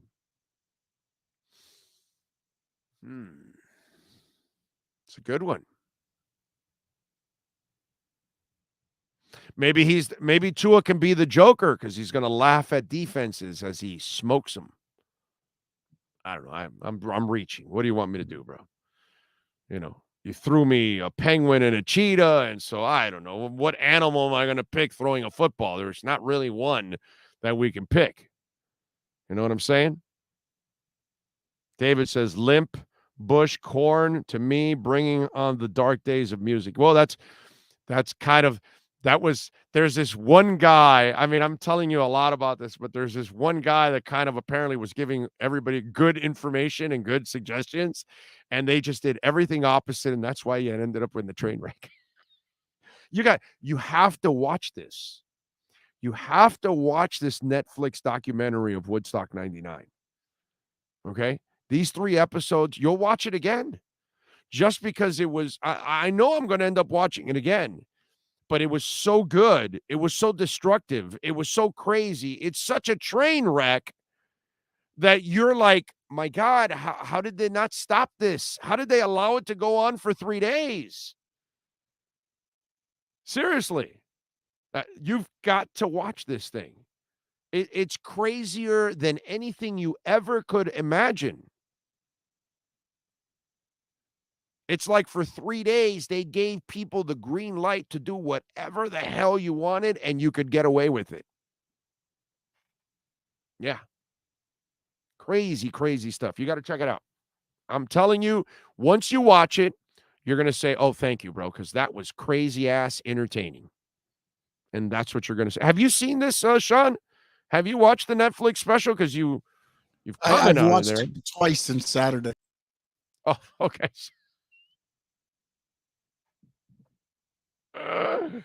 I'm not surprised, man. I'm not surprised. So, some people went almost 2 days without eating. Oh, that's because they were too busy doing drugs. So, that's what's going to happen. All right, we got to wrap it up here on the show. We've done over 4 hours today. We thank Ira Winderman, Alan Poupart, Omar Kelly, Marcel Louis Jacques, Dr. Francisco Cedral. Hell of a guest list, of course. Sean Stanley, Seaman, doing great work behind the scenes, putting it all together. Without them, I would be absolutely lost. And Sean, by the way, those new boards, man, they look absolutely sweet, boy. Those new boards are looking tight, man. Tight. I like it. We thank all of you out there. If I didn't catch you and you sent a super chat, thank you. If you send a Cash App or Venmo, Cash Big O Show, you can make a donation. Even on Cash App, you can make a Bitcoin donation there too. Cash Big O Show. We will see you all tomorrow. Same time, same place, same bat channel. Have a great one.